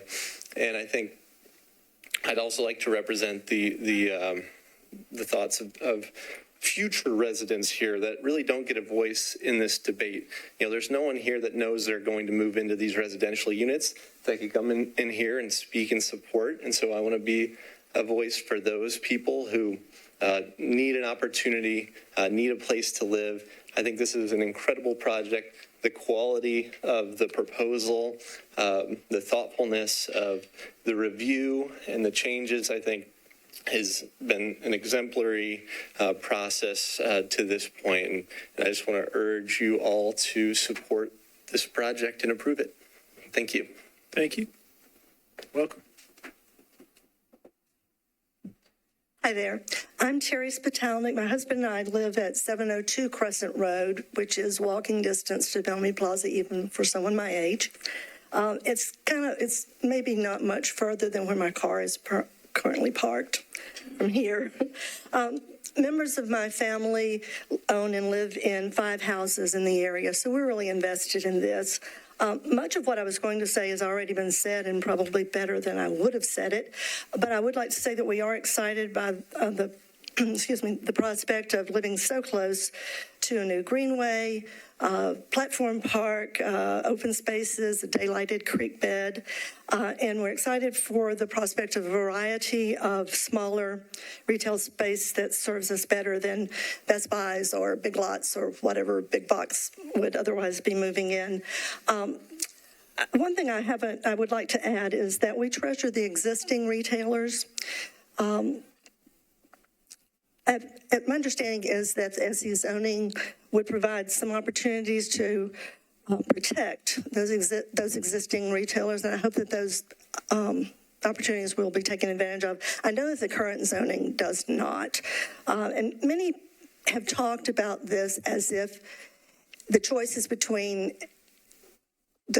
keeping this talk as if no zoning change is equal to no change. And that's not really true. We all know that things are going to change. Excuse me. I think that the community input process has been immensely important and has improved this project. We haven't heard a lot about what actually could happen under current zoning, and a lot of undesirable development could occur with no community input. So, the end. Thank you. Welcome. Mr. Chairman, members of the Commission, Executive Director Kempf, good evening. My name is Michael Hayes. I currently live at 4409 Warner Place in Meade. I'm here to speak tonight in support of the project. I've lived in the neighborhood for 49 years.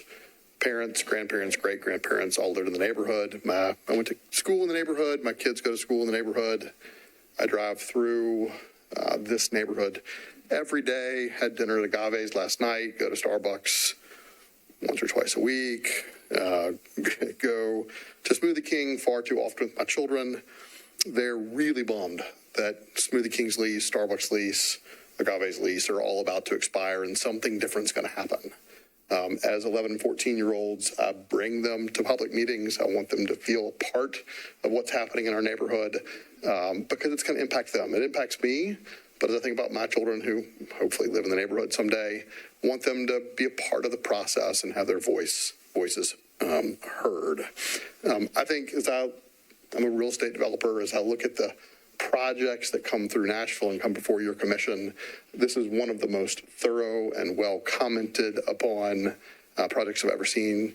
Director Kempf, as you said, NDOT's changing. They are reading through all of the requirements that they placed upon the project for their recommendation of approval. I know that those changes, if implemented, will have incredibly positive impacts on our community. I hope that everybody here, I have a lot of friends that are here tonight that hopefully they've all read through. Yep, you have to address the chair. Hopefully all of my friends that are here that are not in support have read through the conditions. Because there are a lot of them that could really yield a lot of great things for us. So I urge the commission tonight to approve with the conditions outlined in your report. Thank you very much. Thank you. Welcome.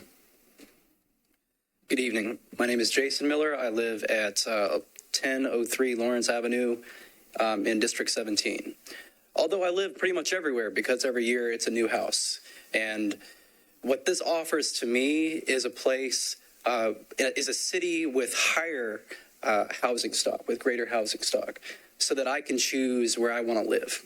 This might be my neighborhood.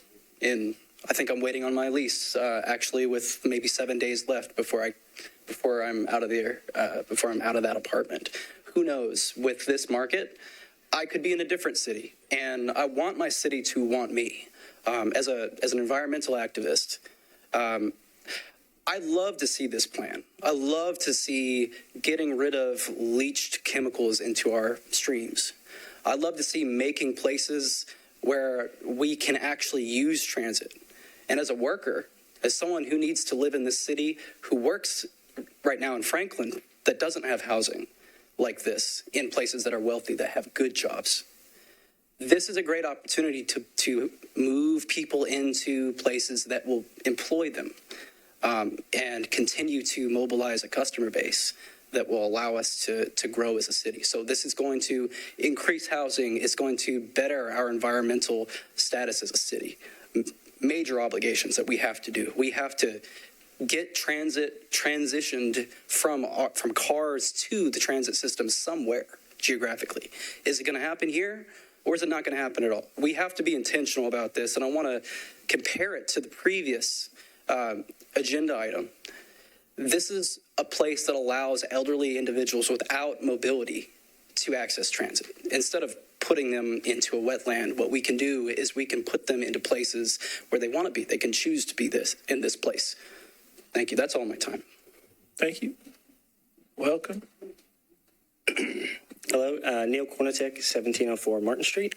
I know you all are in for a late night. This is the earliest night I've had all week, so thank you. We talked about Nashville Way, Nashville Nice. Do want to appreciate everybody's patience for dealing with this. It's a lot. I believe a previous applicant also talked about the diversity of this room, and it matches what Nashville is, and I disagree. I don't think really this room matches what Nashville is. Nashville's much bigger than this room. And a previous person also talked about who is going to live in these apartments. And if we don't build these units here, was very excited to see the original proposal was 500 units, and now we're down into the 380s. We've lost over 100 houses, and those people are going to live somewhere, and they're going to displace the people that live in Nashville and call this place home, and those are the people that we really need to care about. And it looks like the time is definitely done. I appreciate everything you all are doing.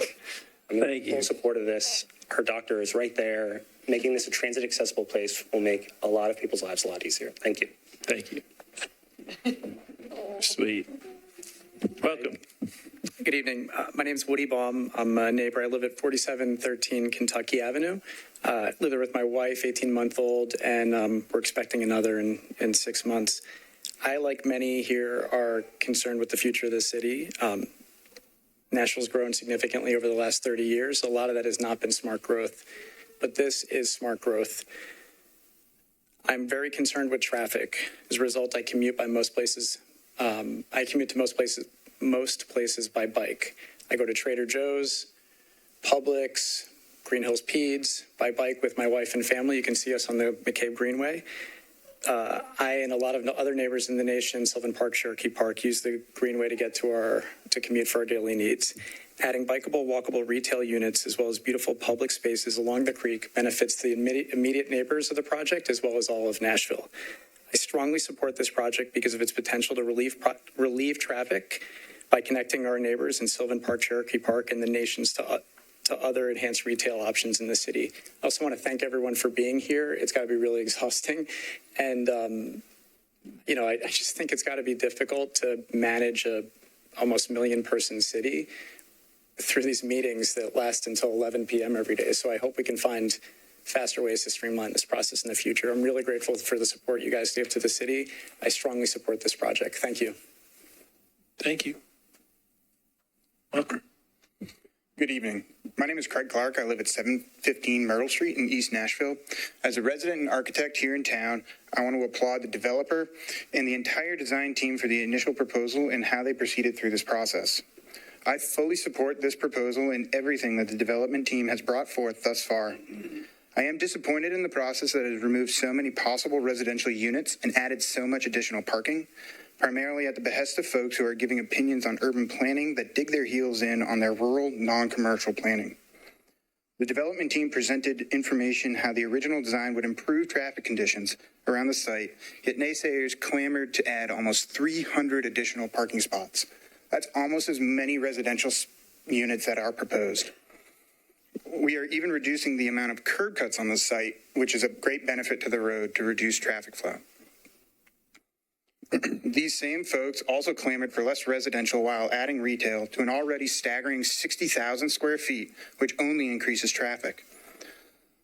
The developer has been a solid steward for our city and it presented something that would truly improve this community. A perfect example of that is the improvements proposed to Richland Creek that is currently covered by a Kroger supermarket. Concerns have been raised about how the development affects the creek, and it actually helps the creek and improves the greenway network that we already have established here in town. I want to thank you, Commission, and also the development team for bringing such a wonderful project forth, and I implore the Planning Commission to approve this development without any further reductions to housing or increases to parking. Thank you. Thank you. Welcome. Good evening, Commissioners. Jeremiah Wooten, 1828 Wild Oaks Court. To start off, I think I'm the only one here who lives in Antioch. And to ask why, the number one reason is affordability. I'm a public school teacher here in Nashville. Even with my master's degree, I make below 80% AMI, which is, as you all know, the threshold for affordable housing. The other reason is because of all the development in Antioch. Antioch District 31, 32, 33 are second only to the downtown core, District 19, in the amount of development we've seen in the last 10 years. And because of that development, we've gotten a lot of sidewalks. We've gotten a lot of access. We have the highest ridership transit line in the state of Tennessee, the Route 55 bus line. And as someone who doesn't have a car, I rely on those things. I have to walk everywhere or bike everywhere or take the bus. And because of that development, I've been able to do that.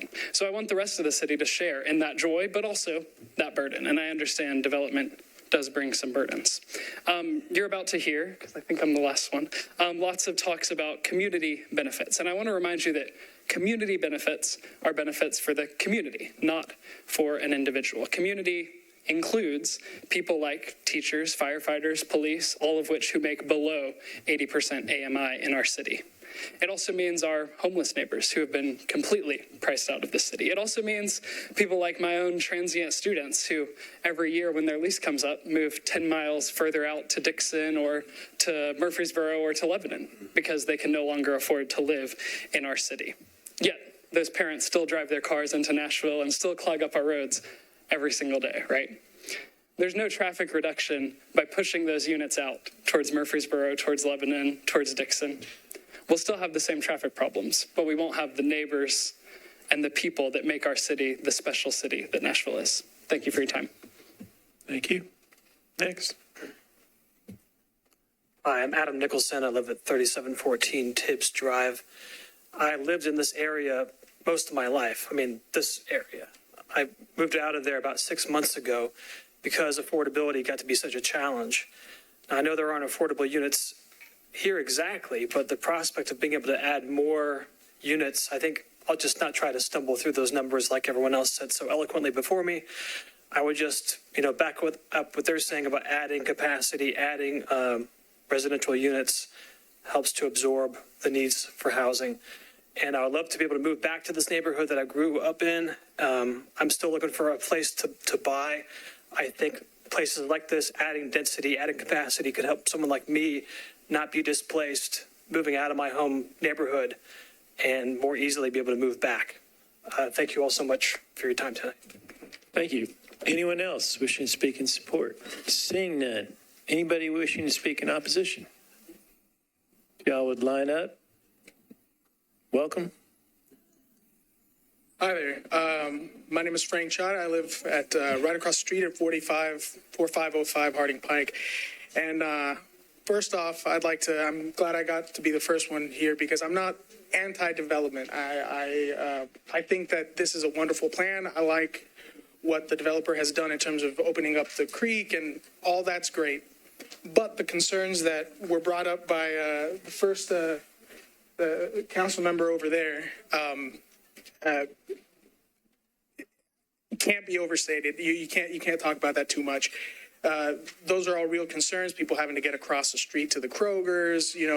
Once it moves, there are issues with the sight lines and the traffic.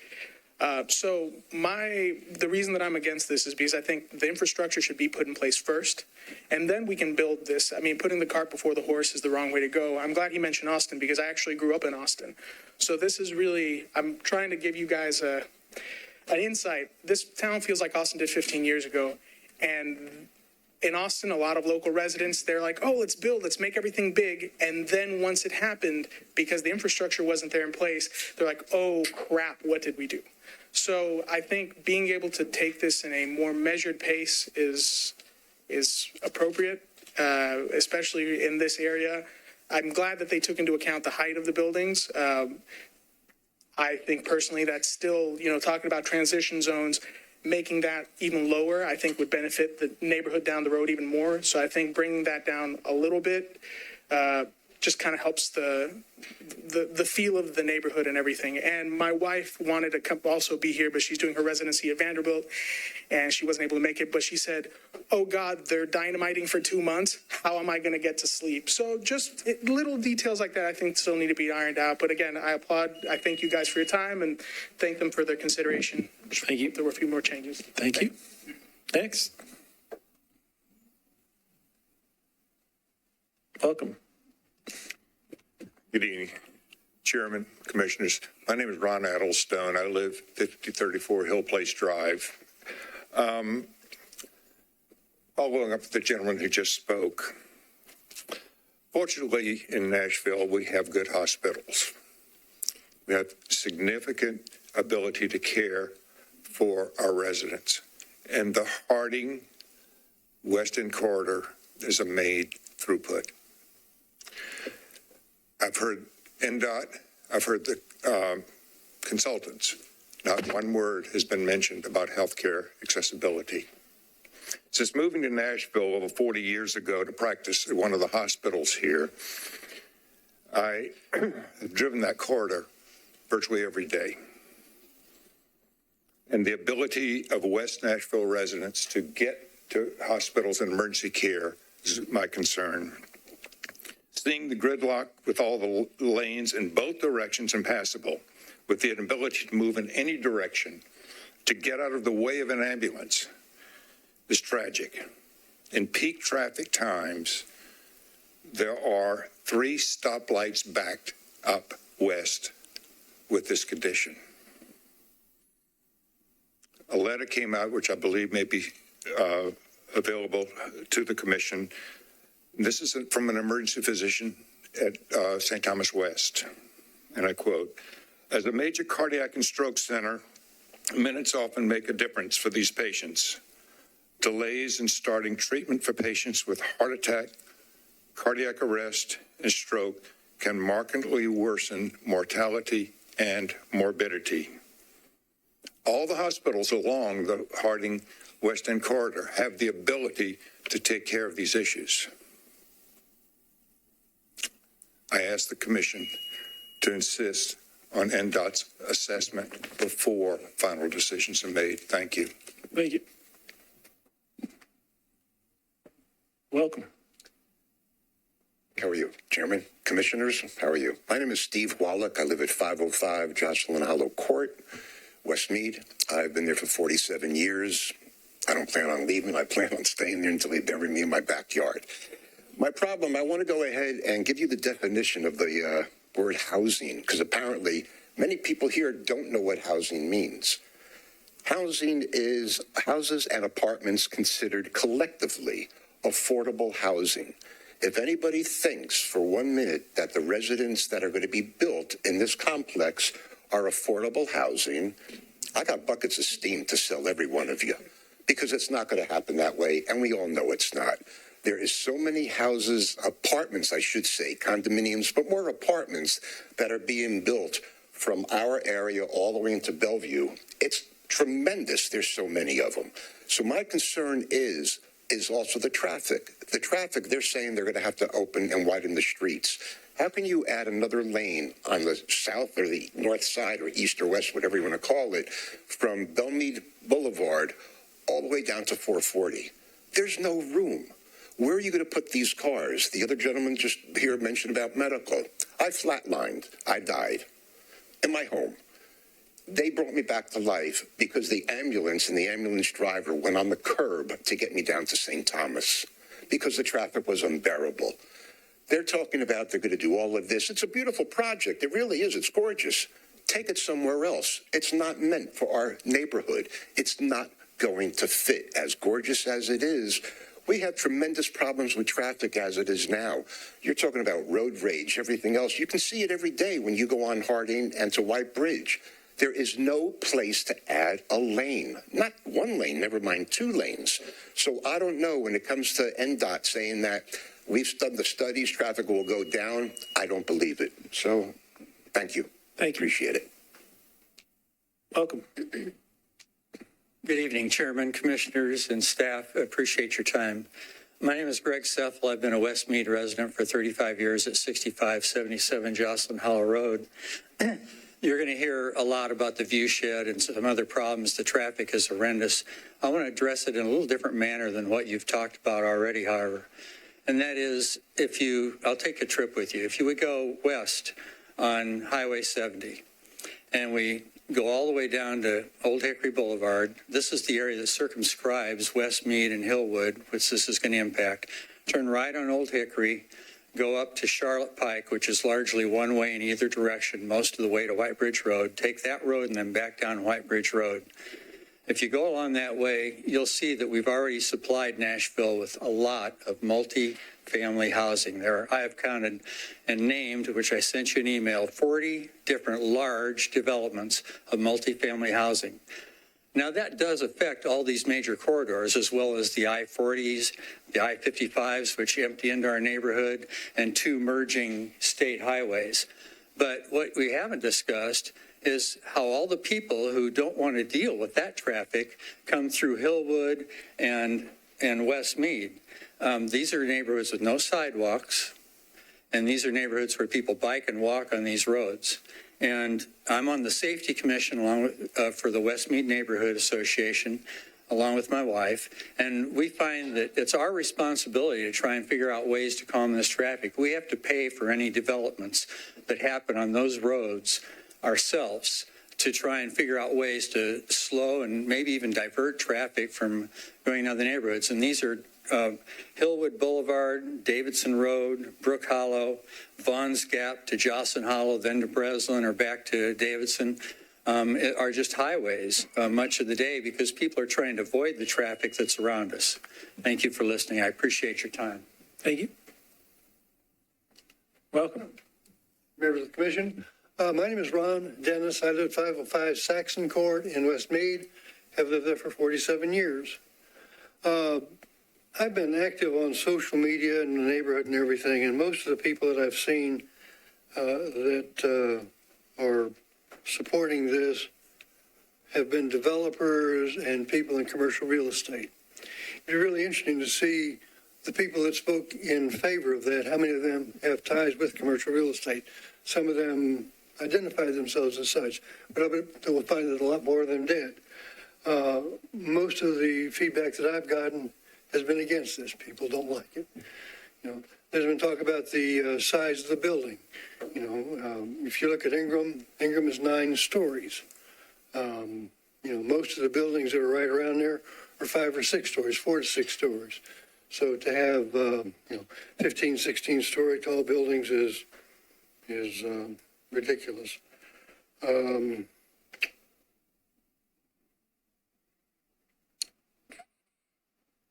I guess, you know, affordable housing, as some of the other people said, we don't, you know, you look at Wessex Towers, Rokeby, those are the kinds of buildings we're going to have here. It's not going to be affordable for people. Those are, as Greg said, those are available but not there. Thank you very much. Thank you. Welcome. We have the president. Hi, my name is Elizabeth Workman. Thank you, commissioners, for listening to us this evening. I live in Green Hills for 45 years, so I'm a newcomer compared to some of these others. But my neighbors and I are here tonight to state our very strong opposition to the current plan for the Meade Plaza. We agree that the area needs renovation and expansion and improvement, and we are enthusiastic about plans that would provide sensible, mixed-use development, updating and expanding, but maintaining the semblance of the character of the neighborhood, and under the MUL, not SP. Yes, someone addressed the death in 2010 for the flood, and yes, we do need that addressed, but under an MUL, not SP. And then there's the traffic. Drive through there almost any time, and you will see that the traffic is already overburdened. Imagine the current plan and how traffic will look with 400% more gross building area. That's without considering the Manning or St. Thomas. We need not have such a major change. The current proposal, I am told, reduces retail by 1/3. Some of these are local owners that we want to stay. We would like retail improved and expanded. As one person said, it's not a friendly area right now. So let's improve it and expand retail and make it easy access and easy bikeable for instead of an unneeded hotel and an oversized and too tall, very expensive apartment condo complex. In short, we ask you please to deny this proposal. Thank you. Next slide, next slide, next slide. Good evening. I'm Charlotte Cooper, 3409 Trimble Road. Let me be clear, this property falls under the Green Hills Midtown Community Plan, not the West Nashville Community Plan. And the plan does not even mention Meade Plaza by name. The community plan only mentions T5 centers as Green Hills commercial area and much of Midtown. So it is a little baffling that this property ended up in a T5 RG transect. I believe it may have been a mistake, but here we are. The community plan clearly states the key policies of T5 RG as complete transit network, protect environment, protect surrounding character. This entire area offers no complete transit network. In fact, Harding Pike is not even identified as a priority corridor for immediate need. Restoration, not necessarily protection, of the creek buffers appears to be only the minimum required. This SP offers nothing to protect the surrounding residential areas. In fact, it could be detrimental. The higher intensity should be located in the center of the T5 RG area. The policy asserts buildings at the edges of T5 RG should form transitions in scale and massing, as in stepping down in height, where it adjoins lower intensity areas. This property is actually located at the edge of the T5 RG area, the entire property. Yet this SP contains some of the tallest buildings within the transect. Furthermore, mixed-use centers should satisfy the daily needs of the surrounding neighborhoods. How will 388 residential units satisfy the daily needs? They will not. Although the Meade Plaza property is located in a T5 RG transect, I am asking for your no vote. Thank you. Thank you. Welcome. Thanks for having us. Belle Newton, 3950 Woodlawn. I've been there almost 40 years. Why are we here tonight?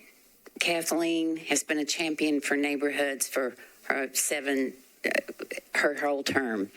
AJ Capital has done some beautiful projects. Why are we here? Because we're not there yet. Kathleen has said AJ Capital's got work to do to gain your support if they can. And if they can't, this isn't going to move forward. AJ Capital said, if this is not successful for the community, it's not successful for us. Those are two pretty powerful and good statements. This is a high-end residential project. It is not supported by the majority of the community. In your folder, I believe you will find a petition of 3,300 names. 3,300 names. Take a look. My issue is really fairness. We were so involved with the Harding Town Center, and on the map you can see the Meade Plaza was in the study area. They were not in the Harding Town Center UDO. Mr. May opted out because he wasn't redeveloping, but they were clearly in the study area. And for traffic, one strategy, this is in the transportation plan, one strategy for controlling traffic growth is to hold to existing zoning requirements so that additional intensity is limited along the corridor. Yes, Mr. Granberry and the Meade Theater owners, property owners are redeveloping. They're redeveloping under current zoning. That's what we support. We hope, we all want Meade Plaza to be redeveloped. We'd love to see it done under current zoning. They can do twice as much as what's there now. And we have no sidewalks. It doesn't serve our neighborhood. We can't get there. I don't think Mr. Weapon can get there on foot. I don't think William Hastings can get there on foot. We need sidewalks to make this work. It's lovely for the people who are going to live there. I ask you to vote no. Thank you very much. Thank you. Welcome. Thank you. My name's Dan Cook. I live at 332 Walnut Drive, about less than a mile away. I am not used to being on this side of the table. I've had the occasion to be an accidental developer in my history, and in fact, I believe that I submitted myself to the first SP in this city about 15 years ago. Sonny West whose namesake we're in right now, told me not to do it. I went ahead. I was a young buck. I went ahead and did the SP anyway. It was a lot of pain. I got it done, and it was worth it. But that is what an SP is all about. I am here to talk about what is the point of an SP. We are rezoning this property. We are throwing out the existing zoning, creating from scratch zoning, and giving this developer a 70% increase in density.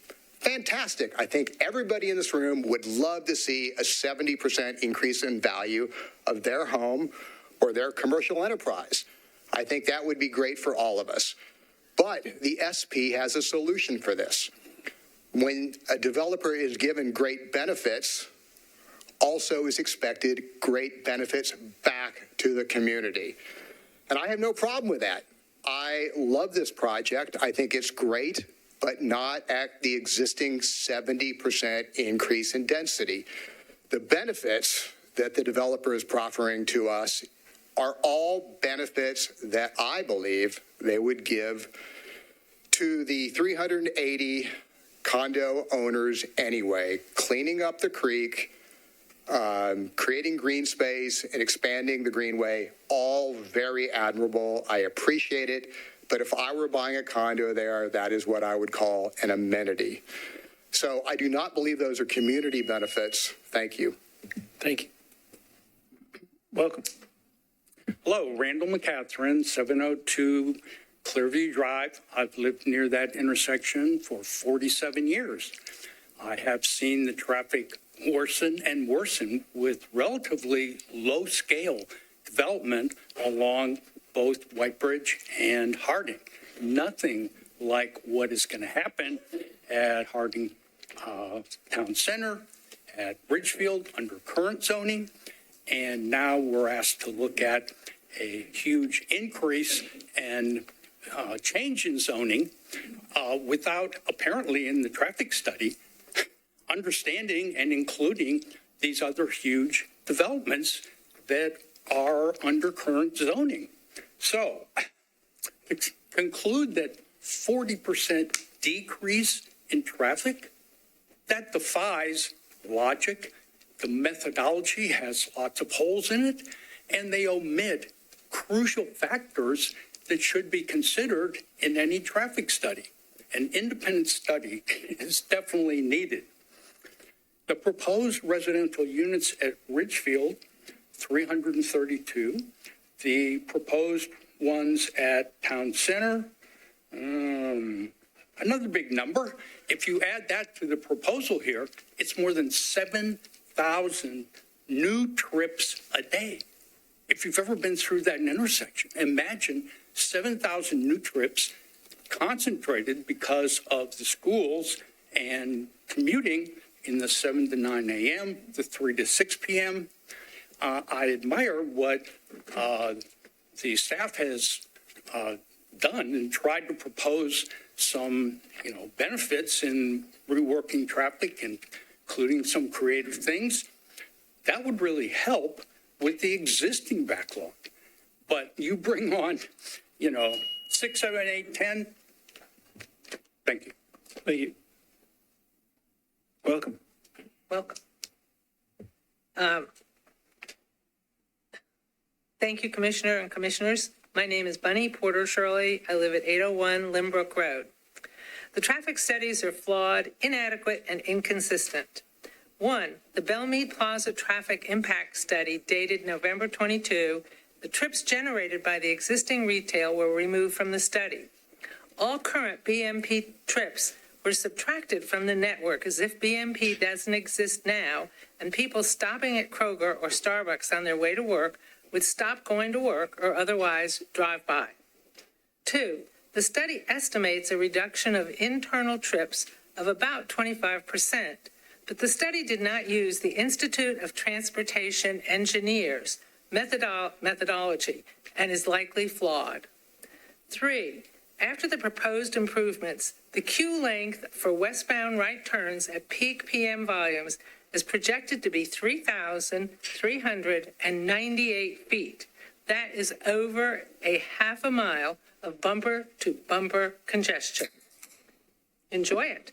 4, the projected queue lengths of Harding and Whitebridge will block other existing intersections such as Kenner and Ridgefield. Where's the analysis of these blocked adjacent intersections? 5, TIMS Appendix B, KCI reduced its annual growth assumptions from 2% to 1.5 on 11/1/22. On 12/15/22, NDOT said a 3% growth rate shall be applied to account for historical growth. Who overruled NDOT's engineers' decision to accept KCI? On what basis? Where's the evidence?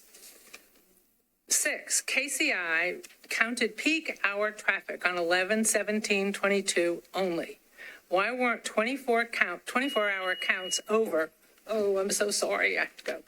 Thank you for everything. Please, the statistics, they're good. Thank you. Welcome. Hi, I'm Susanna Scott Barnes, 700 Crescent Road, native Nashvilleian and another birthday girl. Tonight, I'd like to address the traffic piece and how it's been presented to the public. I think that developers have a tough situation and that the existing traffic conditions are exceedingly bad. I mean, it's getting a failing grade all the time. And the Harding-Whitebridge intersection has the dubious honor of being one of the worst intersections in Nashville. I've been attending the community meetings, and one of the facts that seemed hardest to digest was KCI's statement that the proposed development of 70% more density would result in 40% traffic reduction. Not net zero or a minimal gain, but 40% reduction. Regardless of their findings, there is a potential conflict of interest here that's just not good optics or governance. For NDOT to contract KCI, who's also the engineering firm for AJ Capital, might not be in the best interest of the public. If I were in your shoes as planning commissioners, my conflict of interest alarm bells would be ringing. Should we at least require NDOT to have an independent traffic engineering firm review the KCI findings? I would say yes. Another piece is how the traffic studies have been presented. Gosh, it seems like it was only 7 days ago that NDOT presented their findings, and here we are today. And this 485 pages of the traffic mobility study presented recently, it's a lot to digest, and it's hard to understand where the true impact is. What exactly are the traffic flow improvements? What differences will the signal changes make? The answers to these questions and other questions I have may be here, but I'm struggling to find them. Thank you. Thank you. Hello. My name is Irene Head, 212 Belmead Boulevard, another lifelong Nashvilleian. I'm here to discuss the concerns with the traffic pattern inside the proposed SP. Visualize this. The estimated over 1,000 residents at the new towers will exit the development every day to get to work downtown or elsewhere in Nashville. Currently, there are no residents exiting the property in the morning, and many of the stores don't even open until 10 a.m.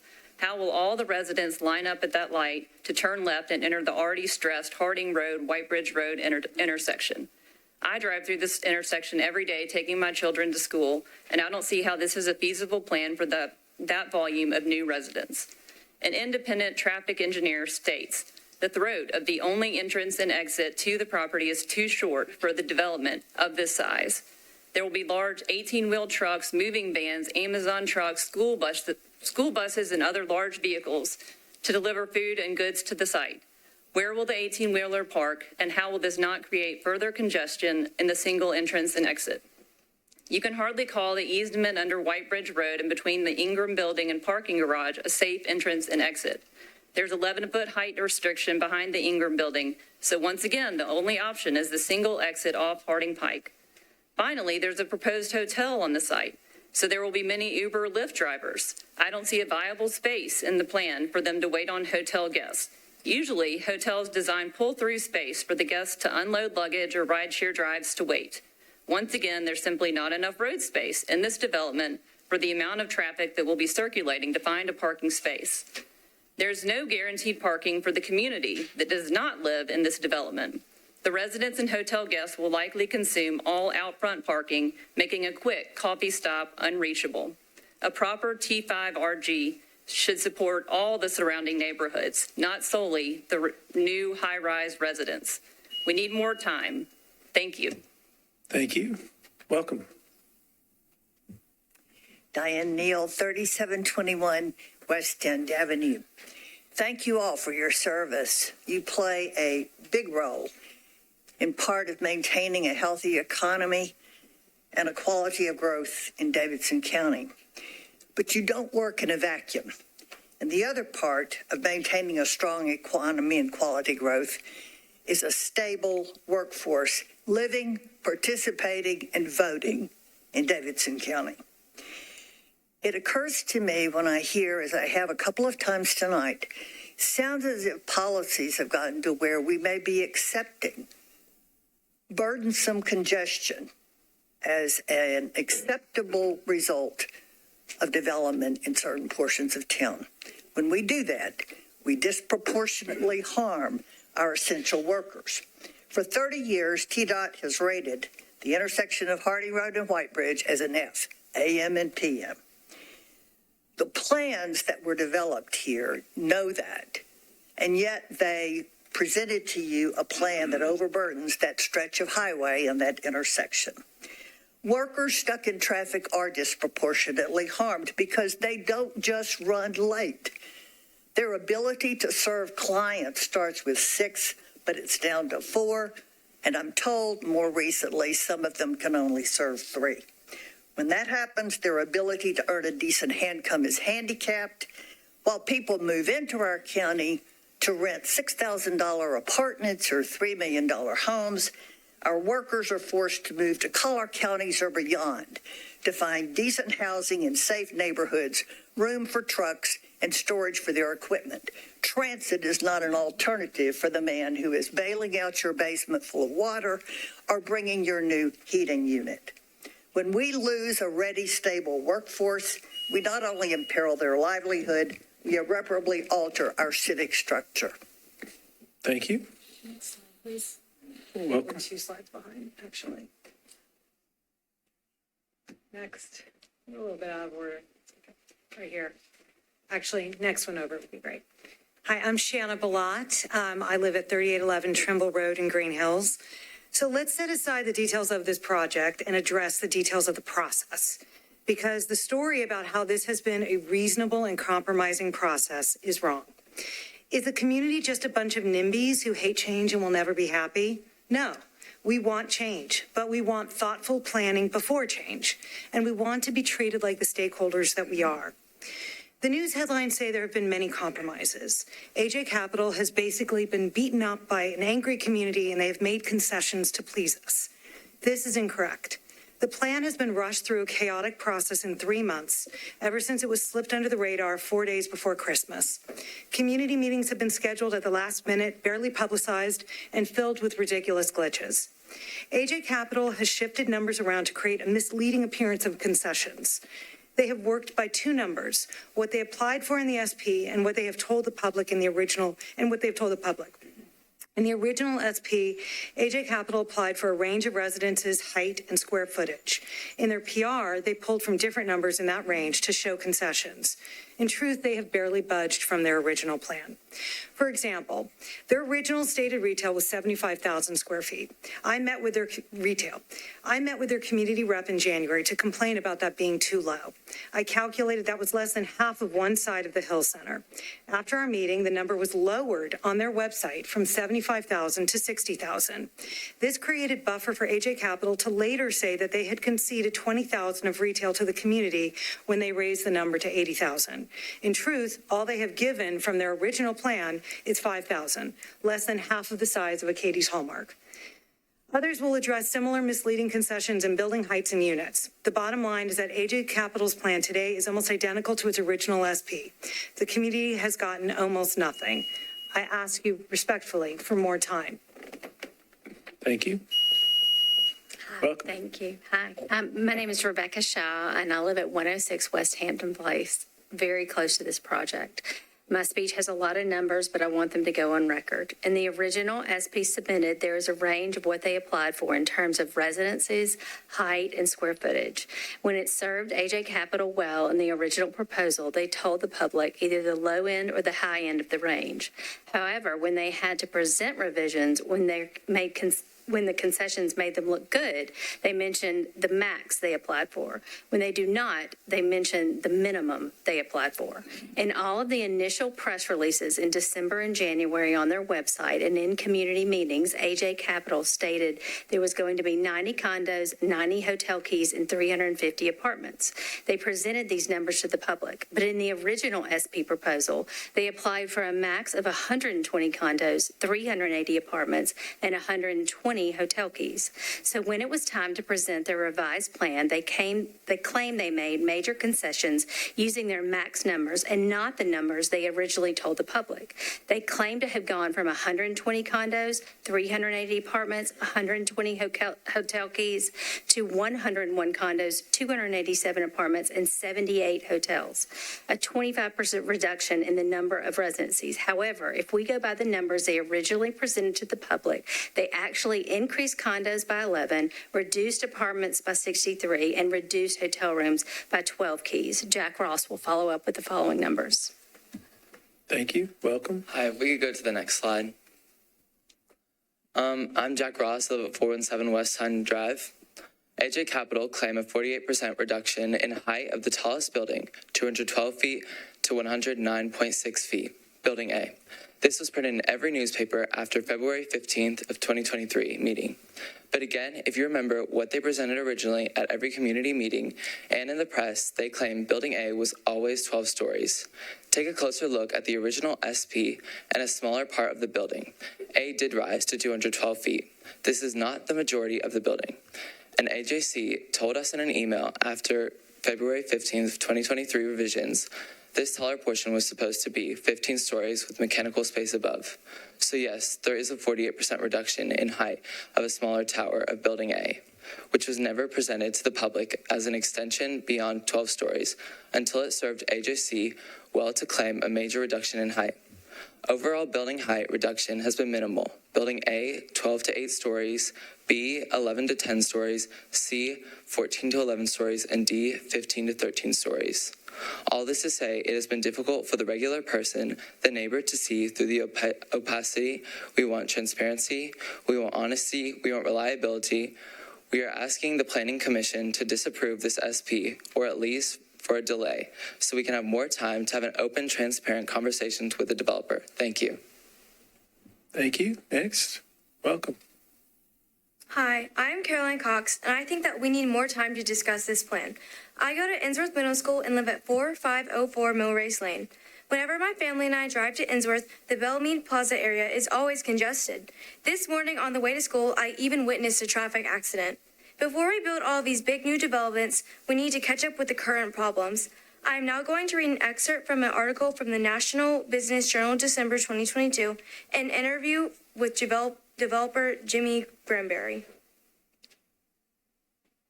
Broadly speaking, what is Nashville development getting right and wrong right now?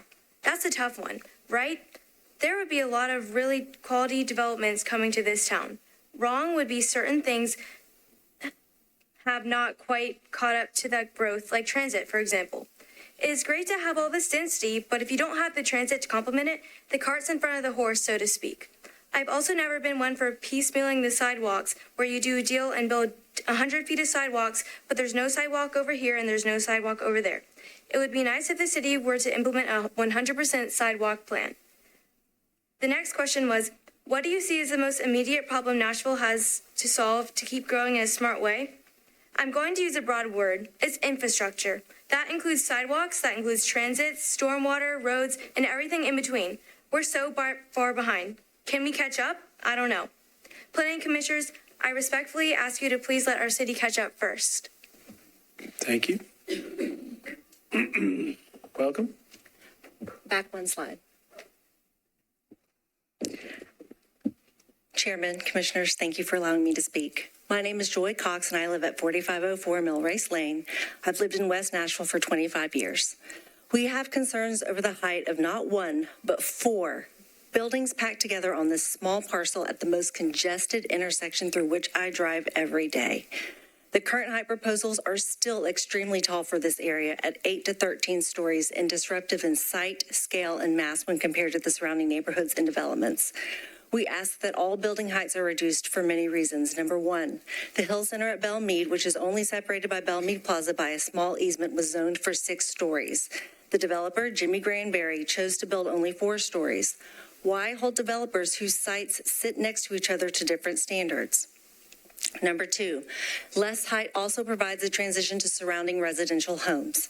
This fits within the guidelines set by Nashville Next for properties on the edge of a T5 RG center. The policy states buildings at the edges of a T5 MU area should form transitions in scale and massing where it adjoins to lower intensity community character policy areas.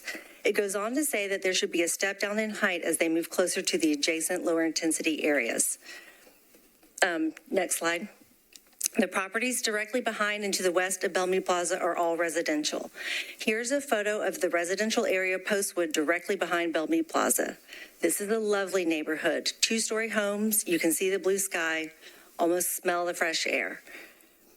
Next slide. Here's a rendering with what the proposed building heights would look like. This is simply too tall, too visually disruptive, and completely changes the character of this quaint neighborhood. Going from 13 stories at Meade Plaza to 2-story homes is not a transition nor a step down in height, and this is against the community plan. I respectfully ask that you consider more time. Thank you. Welcome. Good evening, commissioners. My name is Bob Norton. I live at 330 Walnut Drive. I literally just, standing back here, rewrote what I was going to say.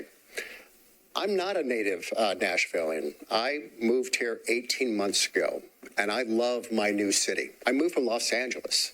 But you know the reason I moved from Los Angeles is because I was there for 35 years. For the last 15 years, I watched them choke, suffocate themselves with these very kinds of developments. I can't believe I get here and you're considering, we are considering doing the same thing.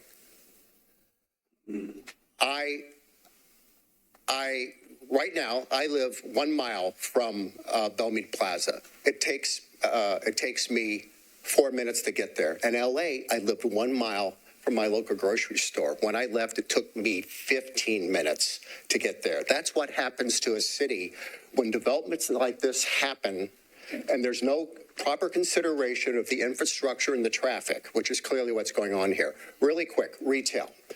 The developer claims that retail restaurant options on the site will more than double with the updated plan. That is just factually untrue. Factually untrue if you know the specs of the site. They're not increasing our retail. We're going from 209,000 square feet to 80,000 square feet. That's a 60% reduction, not an increase. On top of that, we are going to have 1,000 new residents at this complex. They are going to share that reduced retail space with us. That's acknowledged in the developer's own mobility study where they show that 14 to 26% of retail traffic is going to be internal to the site. More importantly, this retail is going to be developed for the new residents, not for the neighborhood. We have Vanderbilt Urgent Care, a very important aspect. Do you think this new site's going to have that? That's going away. Please, think before you do this.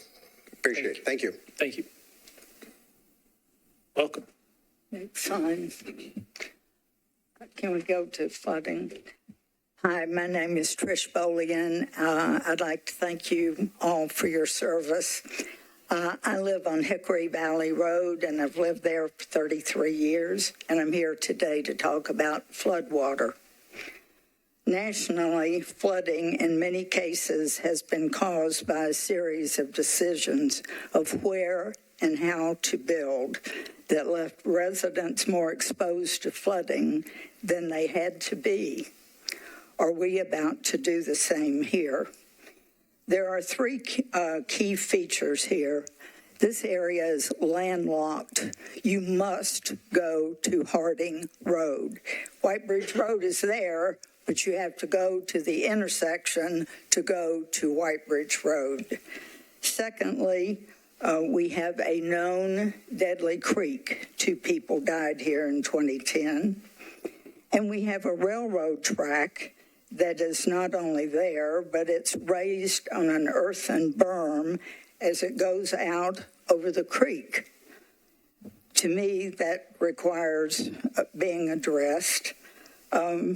We have residential replacing retail, in this case, putting residents here for the first time ever, where we know we have a landlocked area, we have a history of flooding, and we have a railroad track on an earthen berm. Proposed improvements may bring the situation up to today's code. However, the flood risk will remain. We know that flood mitigation in our state is failing. We know that FEMA now has more restrictive guidelines affecting directly the AE flood risk areas that are found here. I ask you to not support this SP. Thank you. Thank you. Welcome. Hi, good evening. I should get 5 minutes, I believe. Did you send in a letter? I did. Which neighborhood do you represent? I'm with Neighbors for Nashville. Okay.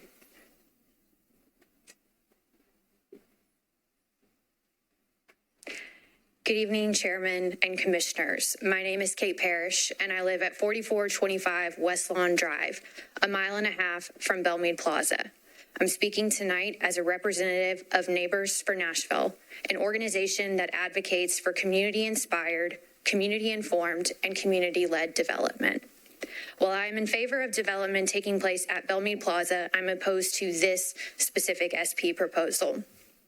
SPs are not the enemy, but the process in which developers' plans are introduced to communities creates a situation and relationship that is at best adversarial and at worst downright hostile.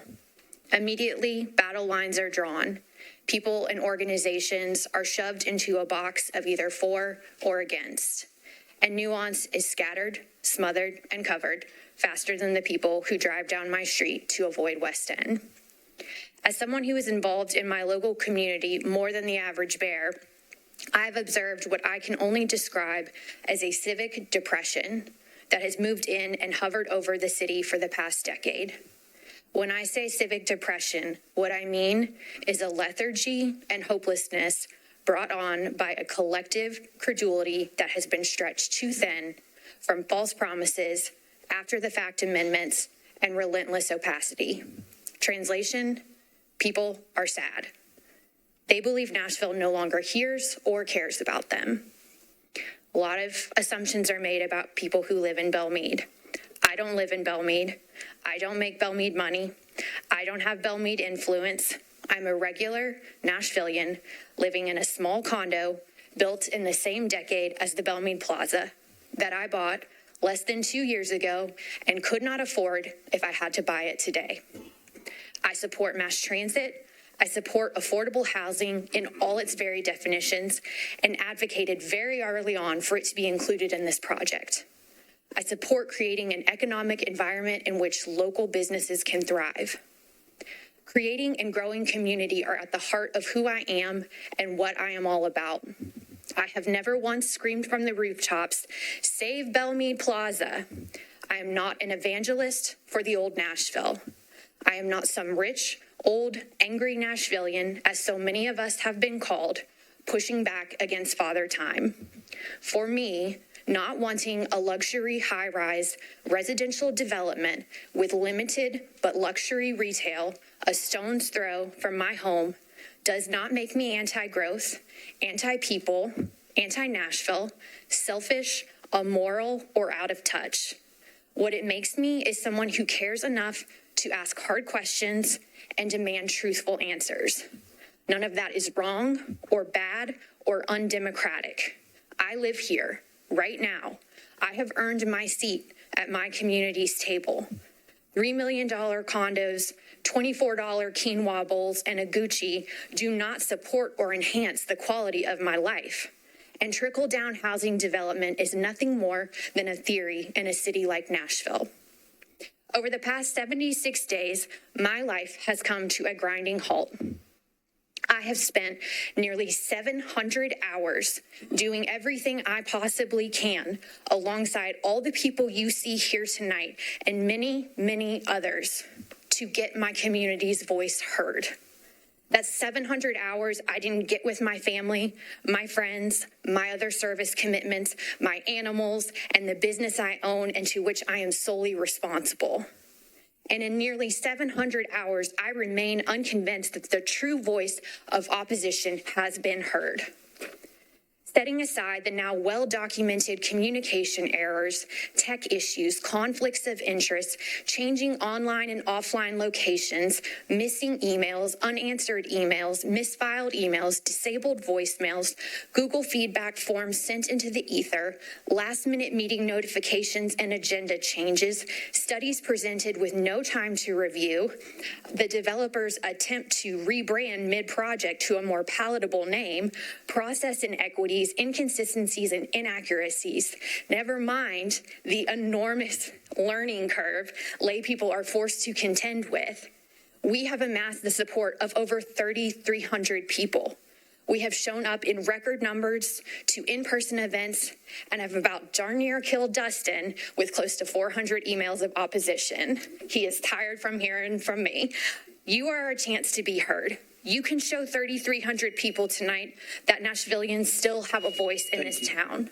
Please jostle us from our civic depression. Thank you. Thank you. We're not clapping. Remember, we had a deal. We're not mob rule here. Okay. My name is Willie Ballot. I'm in the 5th grade at Ensworth. Many times after a long day at school and sports, we go out to eat. We are starving. Everywhere near Harding and Whitebridge is an hour wait. 1 hour.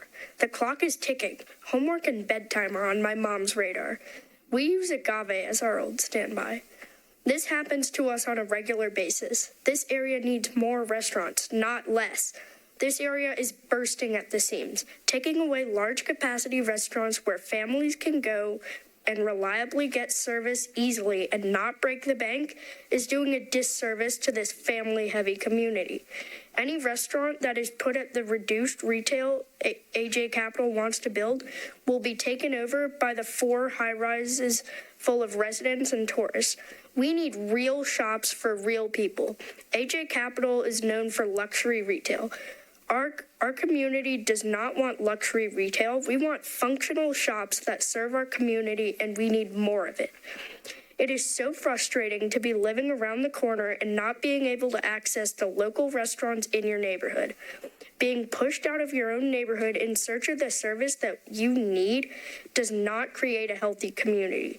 Thriving communities have access to things that make everyday life easy. AJ Capital's redevelopment plans for Meade Plaza will not serve our community. It will serve the 4 high-rises that loom over us. Please give us more time. Please give the Planning Commission more time. Please give Councilwoman Murphy more time. This project does not need to be rushed. We need infrastructure upgrades for the project at Meade Plaza first. We need to think about what Nashville needs and wants, and Nashville needs time. Thank you. Thank you. Next.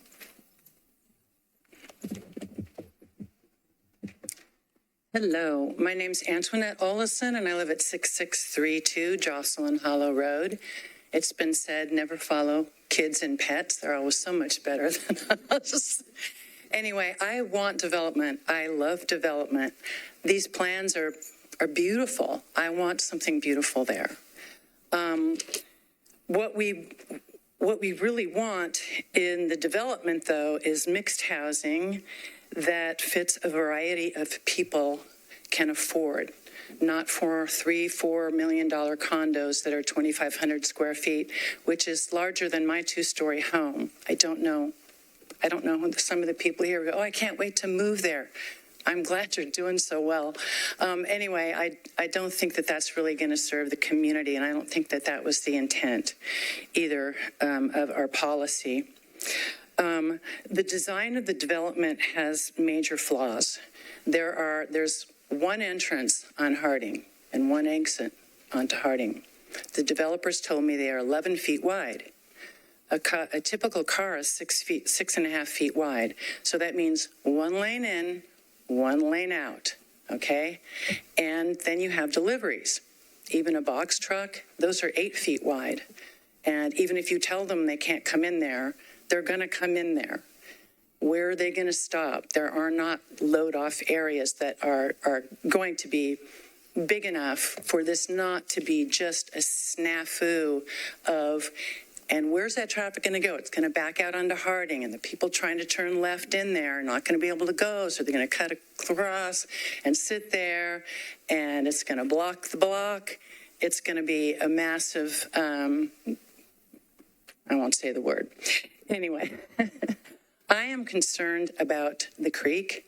I am concerned about blasting near the creek. Thank you so much for your patience. This is the first time we've actually been able to talk. Thank you. Welcome. Hello. Thank you for the time to speak tonight. My name is Kathy Billings, and I live at 3906 Woodlawn Drive, which is just a few blocks down from the Harding Town Center and right next door to this property that we're speaking about. I actually live in the house. I've been in Nashville since 2002 and live in the same home that my husband's family bought in 1947. I oppose the SP zone request, but I do support redevelopment of the Meade Plaza under the current MUL zoning, which allows for everything the developer is proposing: retail, restaurants, residential, green space, hotel, but on a smaller and more appropriate scale than the proposed SP. MUL districts are intended to implement moderate intensity mixed use. Using the standard floor area ratio of 1 would mean less height for buildings and could and should contribute to the character of the surrounding area, as well as a better transition into the abutting residentially zoned property. This property is not connected to streets, networks, sidewalks, or mass transit leading into the surrounding neighborhoods. We can't get there. There's no sidewalk to get there. So this really is something that would service the people who live there. I have 3 teenage boys who walk to school in the neighborhood, and luckily they have not been hit. But sidewalks obviously are very needed in Nashville. Children have no way to get there unless they're driven, and adults have no way to get there unless they're driven. This has been the reality of neighbors there for years, and the impending impact on our local grocery shopping is terrible to think about. And I've been told by the Publix employees there that is the busiest Publix in Middle Tennessee already. So I encourage you to vote no to the rezoning. Thank you so much for your time, and appreciate it. Thank you. Thank you. Welcome. Hello, thank you, Mr. Chairman. Thank you, commissioners and staff. My name is William Farler. I have a home at 6612 Rolling Fork Drive, and I've heard a lot of people talk about traffic. I have an office in Nashville on Church Street, and I come in and out the West End Corridor and Harding Place on a regular basis. Metro's made no significant improvements to increase traffic capacity on Harding Road in almost 40 years. The last major improvement was the replacement of the 2-lane White Bridge there. It was replaced with a wider overpass that borders the Meade Plaza. The Harding and White Bridge intersection now gridlocks on a daily basis with traffic backing up in every direction. No matter which direction you're going to get stuck, especially in the rush hour. West End and Harding are now lined with newly constructed condos and townhouses all up and down that area. Harding now carries heavier commuter load than ever, thanks to our population growth, which we see every day. You can tell with the cranes downtown are one good example. New high-rise complexes, hotels, and retail locations are planned and under construction within a half-mile radius of Meade Plaza. So there's construction everywhere. We have no clear picture of how this specific plan will impact our already overstressed corridor. And the only significant improvement that the planning staff has identified is to widen Harding by 2 lanes only in front of the Meade Plaza, the Meade Plaza. Now that reflects a sort of piecemeal planning for the development and the impact and what's going to impact and result in traffic gridlock all over town. Now, Metro has pushed heavy density all over our town, and they're making too few investments for infrastructure to handle this density. With this lack of infrastructure and improvements, and with the rise of density, and I mean, we embrace change, but not this change. So we ask that you disapprove this SP. Thank you. Welcome. Hi, Cynthia Maroney, 78 Concord Park West, Sugar Tree. I would like to state that a letter handed to you that said Sugar Tree was in favor of this. We have not even been asked. I think the president of the board met with AJ Capital, and I think he agreed with it. But when I go out walking with my dogs, everyone I speak to is against this. You can go out the drive. Sugar Tree is on Woodmont Boulevard between Estes and Harding. We can go out the drive sometimes, and the traffic is backed up all the way to that entrance. I have to turn around and go out Auburn Lane. So Sugar Tree is not in favor, majority, I would say.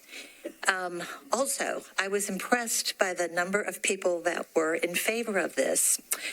There is one that we know was paid to come tonight, and I'm just wondering how many others were paid to speak tonight. Let's keep it on the subject, not people. Well, the people, I'm just the favor. I'd love it to be honest, that people that are up here truly are up here for a reason. That's all. We didn't really talk about other properties that are being developed right now. The Publix area, St. Thomas, and the movie theater. That is going to put so much more traffic before this even gets developed. I just ask that we consider the developer can do a great job updating and changing the plaza in the zoning it is today. If they want to change something else, please give us more time to discuss this. And please, let's everybody be honest. Thank you. Thank you. Welcome. Good evening, Chairman and Commissioners. My name is Cindy Lasker, and I have lived at 111 Taggart Avenue for the past 5 years and commute to this property and through this corridor daily to conduct almost every aspect of my life. I have attended or viewed every meeting on this project. I have listened closely and asked many questions. I oppose the rezoning of Meade Plaza and ask that you oppose it as well, or at a minimum, defer action on this case to a later date. My primary objections relate to the significant traffic problems that exist along this corridor, especially, but not limited to, the intersection of Harding Pike and White Bridge Road. These problems are long-standing. This is one of the top congested intersections in Nashville, and both the BMP traffic study and the larger mobility study show that the recommendations KCI and NDOT are proposing will not improve the level of service at AM and PM rush hours. In fact, the level of service will deteriorate. Can you show my slide, please, Dustin? You should be able to view a handout that was passed out by KCI. Cindy Lasker, I emailed it to you this morning, and you were kind enough to put it into a PowerPoint for me. Cindy Lasker. It's probably... Is it a separate email? Yes, it's a separate email. Yes. You should be able to view a handout that was passed out by KCI last month, which clearly shows this. If you look under the green number 9, you will see that the proposed recommendations do not solve the problem. In addition, I'd like to point out that the signal changes at White Bridge that would save us seconds could have been implemented years ago at little cost. Why do we have to wait? You as members of the Planning Commission, together with NDOT, TDOT, our council members and state and federal representatives are the ones that we depend on to solve these problems. We need actual solutions. I respectfully ask that you vote to oppose this project. Thank you. Thank you. Welcome. Thank you, Chairman, Commissioner. You've heard a lot tonight, and I think there's a lot of more questions that still need to be answered. The major issues that we've heard tonight is traffic, reduction of community retail services, and then inconsistencies with the Nashville Next policies. This is primarily a residential development.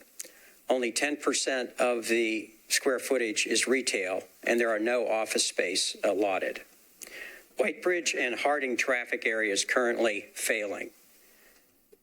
With the Harding Town Center, Ridgefield Way, and the pending BMP development, we need to get this traffic right.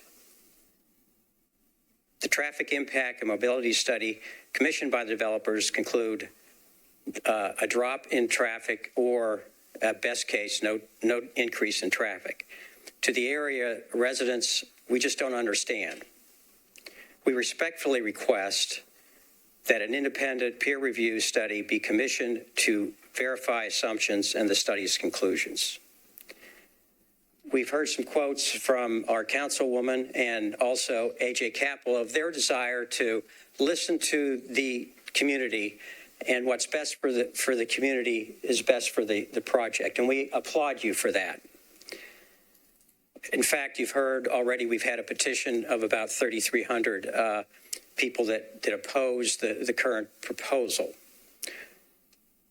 There's more work to be done with AJ Capital to achieve a development that enhances our neighborhood in which we can all be proud. Thank you. Thank you. Welcome. My name is Randy Hornick. I've lived at 220 Mockingbird Road in Cherokee Park for the last 35 years. During that whole time, I've been a user of this failed traffic corridor.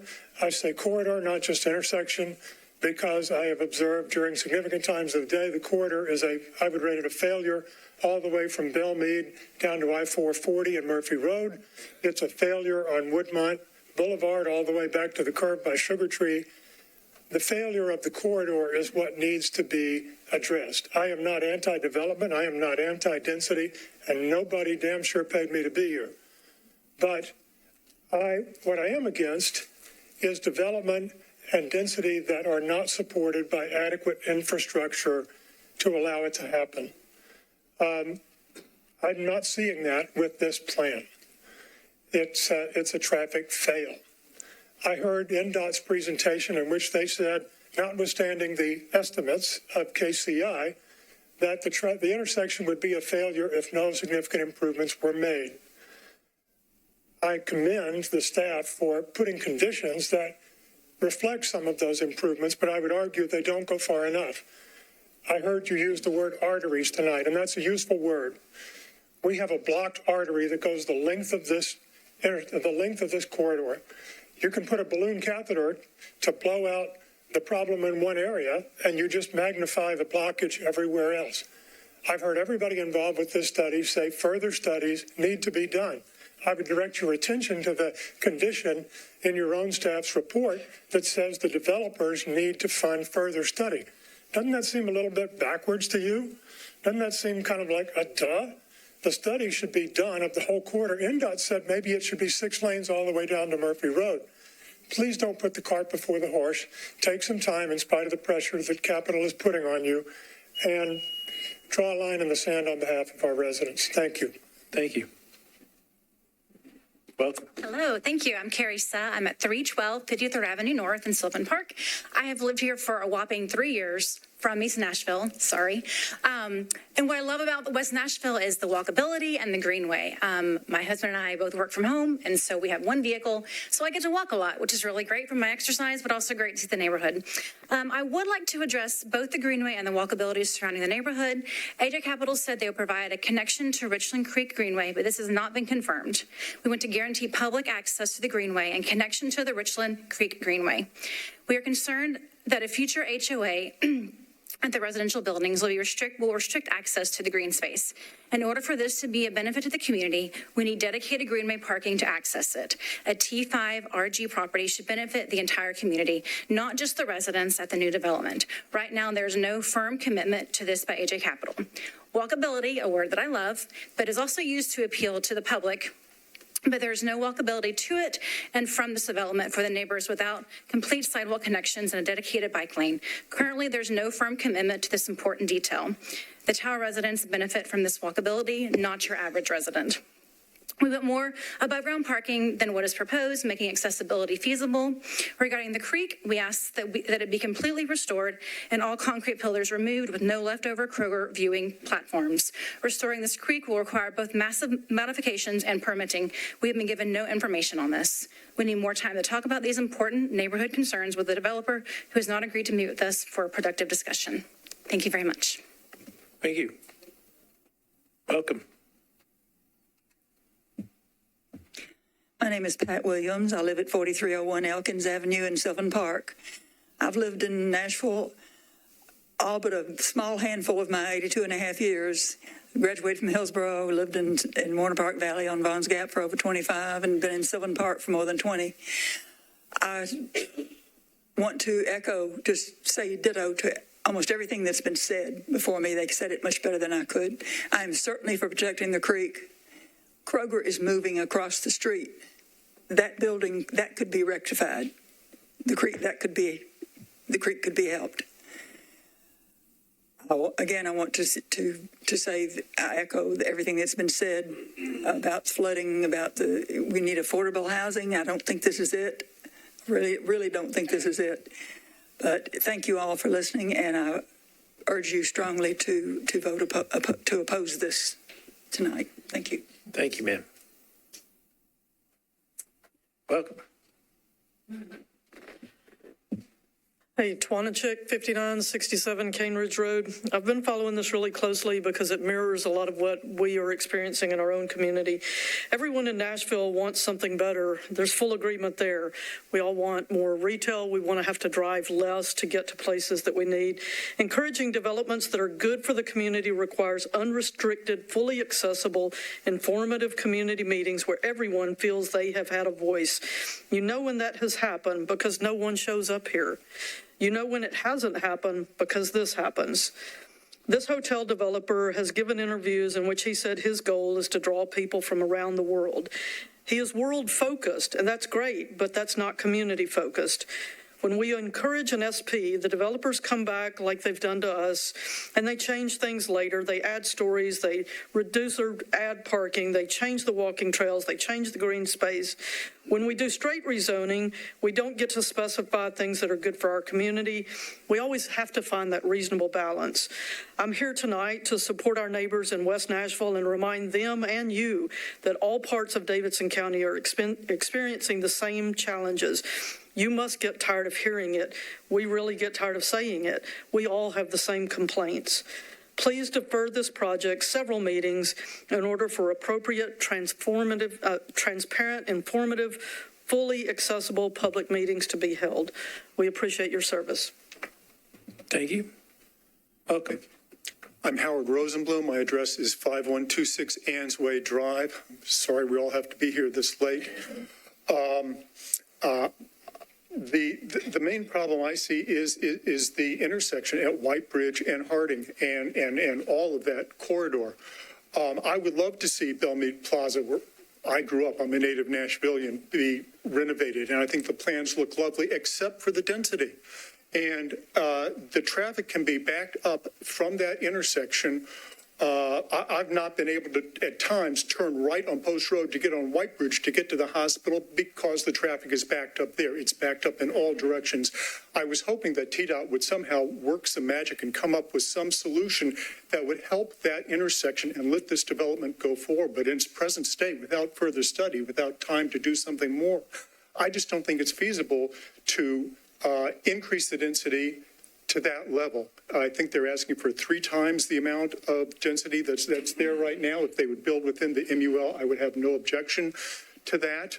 I would love to see it redeveloped, but it's not affordable housing. It is just going up to increase the property value. And I think we need to do something about that intersection if it's at all possible. Thank you. Thank you. Seeing no one else wishing to speak in opposition. Oh, we have another one. So if you want to speak in opposition, please line up behind the podium. Okay. Chairman and commissioners and staff, I commend you for your work and your dedication. Staff, first of all, on the film, on the slides showing it the first, a couple of things were missing. That's the east view traffic. There would be a lot of traffic on Harding and also on White Ridge Road, especially in the early morning hours and the afternoon school hours. What I think needs to be done first is address the infrastructure. That's the biggest issue we have. And as the doctor said, as far as the emergency goes, getting to St. Thomas, that's another important factor, the EMS. So I think what we need to do is have more time and carefully look at this. We don't want an embarrassment to our city. Thank you. Thank you. All right. Seeing no one else wishing to speak in opposition, 2-minute rebuttal.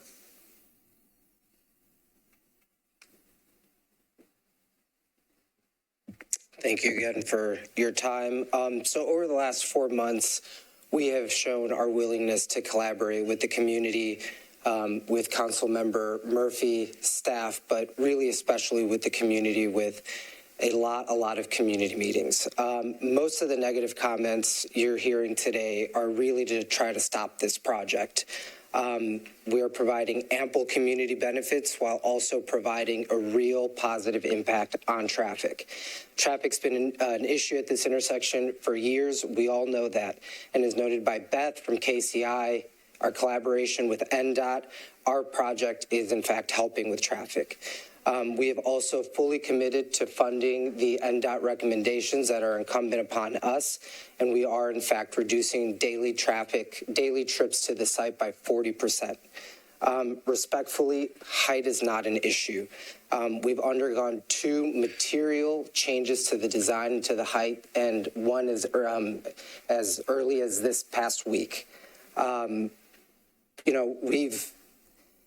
As it pertains to density, we don't have to tell you that housing is a real issue in Nashville, and much of the density that we are requesting is for housing. And today we ask the commission and the commissioners to move this proposal forward. Our SP proposal is consistent with the land use policy that is in place in the area. It adds over 60% green space to a site that is otherwise covered in asphalt, concrete, and rooftops. It provides 2,000 linear square feet of greenway and sidewalks. It adds residential units to a corridor where it should be, and it does have over 400 Nashvillians in support of it. And it delivers on the objectives of the policy that has been put forth by not only the department, but by this commission. It is a good, well-thought-out project that is supported by staff and NDOT, and we respectfully ask for your support. Thank you. All right, Council Lady. It's Councilor Murphy. Welcome.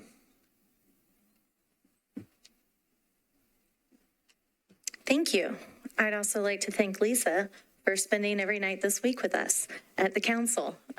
She's the real superstar here. No offense to y'all, but 4 nights of council is a lot. I've really struggled with what I want to address with y'all here today because there are so many aspects of this project, of the process that we have been going through as a community, a lot of red herrings, a lot of personal attacks, a lot of misconceptions, a lot of misunderstanding, a lot of misinformation, and a lot of that is because this is an area that has not seen development on this scale or redevelopment in some degree in a very long time. The Hardingtown UDO was passed about 18 years ago. It is no longer in effect. It is a permissive UDO because Mayor Cooper and I took out the flyover out of the capital improvements budget that many people in this room who are opposing this project wanted to see that out of the capital improvements budget. So when we took that out, Mayor Cooper and I were not aware that that would then make the Hardingtown UDO permissive. We found that out afterwards. We've kind of figured out whether what should we do about that? But so comparing this to the Hardingtown UDO, that is an 18-year-old plan, almost needs to be set aside at times. I think it is. It's not something we can compare apples and oranges to when it comes to the policy, because it's really what we are here tonight to talk about is the policy, and does this project meet the policy? You all know, because most of you served with me for 2 years here, you know that I grew up in this area. You know that my father represented this area. Stuart knows that my brother played in this creek and claims that he found an alligator back there. Which may or may not be true, let's be honest. So this is a very important area to me. I live on one side of this intersection. My father lives on the other. I go over to his house at least once a day, so I'm traveling through this on a regular basis. I fortunately am going White Bridge to Woodmont, and so it's not as bad as going the other direction. But this is the same intersection I took to high school, and it backed up. And as I mentioned at one of the community meetings we've had before, when the Hillwood Bridge was taken out, that's just, right down from the Kroger's, I asked NDOT to simply repave and restripe the White Bridge intersection. There are things that are small like that we need NDOT to step up and do now as we continue to progress and move forward. Because the truth of the matter is, what is in the mobility study, and I hope that y'all will ask NDOT to come up and speak to the mobility study and the traffic impact study and things after this, is that there are a lot of little things that we can do, but Nashville, as you know, has a very long list of a lot of little things and a lot of big things that need to be done. And in fact, one of the things that I have talked to Mayor Cooper's office about is, and Cooper and I both constituents of this area in District 24, we have not supported TIF financing in the past, or payment in lieu of projects in the past, because we fundamentally do not think that you should funnel tax money into one area for special projects. We are a community as a whole. But the truth of the matter is if we as Metro government have decided to start doing TIF projects all over the county, Madison, Bellevue, Antioch, downtown, then maybe it's time that we look at doing one here. And so I have challenged his office to look at doing something like that here. And I feel like the mobility study is somewhat of it's not a TIF in name, but it is having these developers put money into a pot to solve the problem that we don't have that dedicated funding for. We probably would have dedicated funding if we passed a transit referendum. That's not saying that we needed mass transit everywhere and we need it right now. We do need mass transit and we need it right now. But this community needs transportation mobility upgrades. And so I applaud NDOT for stepping up and taking that on, because this is an area that other NDOT Public Works leaders haven't wanted to touch mobility since the AMP was so rejected in the past. So I'm going to probably jump around, and I apologize for that. I've been making notes over here. And again, I don't think that this should be so contentious, but it has been. I was even accused of planning my hip replacement surgery 7 weeks ago to avoid having more meetings on this. And that's just, my surgeon can send everyone a note if needed. But so, yes, there was a meeting right before Christmas in December. Postcards were sent out, and I put it on social media. That's very typical to kind of do a smaller rollout of a project to get those immediate neighbors aware of what is coming. It had a small turnout because it was right before Christmas, but also I know that HA Capital had a limited time before they could go public. That's not my fault. That's not the community's fault. But as soon as they got that green light to talk to the public, I wanted to get it out there and start talking to people about this. After that, we had a meeting, I believe it was January 5th. Again, postcards, emails, social media postings. On the 21st, we had hoped to go over the traffic impact study, but with conversations with the mayor and with NDOT, we were able to switch that into a listening session so NDOT could look at this whole area holistically. That is something you as as planning commissioners know, is not easy to get done. For NDOT to drop what is on their plate and focus on an area, and to also say, we know we've got other projects with entitlements and hope to see entitlements, and we're going to look at them all, and we're going to assign pieces of the traffic improvement to them. And they have done that. The mobility study, which I hope you will ask NDOT to explain more, has already assigned different pieces of the mobility solutions here to projects that are coming online, that have already been approved. Again, that is unheard of. And at any given point along this way, if I had said, yes, I support this project, or no, I don't support this project, we would not have mobility solutions provided or on the table to discuss for this area. Quite frankly, it wouldn't happen. I'm a termed out council member, and NDOT's got first termers they've got to please, right? So after that, we did have, it was Anita and Lisa and others kind of do a planning and zoning primer for this area, because there were so many questions about what can be done under MUL, what can be done here, what is a T5 regional center, and things like that. And y'all may not know, but I trick Lisa into doing that about twice a year, doing a planning 101. But we really focused and zeroed in on this area because I felt it was that important to really understand what is this policy here we're talking about. From there, we did on February 15th. And let me back up. So those meetings, Councilman Withers, we joked about this. Those meetings that I held at MBA, we were over well, I shouldn't say that. We were over fire limit. Don't tell Chief Swan. But we joked that where else can we have these meetings? And we might as well bring Councilman Withers and pitch the Titans proposal for his district while we had so many people, because it is very hard to get that many people out into a project to hear about a development. So I applaud, and I'm excited that we have so many people who want to know what's going on. So from there, we did know that we had to figure out a way to know how many people are coming, how can we make sure that everyone can see the slides, hear the presentation, so on and so forth, with varying ranges of ability.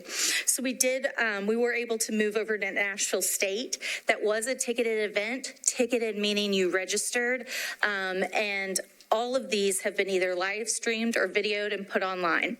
So at that Nashville State event, it's sold out. Tickets were claimed in a short amount of time, and plenty of seats were left open because people were RSVPing for 4 or 5 people and then obviously not needing them. Then we also had a back-to-back weekend-long marathon of meetings on the 25th and the 26th of February.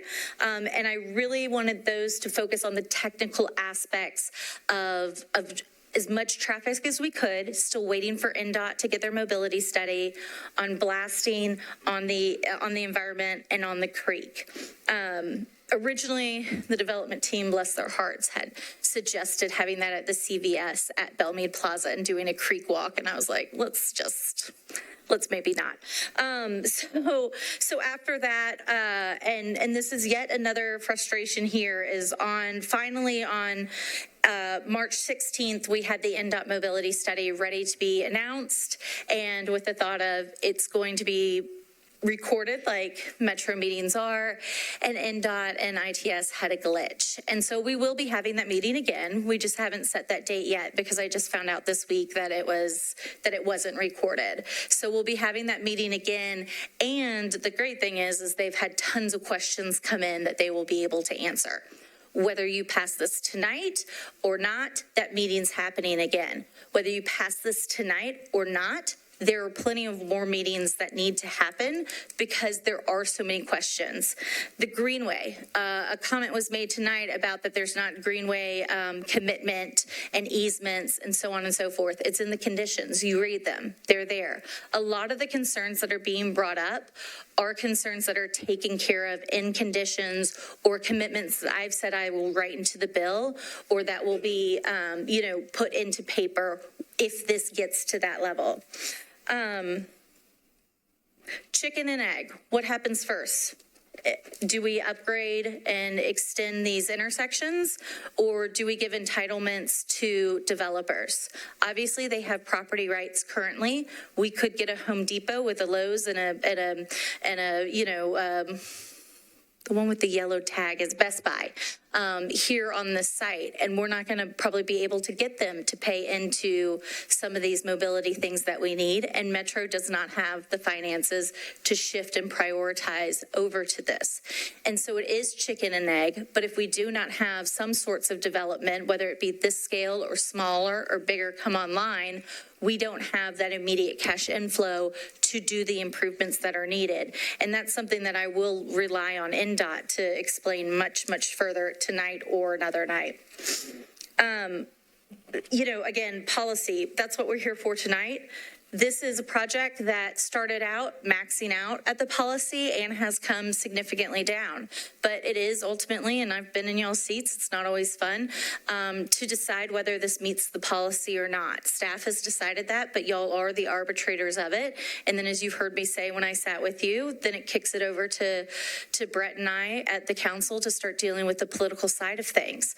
So I appreciate all the work that staff has done to not only take my feedback, the community's feedback, and have the developers make changes, but they have continued to do that, and changes were made even this last Friday.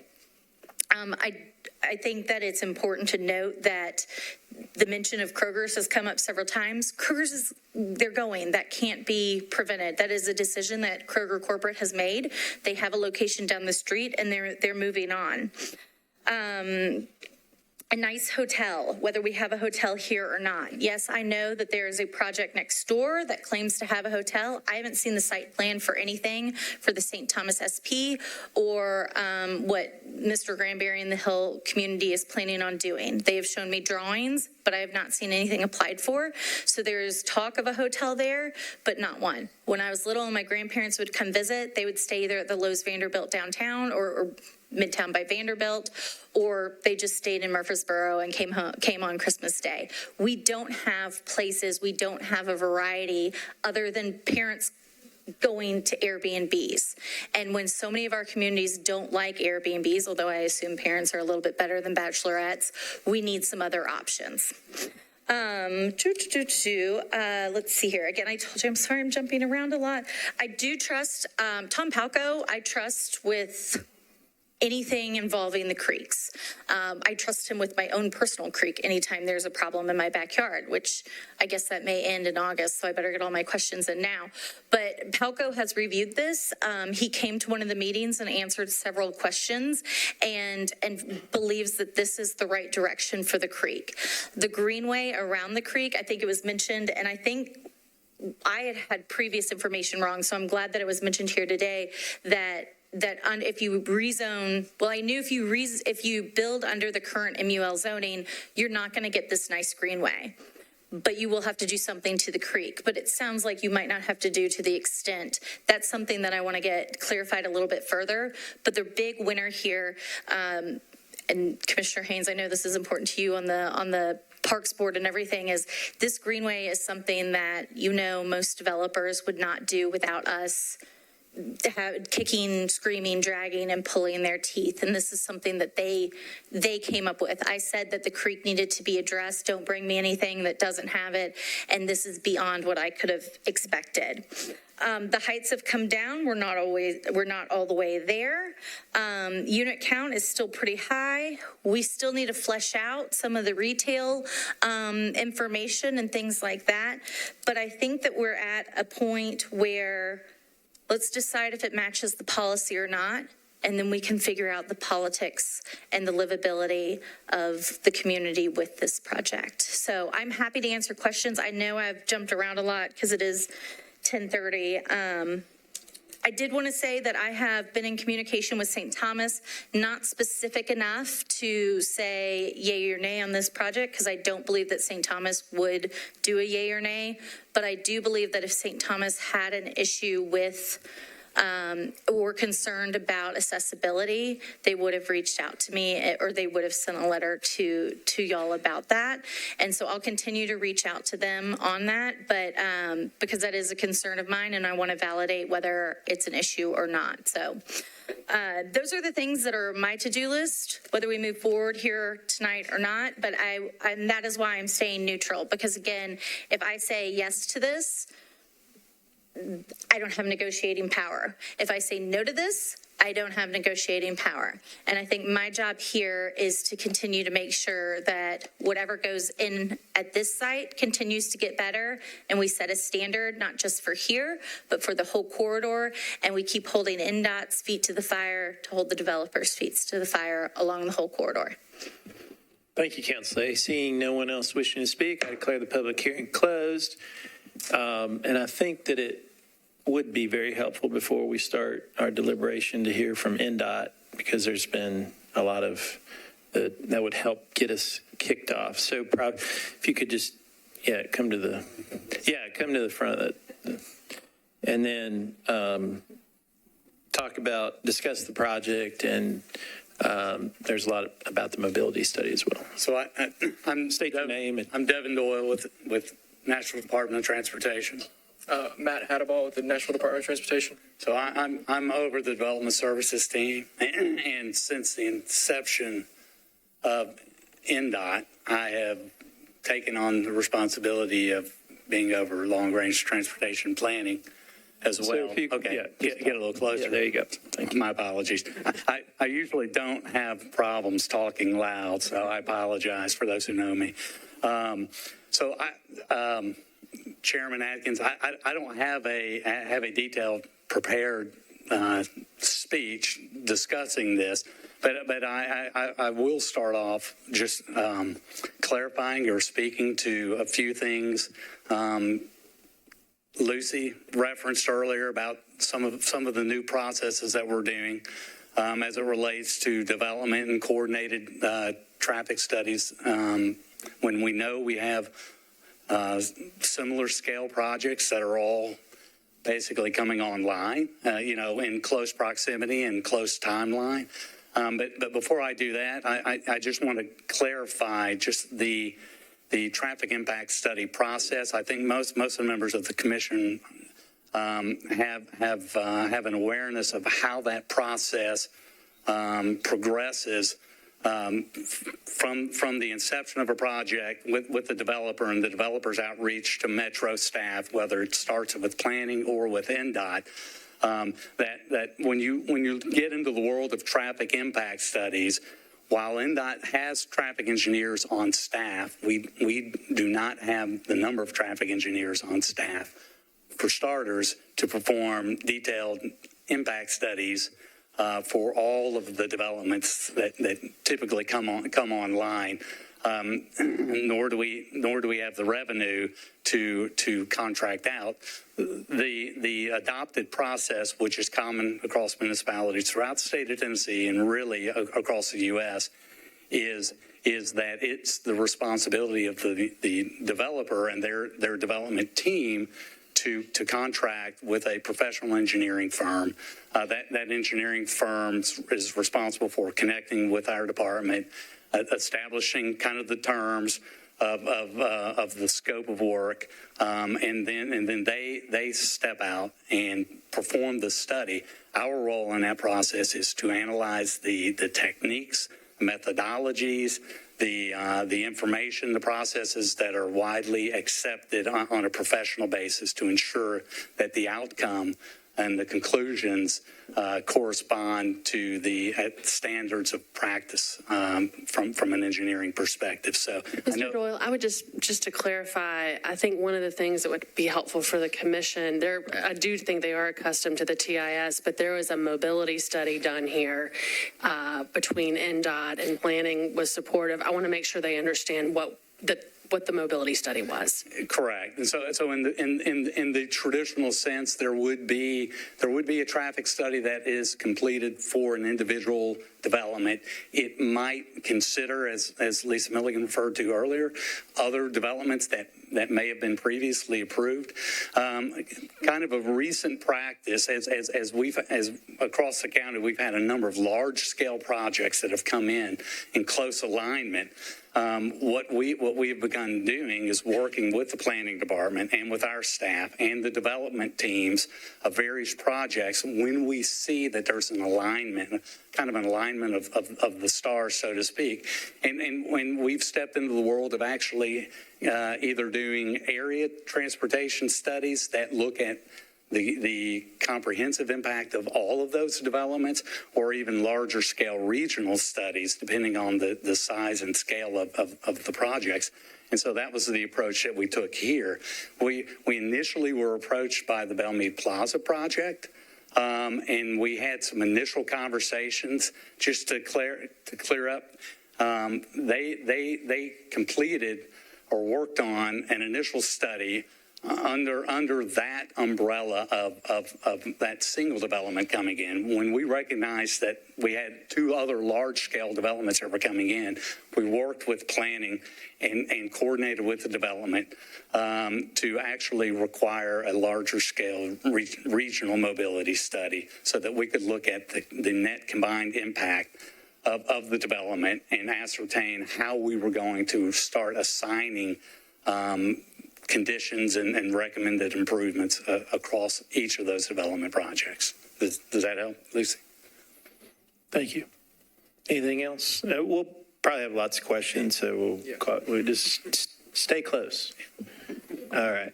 Thank you. You want me to stay here? No, I mean, yeah, we'll call you up if. So we'll go ahead and get started. Commissioner Hanley, I think it's your turn to go first. Thank you, Chair. We can discuss how I got that honor later. I think it's always difficult when you have, no matter the scale of the project or the comments, just when you have this level and this intensity of opposition, it does make it a bit difficult. And I know all too well that, our well-known and well-loved places and structures, they do age. They do need to be revitalized, especially if not well-maintained. And I was glad that you called for NDOT, because we've had, particularly before this body, a lot of calls for comprehensive planning and study. I think we've heard that quite a bit. And so, this is a contentious case, but it's also one where I think we're responding as governing bodies to some of the things that we've heard a lot about. But again, within our purview, I think we're asked to look at the appropriateness of a project like this. And, the presentation from staff and the staff report really does start to highlight the mixed use and the intensity appropriate for the T5. I think the council lady spoke to this. The level of that intensity and that density mix is something that's still being discussed. But I will highlight the things that I see that I think are definitely commendable, that I definitely appreciate, and then also just some of my comments and questions that, as I have a lot of notes, as maybe many of my counterparts do. But the public realm and the way that we've encouraged this team to address the river. I think the council member said it. She asked for them to address the river, and what she got back, the creek, and what she got back was quite more than she thought. And I think that was the first thing that I think we should really take into account here is, these are public realm, public improvements that are privately funded, that are privately maintained. And, there are trade-offs that come with that. We don't necessarily have the funding and the abilities to do that within just our city departments. And I think also the public realm, when we talk about traffic, it's one thing to do comprehensive planning, and it's one thing to do comprehensive studies. It's another thing to take those studies and actually build it and implement it. And I think that's something that comes with development. I hear the community, and kind of what the what the council member said, the chicken before the egg, or the chicken or the egg. And I think here, the amount of work that could be done in the time that it will take to work through and plan for and begin the construction of a project like this, a lot of improvements can start to take place, and that's not lost on me. I know there was a lot of comments about the density of housing and multifamily. I'm a housing advocate. I'm an affordable housing advocate. This platform, I've been told many times, is not necessarily the place for me to advocate for affordability. But I do like that we have spent a good bit of our time this evening talking about the appropriate location for density and how close it should be to major corridors. We've got an opportunity to put a lot of density and a lot of housing, which we need, on major corridors. They just need to be improved. One thing that came up was healthcare and that not being mentioned, and the access and concerns about that. And again, very critical, very important. And I do think one of the conditions then here, it speaks specifically to addressing intersections and improvements from the Harding-White Bridge intersection all the way to St. Thomas. I think it specifically calls out that as a condition. I mean, there's 3 pages of conditions from NDOT, which is something I haven't seen before. But I do think it calls that out. And, I think one point that I'll admit, even for me, was slightly confusing when we talk about the traffic impact and the numbers and the change, or what's been presented as a reduction. Is that based on the current zoning maximum? Like, if that current zoning stayed in place and then was maximized, and then we take that number and then we compare it, or is it compared to what's actively in current today? The standard for when we're looking at per the code and sort of how we look at traffic impacts, the standard is that we look at what is potential on the site. And so based on the ITE guide of potential generation of the existing zoning versus what's being proposed. And there's also, of course, a use mix change here. No, I mean, that's helpful for me. Hopefully it's helpful for those who are in attendance.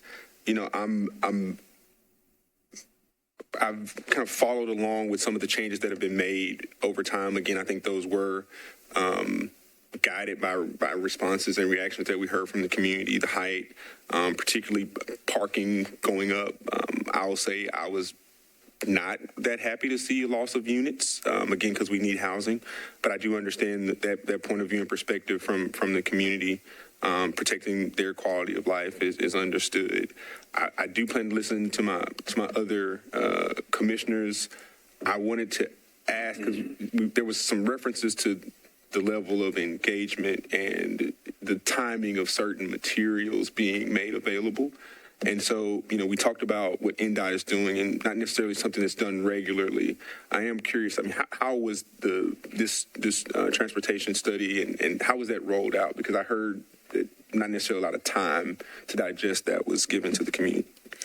So I think I would start by saying, as Devin talked about, typically with a project, we look at sort of a site-specific TIS, and we generally get those pretty early on in the process. In this case, there were 2 studies done, essentially a project site-specific TIS, but then also this broader mobility study, which took more time and coordination between planning, planning and NDOT and the development team. My understanding was those were presented at a public meeting that the council member held in regards to the findings of that mobility study.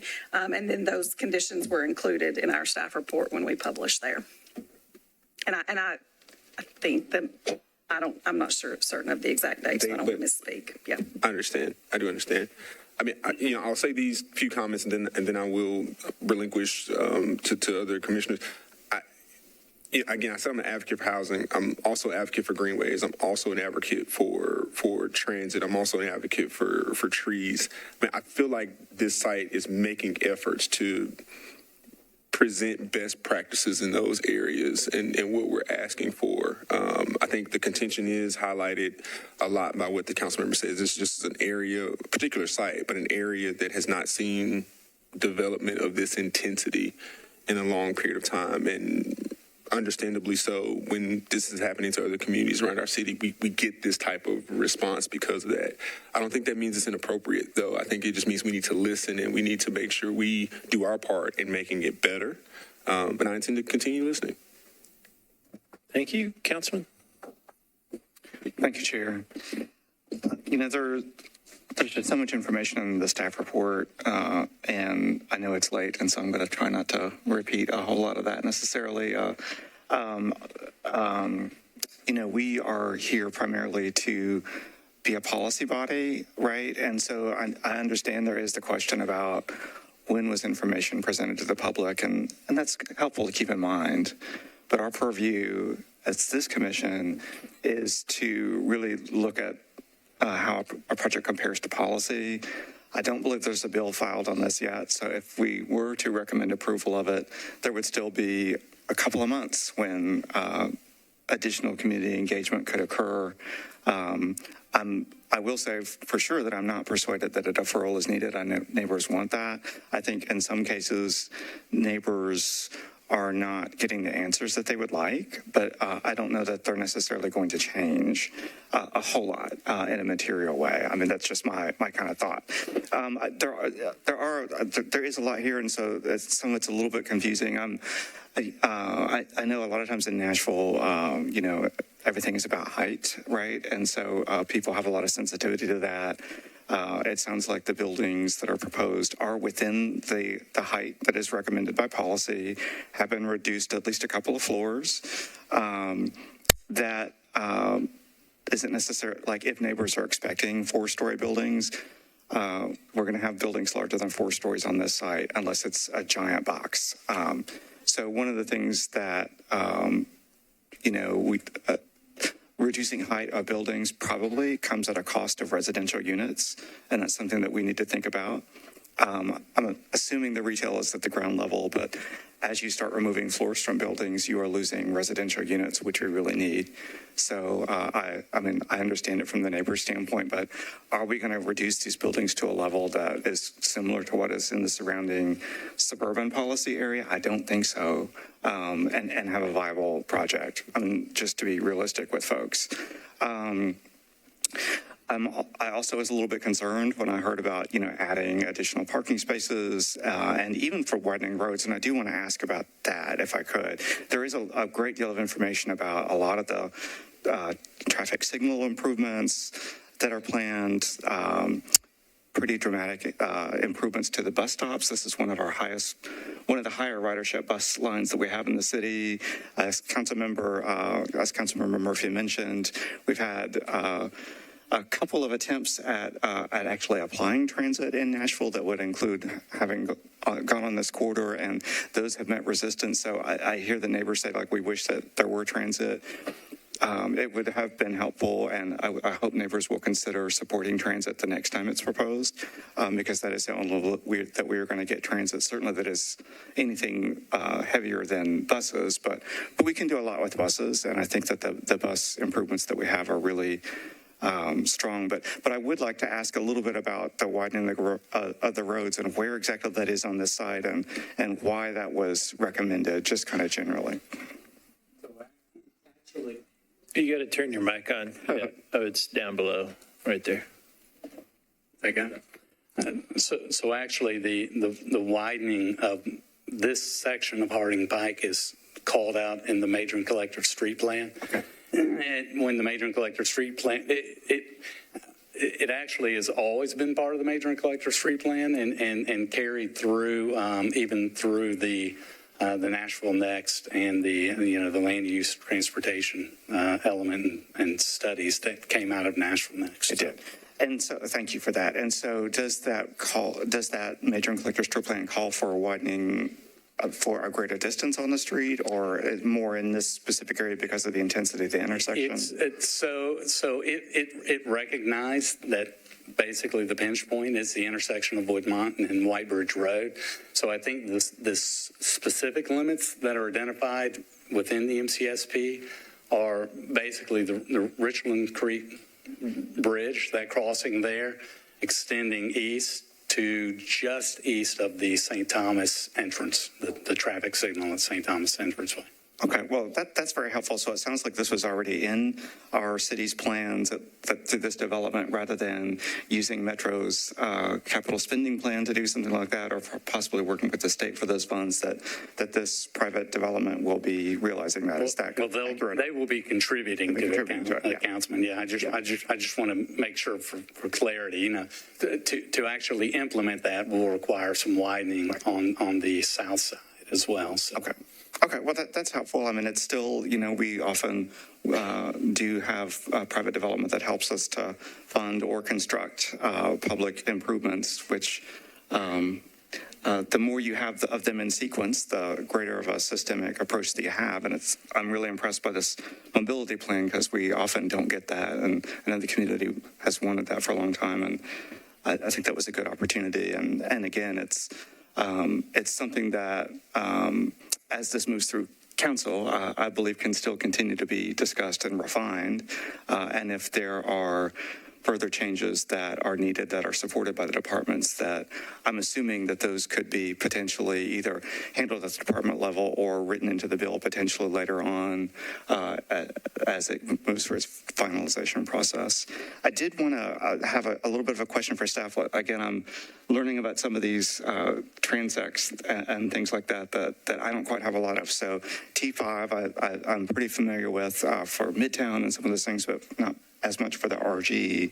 And so I was wondering if staff could kind of refresh our memory, because that was maybe an hour or so ago when you made your great presentation, but about what decisions were made about the placement of building heights within the site. Yes.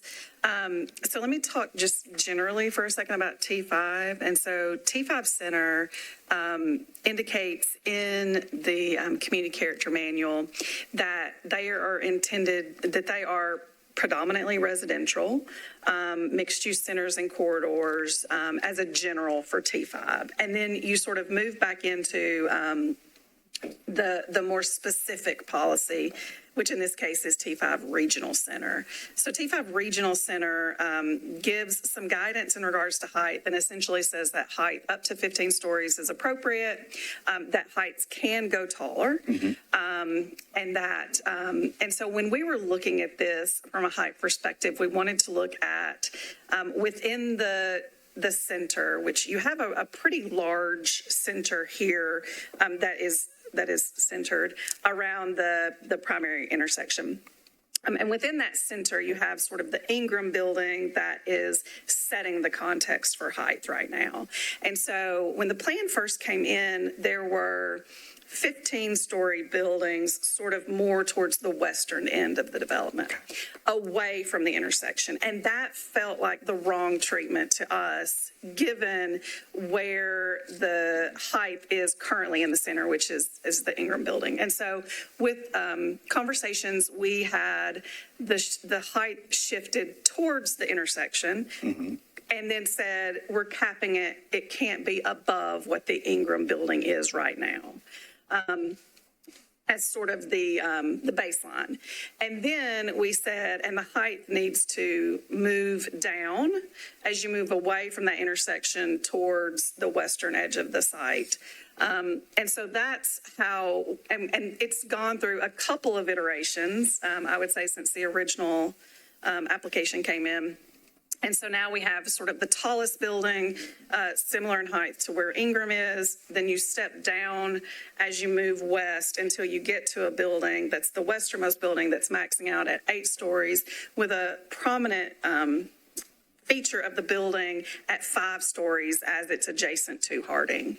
And so it was stepping down as you moved away from the intersection, and also capping at the height of Ingram. And just to clarify, I think one of the reasons there might have been some confusion within the folks who spoke is that planning was giving direction to lower the heights. We know that that meant a loss of residential units. but we felt that it was a more contextual approach. In particular, the furthest building to the left, we recommended no greater than 5 stories at Harding, which did mean a loss of residential units. But we felt like that from a urban design perspective would be, something that was appropriate. I just want to reassure, though, the folks who were speaking and you all that perhaps some of the confusion about what the heights were and why it was changing is because we were giving that direction in the staff report and making those requirements. Okay, well, thank you so much, Director Campbell. Like I said, there's a lot of information presented, and I'm really interested to see how the project team has worked with staff to refine this, as well as with the community. But in particular, if things are driven a little bit more from the staff analysis of context, I think that really helps to solidify kind of reasonings for why some decisions were made. So I think that's helpful. I generally, one other thing maybe, there was some discussion from the public comment about why this particular location had the RG designation, and could we maybe talk a little bit more about that, about why that was incorporated, why that choice was made when Nashville Next was adopted or the community plan was updated? Sure. So recognizing sort of a concentration of retail office at this location, there were several regional centers identified with Nashville Next. And those are, of course, centers that serve sort of a broad area intended to be mixed use. The recognition of the mixture that you had there, but also the intent that it evolve into something more intense, was the reason that it was placed there for Nashville Next.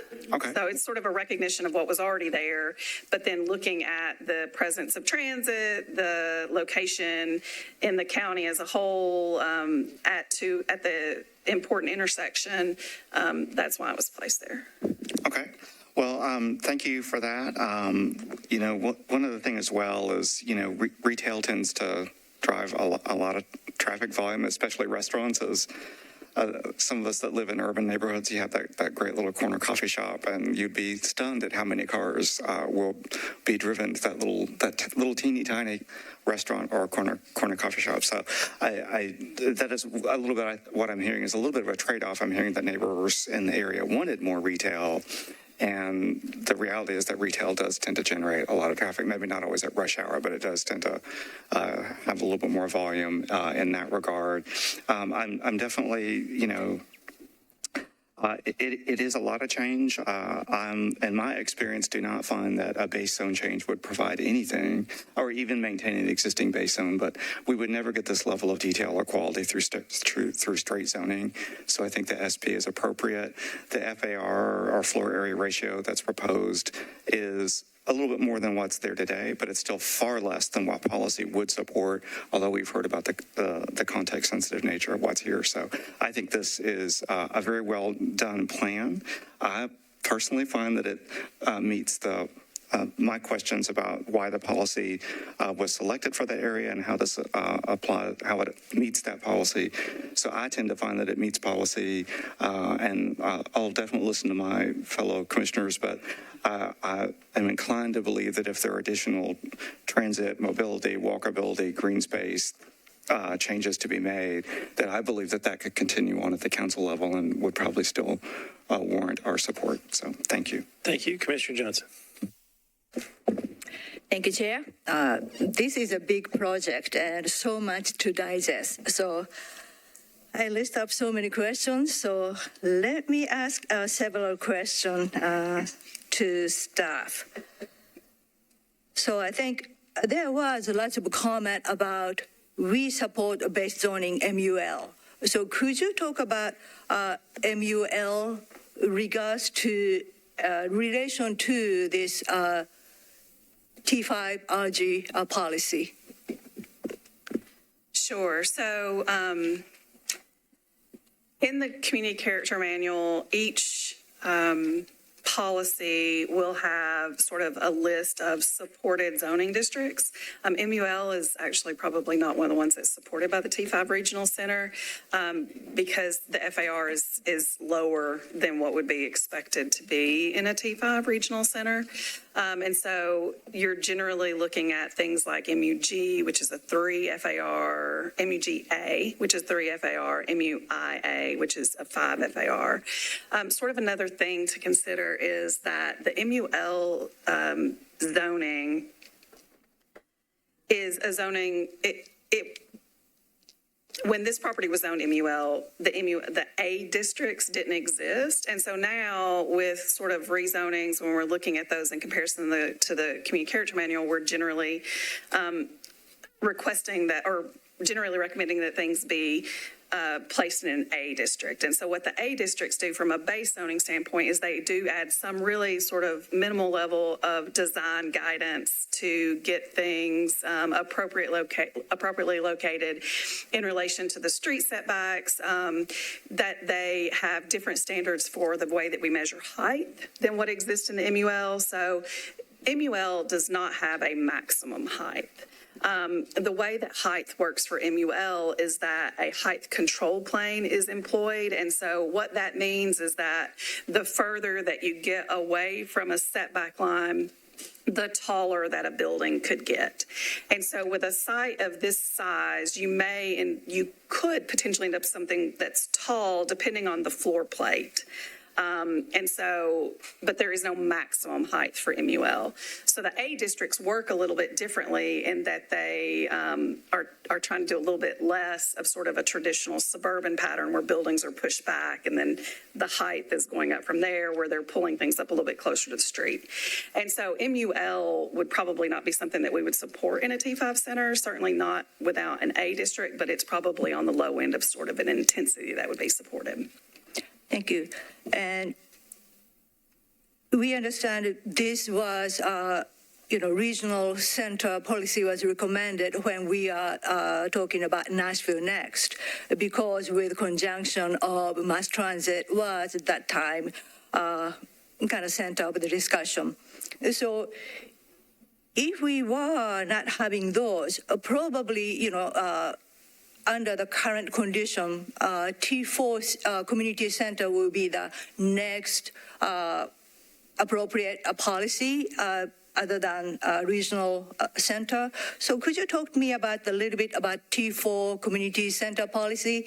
I think it was mentioned about FAR or 3 and so forth, but if you would talk about a little bit more in detail, that would be helpful.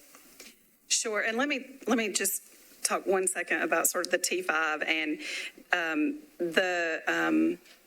Harding is not classified as an immediate need transit corridor because it's already a transit corridor. And so you wouldn't put that classification on a road that already has what is considered a high level of transit access. And so for that reason, even without sort of the changes that maybe were anticipated with the transit, it does still have a high level of transit leading to the T5.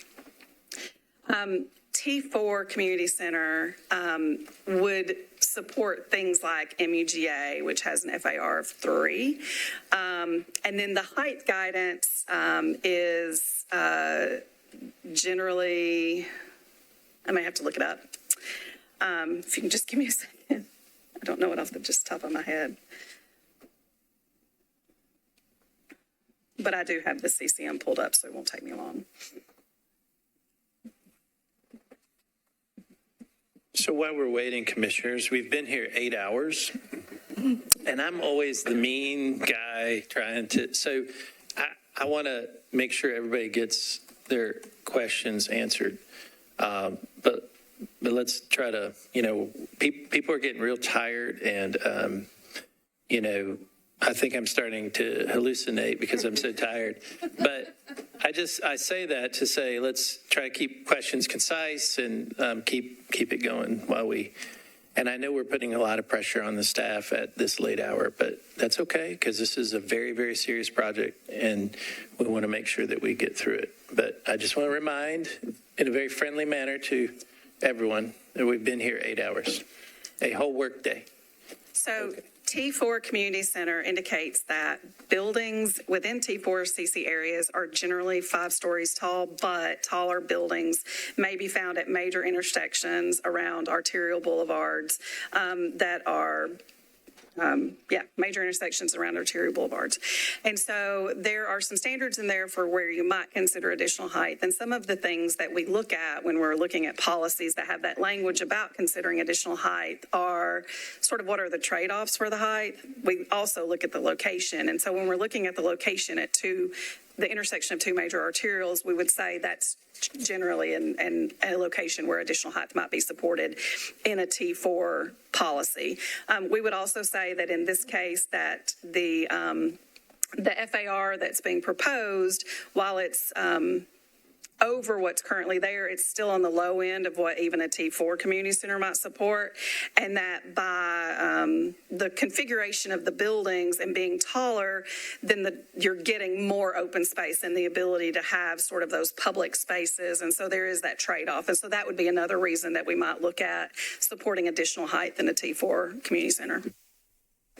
Thank you. So either way, either T4 or T5, with straight zoning, we would not have ability to have a condition like specific plan, because with the specific plan, we could have conditions such as traffic study and creek and green space. And there are so much condition, but not only, but major difference either, FAR or T4, T5, specific, it does not require those specific conditions. That's fair to say?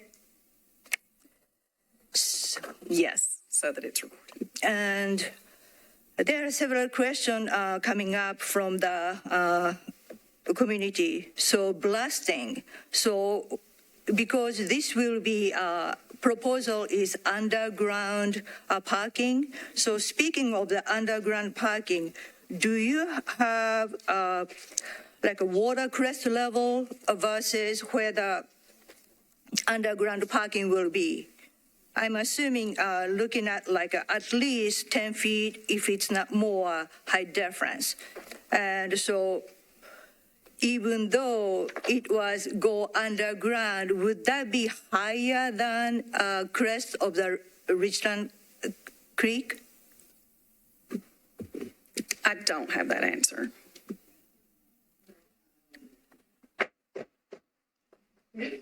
We're deliberating. We've all been fair to each other. We're going to continue to do that. Commissioner? Thank you. What I'm getting is because, flood and protecting underground parking is everybody's concern. And of course, when it comes to construction, we do have specific condition. And I'm assuming underground structure will be well sealed and waterproofed. But, water pressure coming from the creek in the event of something major, rain or flood in that. So would that be something, what kind of condition, which department will be in charge of those structural when the event happens? Sure. So typically when you're talking about building, so there's a portion of the site that is within the floodplain, mainly on the western end. Most of the parking is outside of the floodplain on the middle and eastern parts of the site. But when you're designing and having to meet sort of the stormwater regulations as they relate to floodplain, you're building habitable space above floodplain level. Not uninhabitable space, such as a parking garage. And so those are typically not built sort of outside of the floodplain, because you would then end up having to elevate the parking and push everything sort of up, and it's not a requirement of the stormwater regulations. Thank you. Sorry, Chairman, I will try to, but I do have so much questions. So, blasting, and I think one of the packet came from the developer. It says a specific type of blasting to minimize, I don't know the exact words, minimize effect of the noise or dust or going out. So I think there's a different type of blasting when we talk about quarry blasting versus underground, those kind of blasting. So is there anybody who can talk about those, or I'm thinking about the effect of the blasting in a size. So blasting is, as I stated earlier, regulated through the state. Permits are issued by the state, and all of the regulations are monitored by the state. However, the developer has, at the request of some adjacent neighbors, agreed to an additional condition that if you were all to make a recommendation on this, that should be added. And that language is, if blasting is necessary, the final site plan shall include a site blasting plan consisting of a pre-blast survey of structures on neighboring property, a blasting schedule with pre-blast notice, and the placement of no fewer than 2 seismographs on this property to record and monitor excavation blasts from commencement to completion of all blasting activity. Thank you. That's helpful. And I think 2 more questions. So creek cleanup. So because I don't know how many years ago when Kroger was built where it is built now, it shouldn't have, but somebody gave the permit to do so. So when or if this project is approved, the good portion of the building will be removed. So when it's removed, naturally existing building material will fall into the creek, or we have to block something to catch those debris. So which department will be in charge, and can we have condition of that, debris control? The Stormwater Department would review any sort of remediation, likely in concert with TDEC. Okay. So lastly but not least, there are so many traffic study, mobility study. I've never seen this of detail. So if a traffic engineer can come up with, especially like some specific corridor, because I am curious about the Ridgefield and Canal corridor.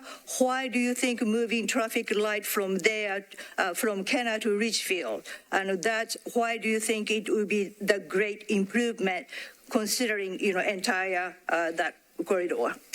So that change was specifically analyzed in the traffic model, and the outcome or the conclusions, the data that was generated really supported what is an intuitive conclusion to, at least to us, our traffic engineers. Typically when you have high congestion intersection and you have another controlled intersection in close proximity, they just function in a deficient way. Because the signal was there at Kenner and had been there for so many years. When the new White Bridge Road was built, that signal remained at the time. As traffic has grown, as we all know, over time, it has just been demonstrated that proximity, that close proximity between those 2 signalized intersections make it difficult to appropriately progress traffic. So relocating that signal to a more equidistant spacing between signals allows for better coordination and better operation. Thank you. So while you're here, one more thing. Sometimes we as a regular person feel like if you have more go in, ingress, egress, would be easier. But in the traffic, engineer's point, like consolidating one point of access would be better traffic management. Would you speak on that? It's striking a balance. Because the more access points you have, particularly when you're building pedestrian and bike infrastructure, you increase your conflict points. And even though you have the same volume of traffic, it may just be distributed across different conflict points. studies have shown that minimizing those conflict points improves the safety for the vulnerable community, the pedestrians and the bicyclists. But there's a balance that you have to strike. If you limit your access so small, then you consolidate all of your traffic and you can contribute to issues. So there really is an effort to strike a balance of providing an appropriate amount of access, but not creating an unnecessary number of conflict points. Thank you. So it's a lot of study, and I think lots of great improvement comes with this project, because without this project, this traffic study would, comprehensive traffic study would never happen. And there's so many recommendation and condition comes with this project. So I think that's a great, plus. And concern is height. So it's height overweighs a public amenity and, added amenity and added improvement. I think it does. But are we ready to, approve right now? Still more to, room for improvement. And it can be, still more detailed concession and more, lots of more tight conditions.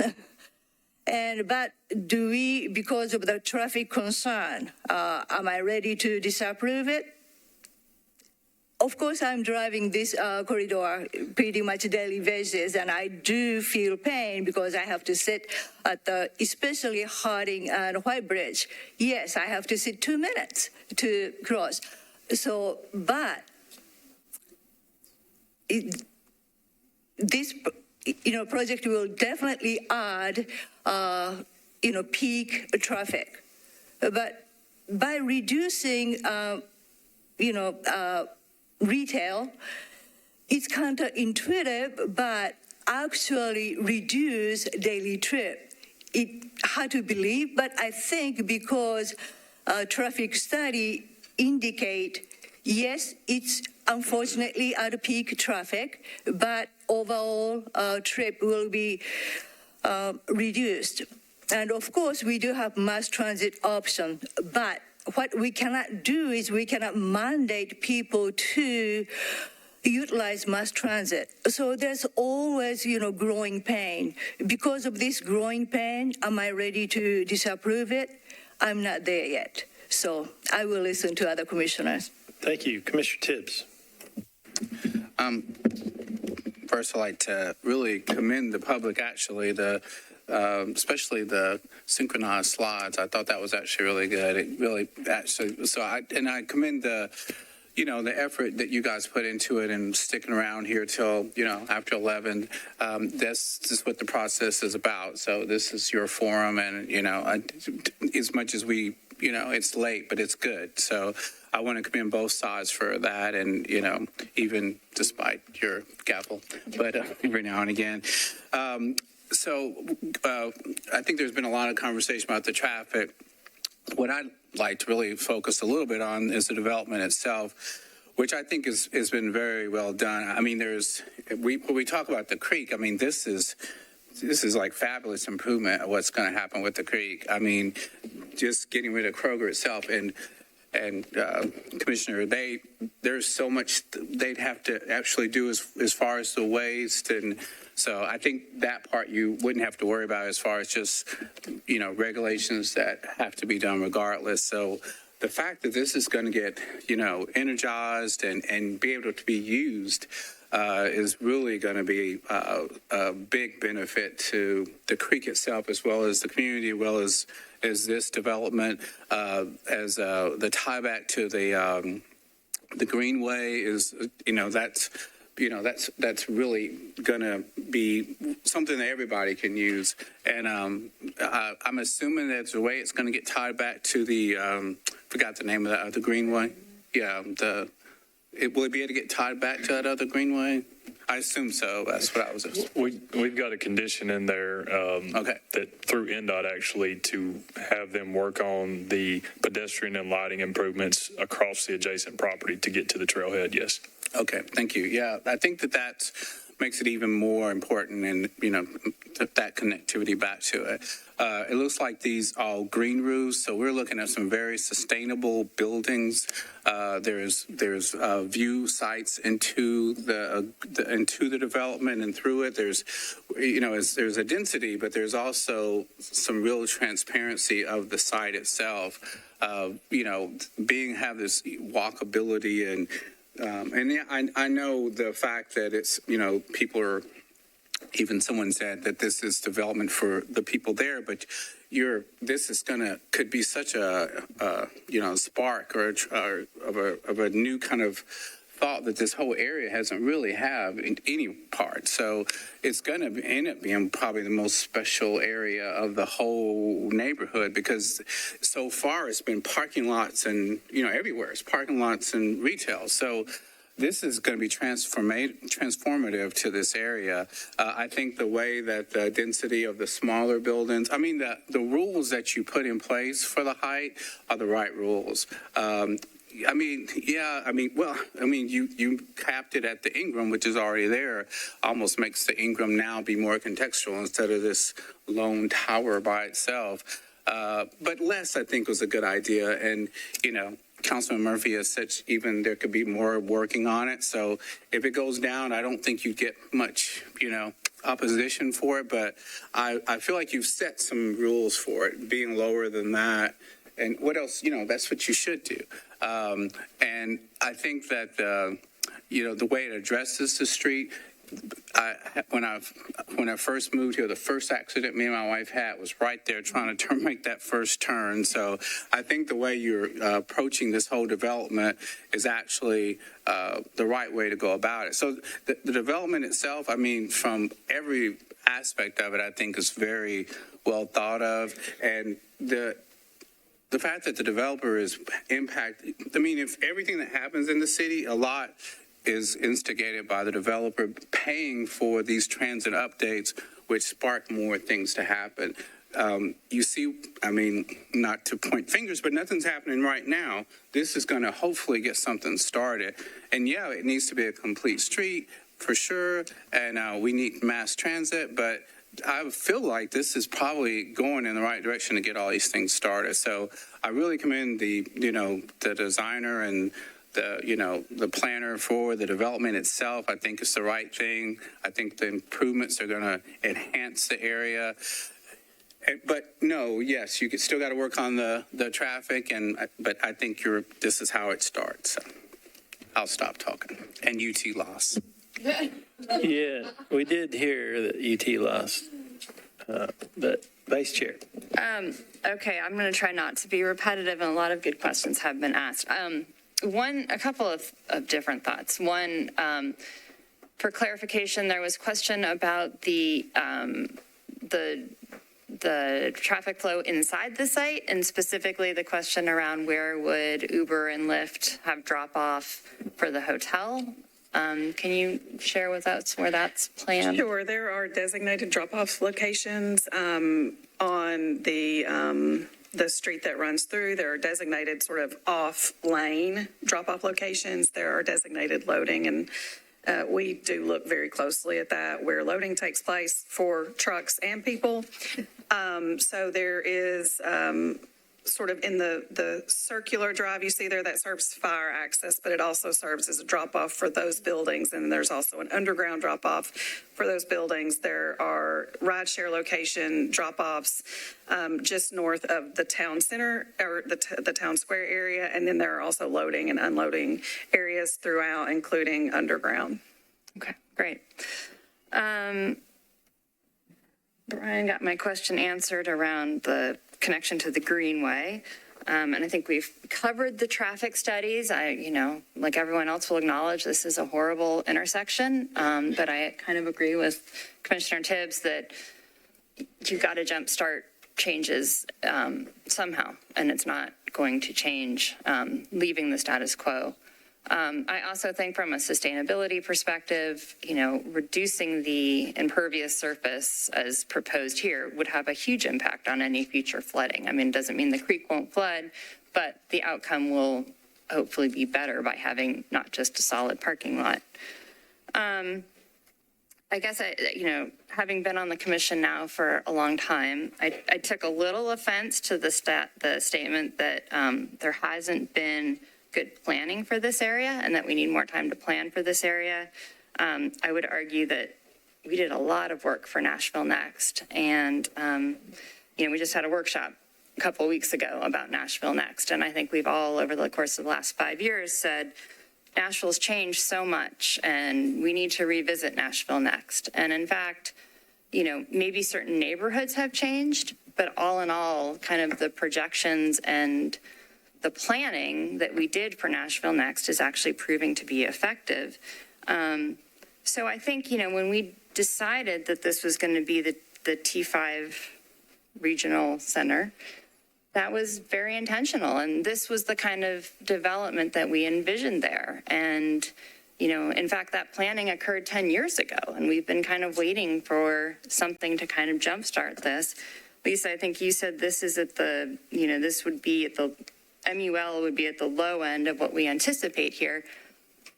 I actually think this is at the low end of what you would expect to have seen in this kind of a regional center. I think about some of the other projects that we approve on consent. We're sending 400 units of multifamily housing through in other areas sometimes. So 389 units or whatever it is here, on the whole scheme of things, is not nearly the number of units that we see going in another neighbor, Southeast Nashville, a lot. So I would argue that we did do the planning here and that this was, of all of the places in Nashville, this actually has changed much less. It's not Highland Heights. It's not Southeast. This neighborhood this is what we saw happening here. And so I think this is a good project for it. One statement that was made that I liked was the trickle-down housing policy. I want us to progress from the trickle-down housing policy to something more intentional with more affordable housing.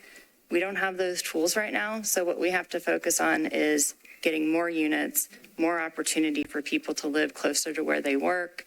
And I think this plan goes a long way for those reasons. Thank you, Commissioner Haynes. I agree with Commissioner Farr. The planning was done on Nashville Next, and those of us that were on this commission years ago worked tirelessly for 2 years, and this is exactly what we anticipated. I think T5 is the right policy. Even if it were T4, I think it supports something like this. I do have several operational questions because I know this is a concern of a lot of the neighbors, specifically on the one-level underground parking garage. So if I could have someone from the applicant, perhaps the KCI person, come up and address some of my questions.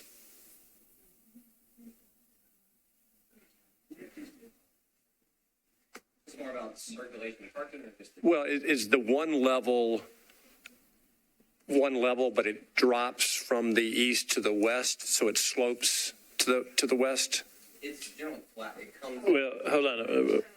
If you'll turn the mic on. There you go. The parking plate is generally flat. We've endeavored to have kind of a big, wide open, intuitive parking plate instead of something that's circling down. So you enter on the west end, you come up a couple feet from Harding Road, and then the whole plate is flat. And it's about 6 feet higher. Is a little bit of context. If you can imagine the lower level, like where the liquor store and everything is, it's about 6 feet higher than that. And will this garage be gated, or will it be open and not gated? It will be open. This particular side will have a flood door because we've got 3 entrances, and this is our lowest side, but it will be open. And will it be free, or will you be charged for parking? I believe it will be free and shared. There might be. And will there be nesting for apartments versus retail versus guests? Because this is an important operational question, which then gets into backup on the entrances, which gets into traffic. So that's why I'm trying to understand this. That's a good question. I don't know that all that's been vetted. I think sometimes the plan is to take a certain amount of the residential parking and put that behind gates so that there's maybe one space per unit reserved residential parking, but then there's a mixture for guests for the residential and then also the mixed use development. Okay. So, Council Lady, I would encourage you, if this were to pass tonight and go to council, this is something operationally that does impact traffic. Lisa, to the staff, if someone were to redevelop this under MUL, they could come build some god-awful structure in the existing parking lot with parking on top of it, and would then we be able to exact improvements to the creek or improvements to Harding if they did it under base zoning? If someone was to come in and apply for a building permit, planning would not be involved in that review under MUL. There is square footage available, so there is a scenario under which the existing buildings could remain. Someone could choose to build a multi-story structure in the parking lot. You could see a big floor plate with commercial on the bottom and then structured parking above to sort of replace the parking that's there in a surface lot. MUL would not require any sort of screening of the parking. It could be just sort of open parking, some of which you can see in this area now, parking structure. There would likely be a TIS, but it would only be for whatever square footage is added, and so it would not be to the depth of analysis or to the level of requirements that were made with this proposal. So where I struggle, and I hear the neighbors, and I go to church with a lot of you, so I got friends on both sides of this issue. I hope you remain friends with me no matter what happens here. The status quo is not going to work. It's changing, and the existing owner, the small retail shops aren't going to survive. And under this new plan, the retail doesn't just survive off of the residential. The retail is going to survive off of all of us who live in this area shopping there. So I think the plan itself is the right one. We happen to be good fortune to be mixed-use developers. Urban design, pedestrian-friendly projects in the suburbs do work. And crossing Harding will be safer with this project passing. Are the heights a little tall for me? Maybe, but I think the public benefit of the 6 acres of green space and as the park's designee, the greenways connection, this is such a fabulous plan. Is it complicated? Yes. Is it controversial? Yes. Could it have been handled differently from a process perspective? Yes. But at the end of the day, I think the policy supports this.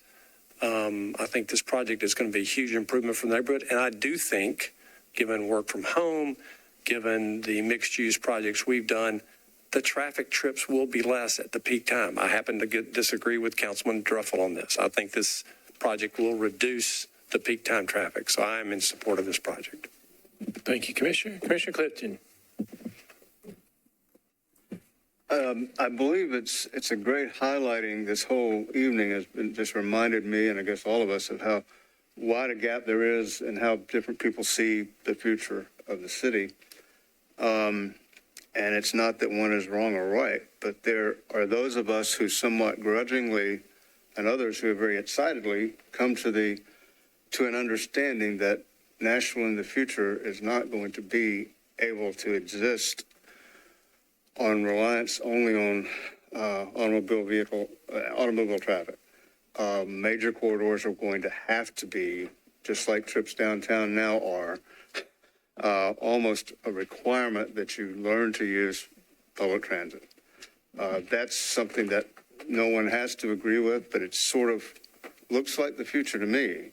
And until that kind of becomes something we get viscerally, it's going to lead to widespread misunderstandings about what's reasonable, completely reasonable, completely unreasonable about these changes.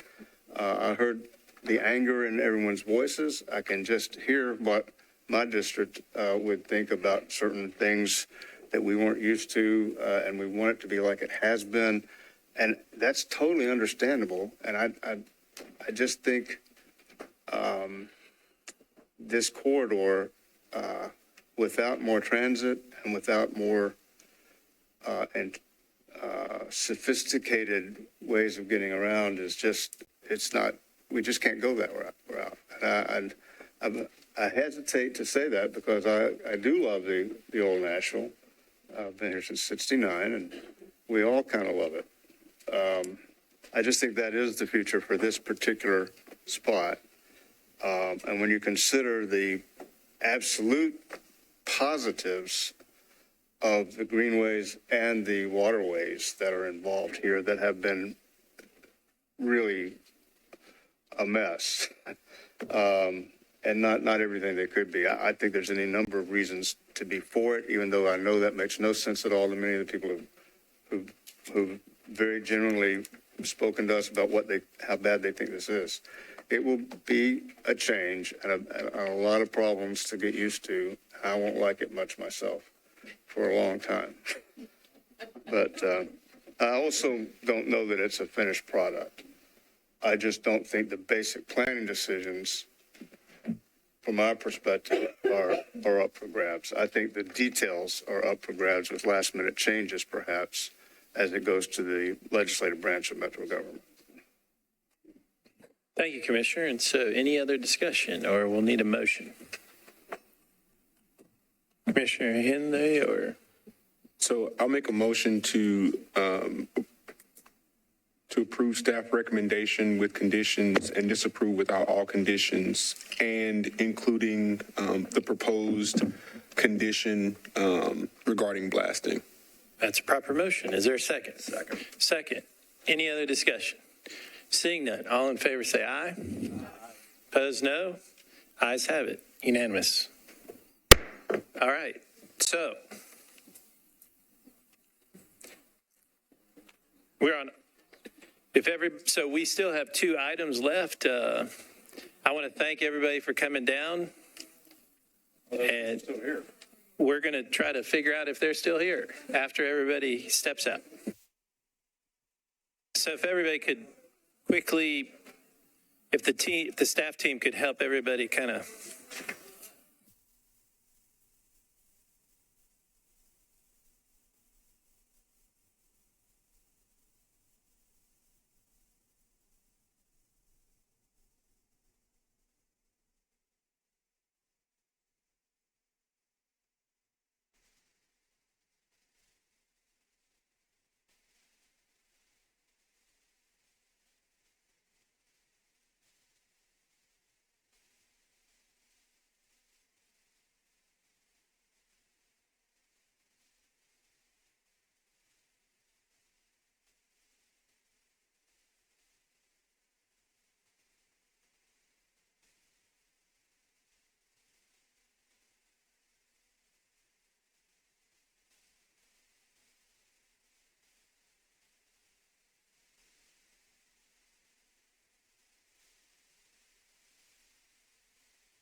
All right, so commissioners, we are on item 26, which was tentatively on the consent agenda. And so we always do this to see if anyone in opposition is still here.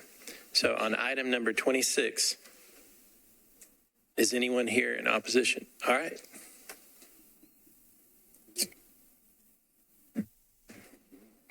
Presentation.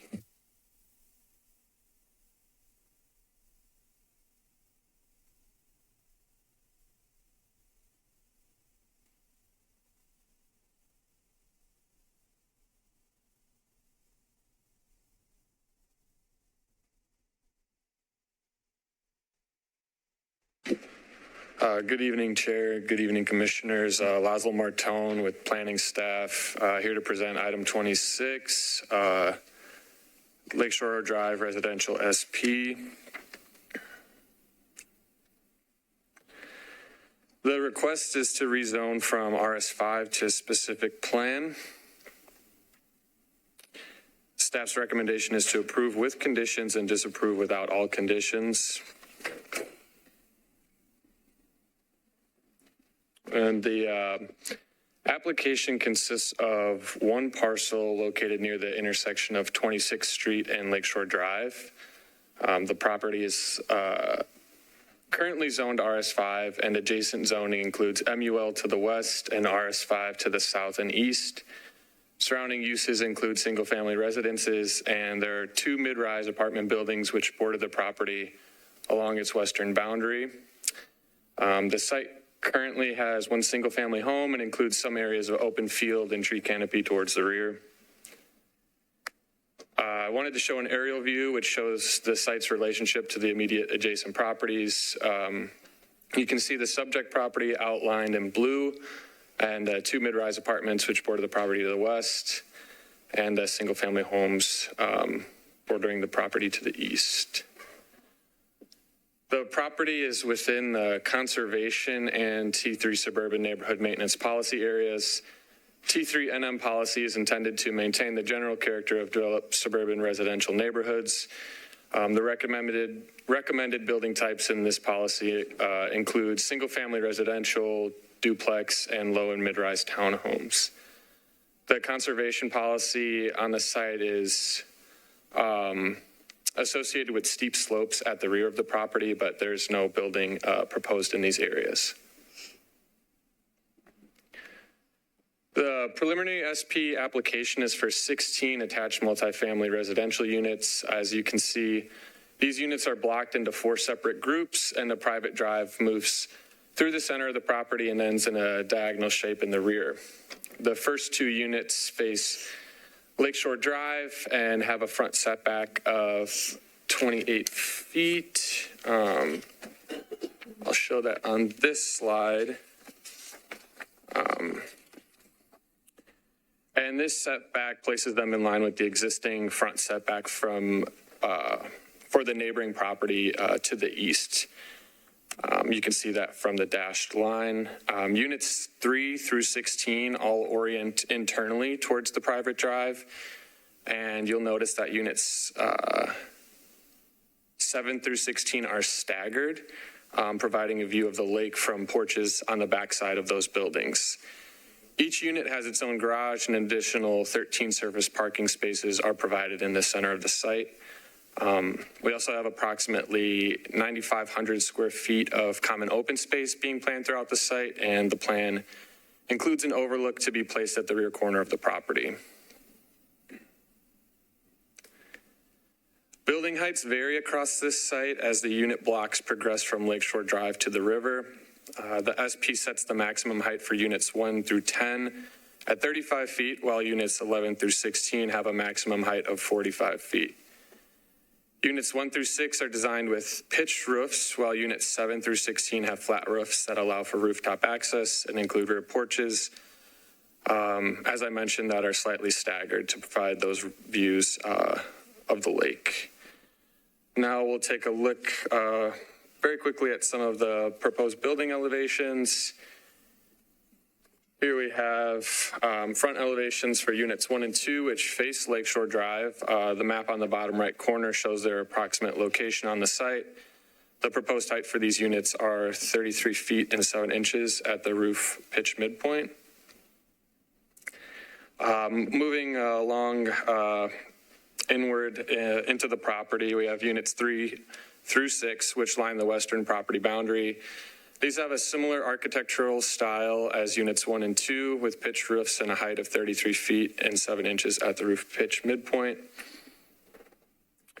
Here we have units 7 through 10, which differs from the previously shown units in that they have flat roofs and a proposed height of 35 feet.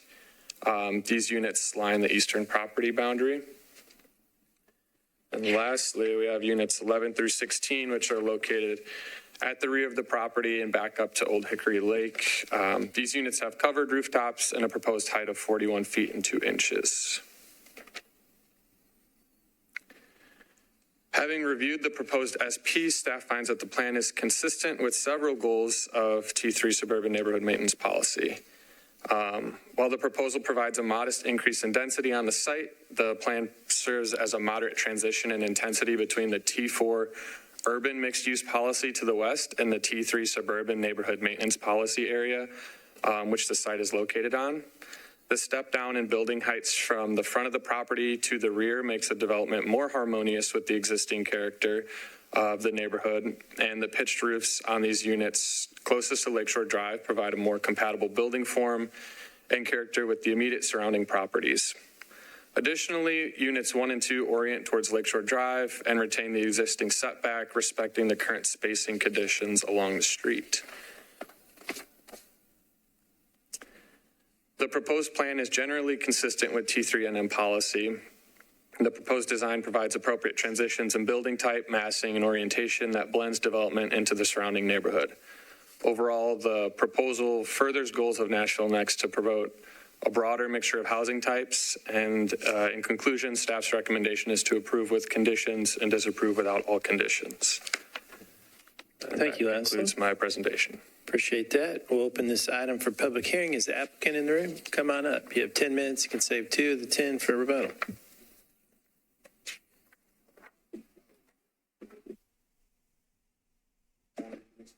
There we go. Jared Cunningham, Catalyst Design Group, 5100 Tennessee Avenue. I think Leslie did a great job of describing, worked with staff, worked with the council member. I feel like we have a plan that does a pretty good job of transitioning from the adjacent kind of multifamily apartment building to the residential next door, front to back, matching with the cottages up front, and then getting a little more height and a little more modern in the back as you're overlooking the lake. I think you've got a letter from the council member showing his support. It's probably either in your email or it was in a packet. But otherwise, I'll defer the rest of my time, and we'll answer any questions then. Thank you. We'll save 2 minutes for rebuttal. Anyone wishing to speak in support of the project? Anyone wishing to speak in opposition? Come on up. Welcome. Fall down and go to sleep. Exactly. And state your name and address for the... Valerie Blackburn, 501 28th Street. Former commissioner for the city of Lakewood, and I sat on the planning board for Lakewood. Yay.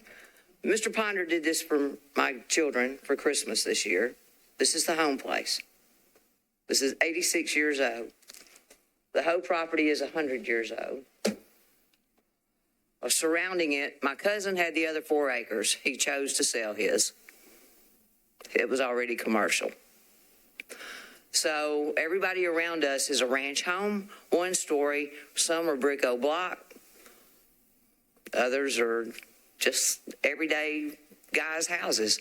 People that painted your walls and hung your drywall and, just your labor. DuPont. This is not what they see. This has been vacant property for 86 years. We have deer, owl, 2 eagles, foxes. We got the critters because we're running them out. They don't have anywhere to go. This is where they go to eat. This is where they go to sleep. This is where they go to get their water. 110 feet above water. I tried it once to go get a dog. I would never do it again. I needed a come along. So it's kind of dangerous if it's not protected. Where they have their observation deck is exactly where my daddy cut through so we could mow the field from his house. I'm on that back lot to the right. That observation deck is in my face. I can't go out on my deck and sit if they're going to sit out there and conjugate and have high balls. And if this is we were told this was a 55 and over. Who in the world at 55 wants the 3 flights of steps if electricity goes out? And what's on the rooftop? We didn't ask for the apartments, we just got them. Mr. Arnold out of South Carolina built them. Thank you, ma'am. Appreciate it. Anyone else wishing to speak in opposition? Seeing none, rebuttal.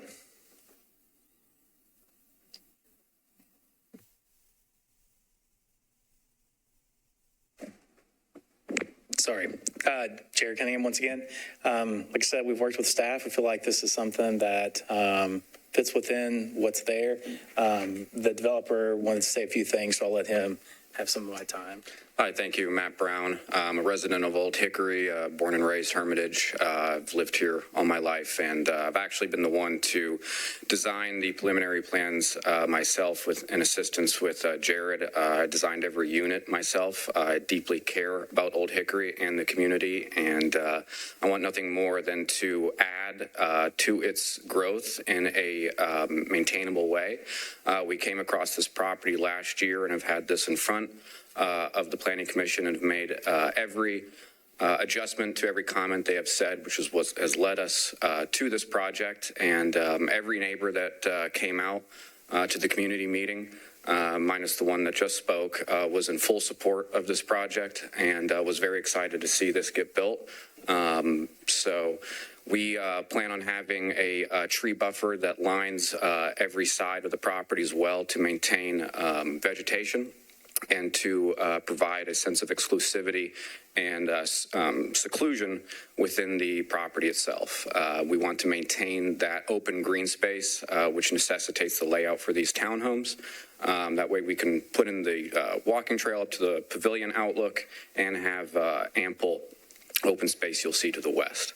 Other than that, we just are excited to deliver this to the community. Thank you. All right. And I think the councilman sent a letter. Is that right, Lisa? That was stated. Laszlo, didn't they? Yes, that's correct. Laszlo was looking for it in the records, but yes, he indicated that we did get a letter of support from the council member. All right. Seeing no one else wishing to speak, I declare the public hearing closed. And I believe that Commissioner Johnson, you're first. It's your turn. Thank you, Chair. I really sympathize with the neighbor. I mean, really, I wouldn't be happy if, open space become the housing.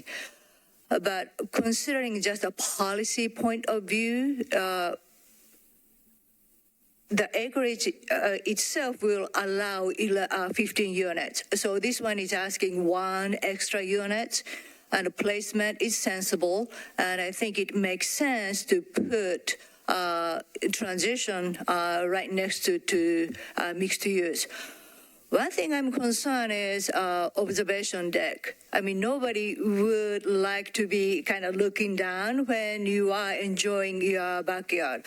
So, I don't want to design from the bench, but I would like developer to kind of be sensitive with the next door neighbor, and anything more suitable and agreeable to the next door neighbor will be my preference. And also the landscaping buffer, I would like to see fast-growing, tall trees, so it will have adequate buffer and privacy. So that would be two things I would like to see it, but I will listen. Councilman? The landscape buffer gave me a great deal of comfort for this site, since it is a transition to what seems to be single-family housing nearby. I think it is a good transition buffer between the multifamily next door and the neighborhood as a whole.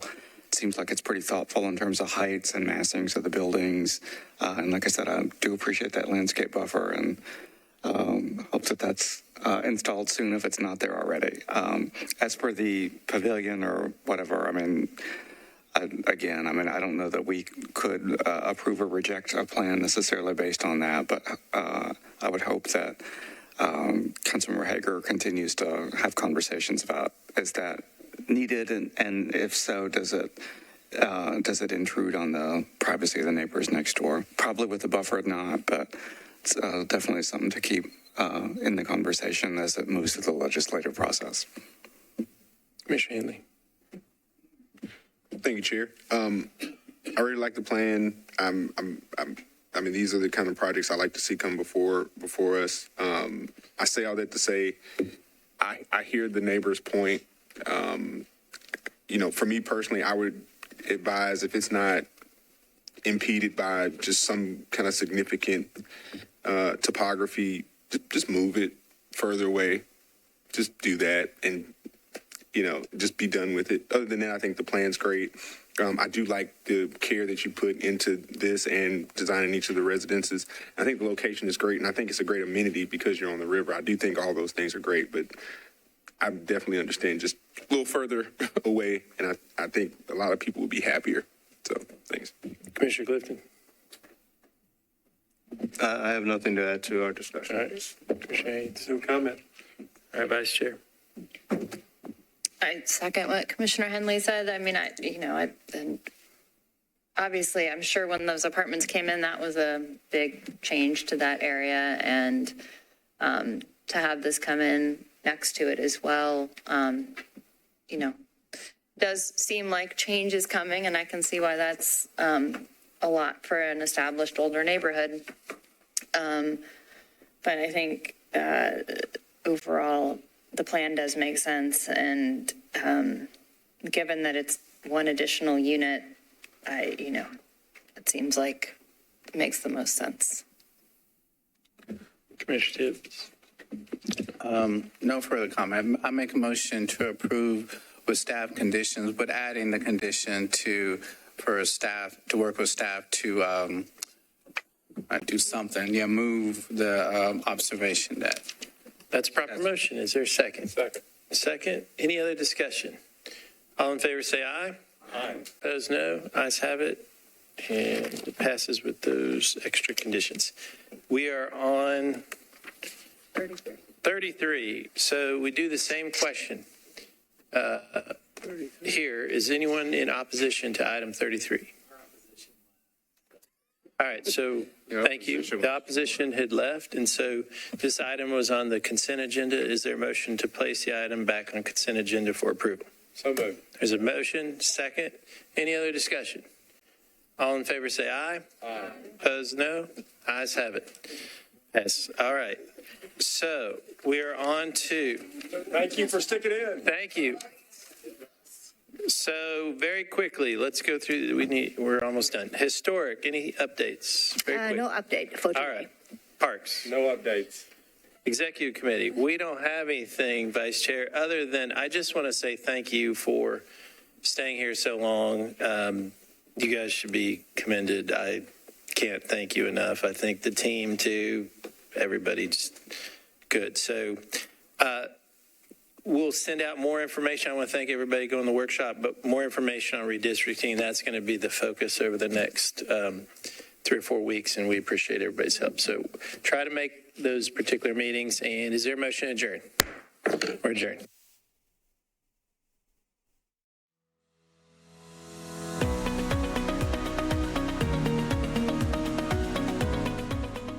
This has been a service of the Metro Nashville Network.